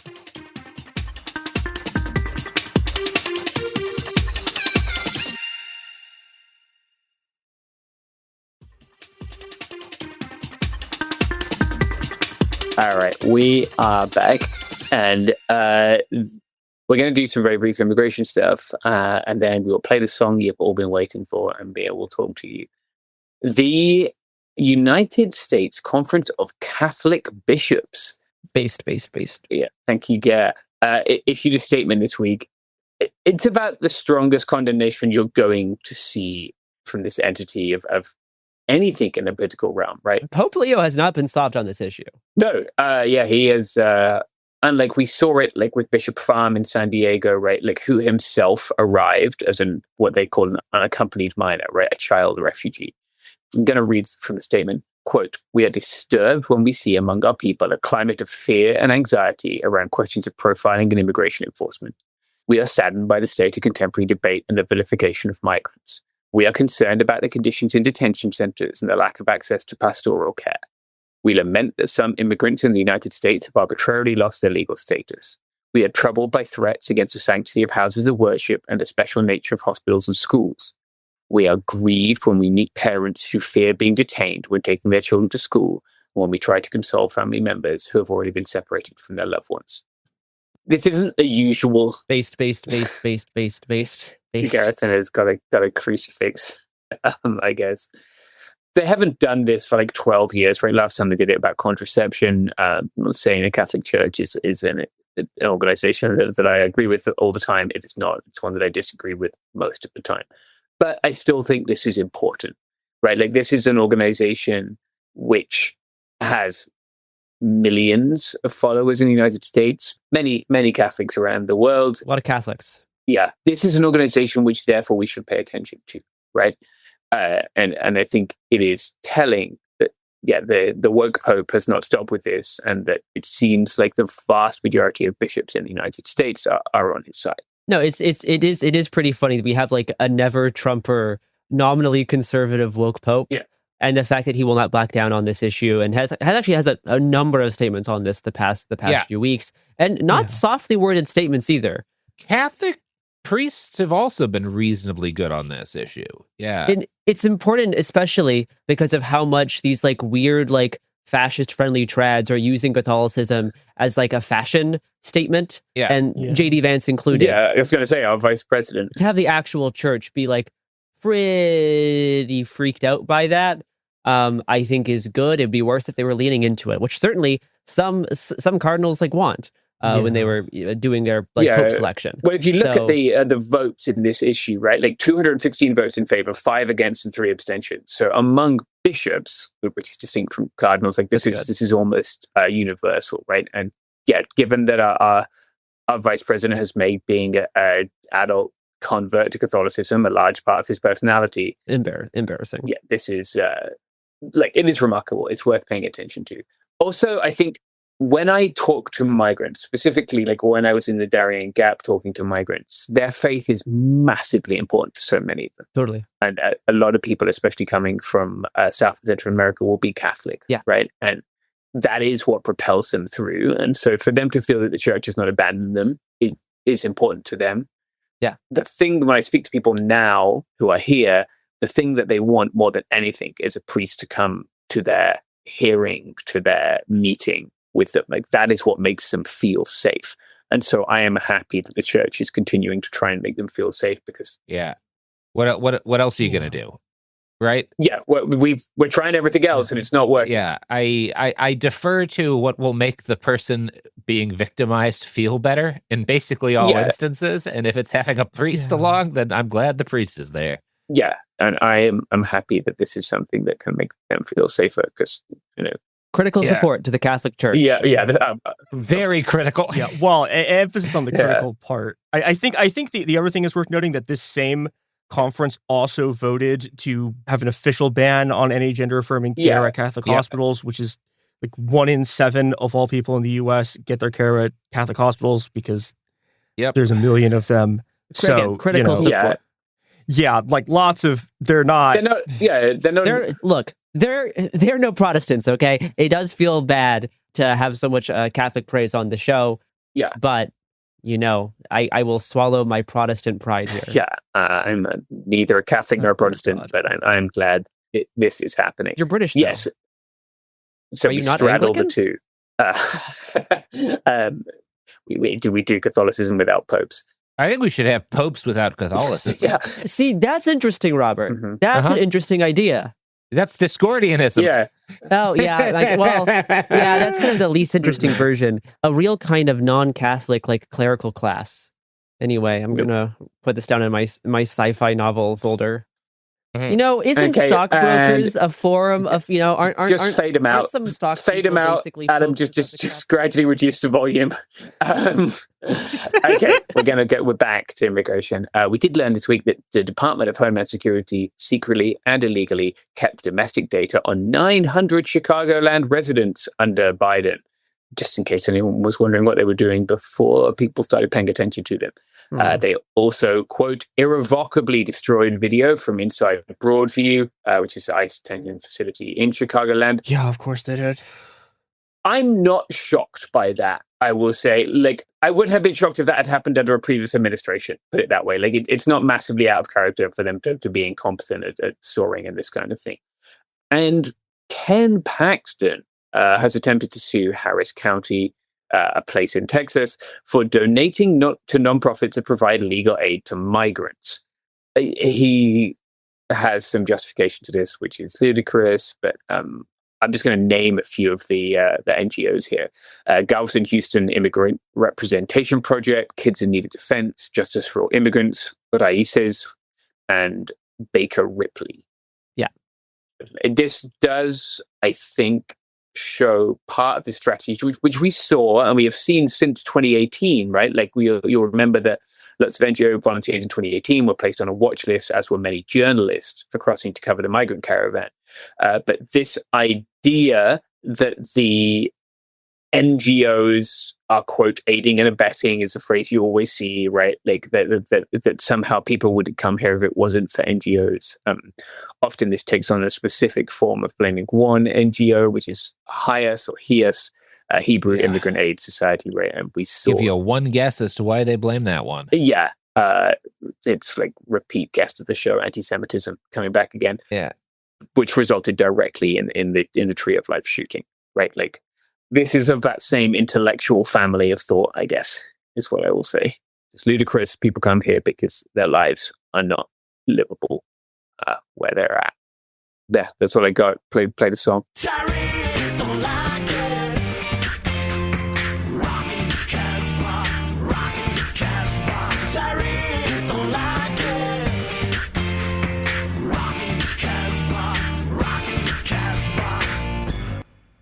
All right, so there is actually a surprising amount of tariff news.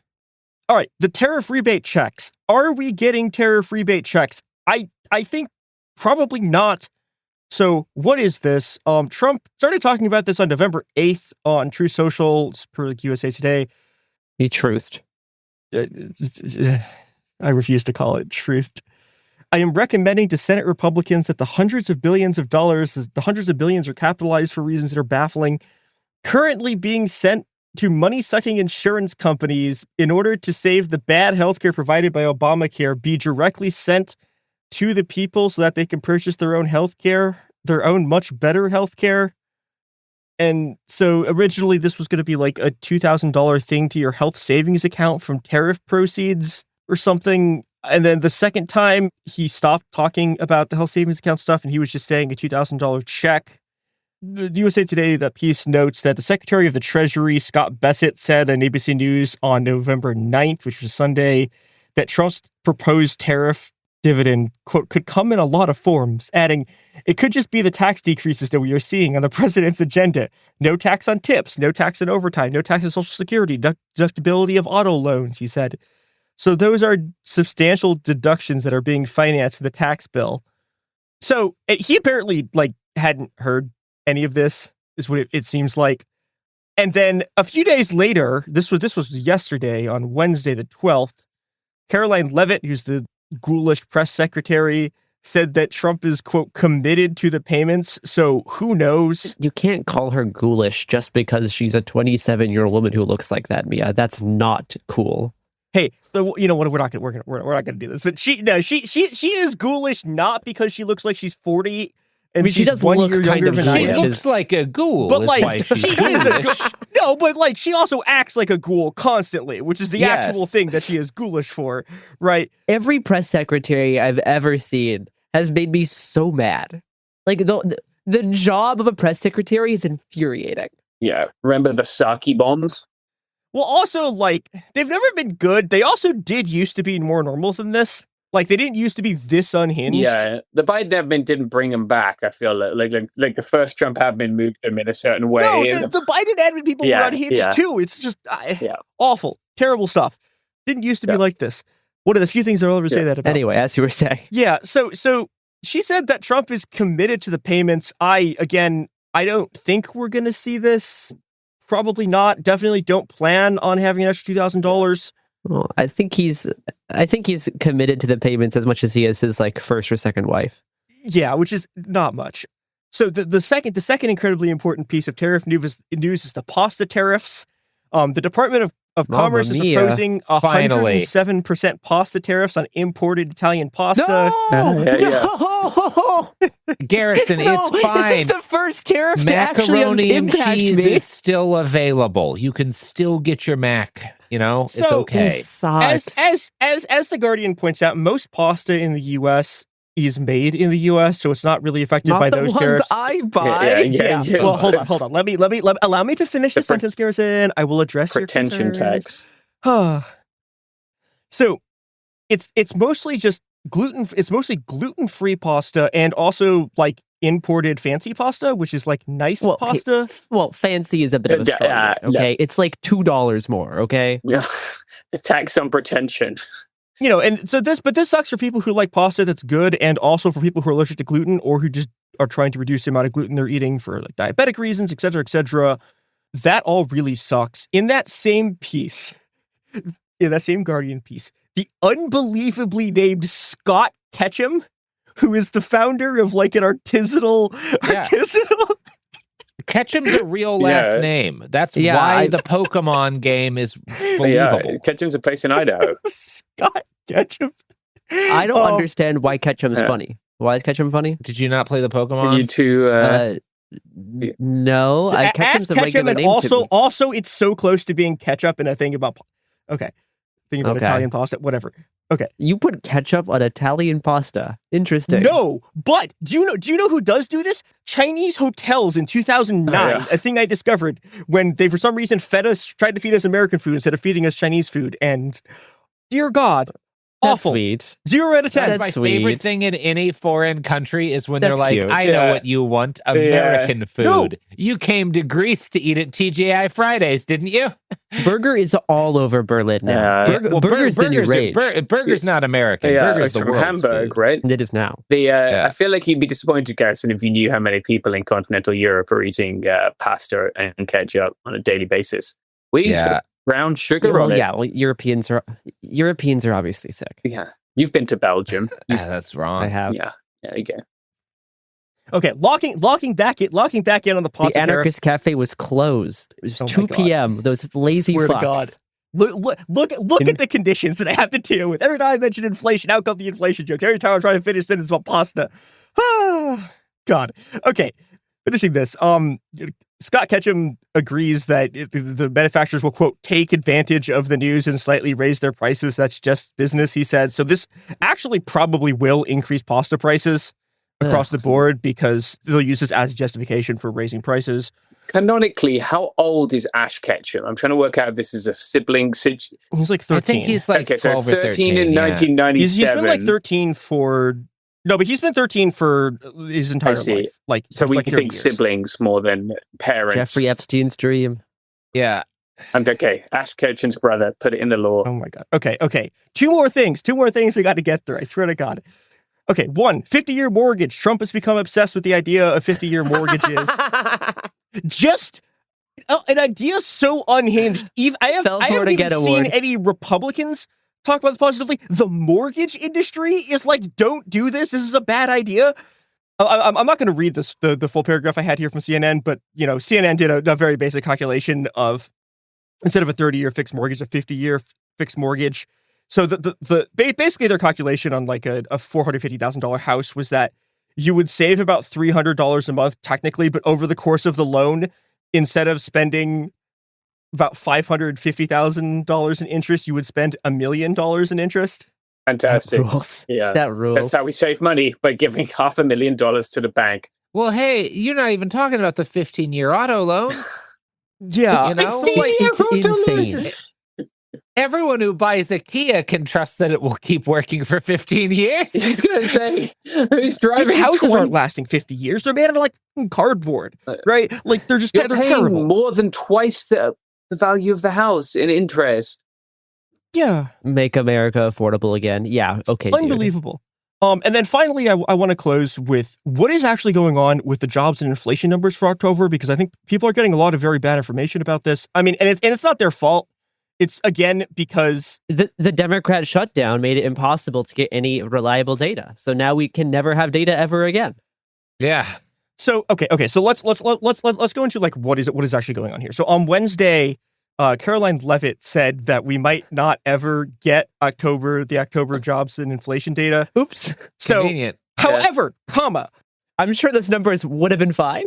Comma, The Spirit Halloween bump would have been huge. comma, on Thursday, National Economic Council Director Kevin Hassett, who, by the way, is the guy whose whole thing is that he wants to impose taxes on holding U.S. bonds, the worst. Maybe the only idea I've ever seen. Well, I don't know if it's actually worse than the 50-year mortgage.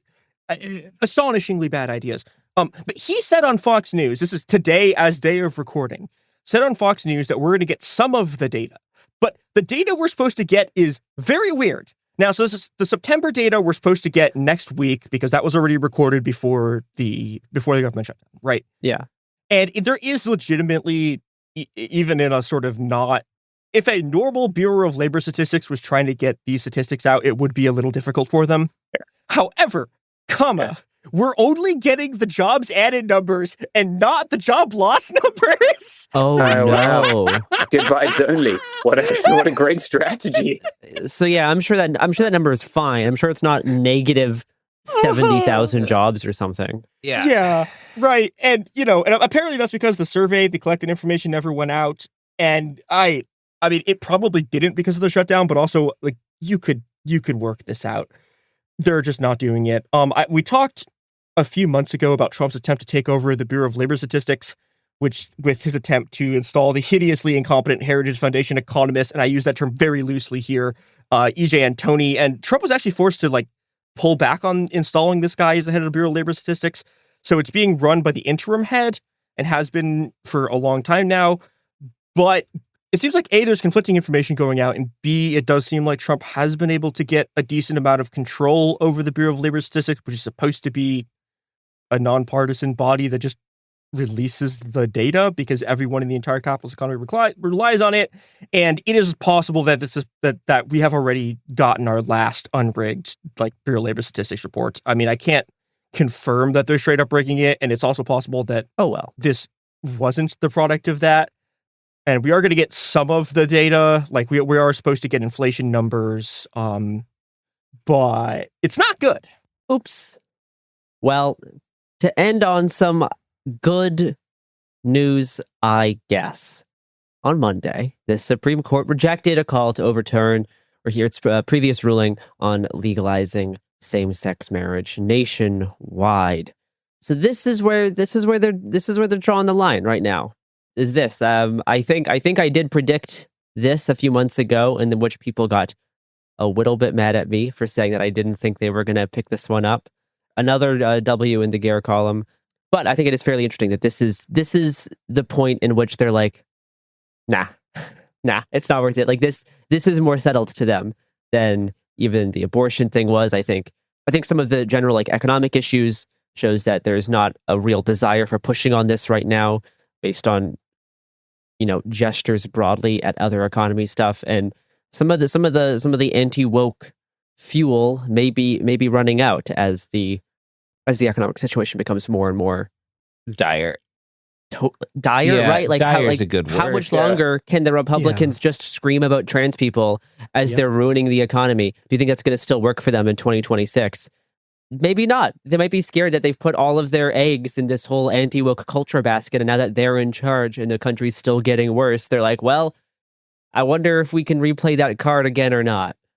As a final economy note, I want to note that SoftBank sold all of their shares in NVIDIA, $5 billion of NVIDIA share. Don't worry about it. It's part of regular stock rotation. It's fine. These are the biggest rubes who have ever existed have gotten rid of all of their fucking NVIDIA stuff. Of shits.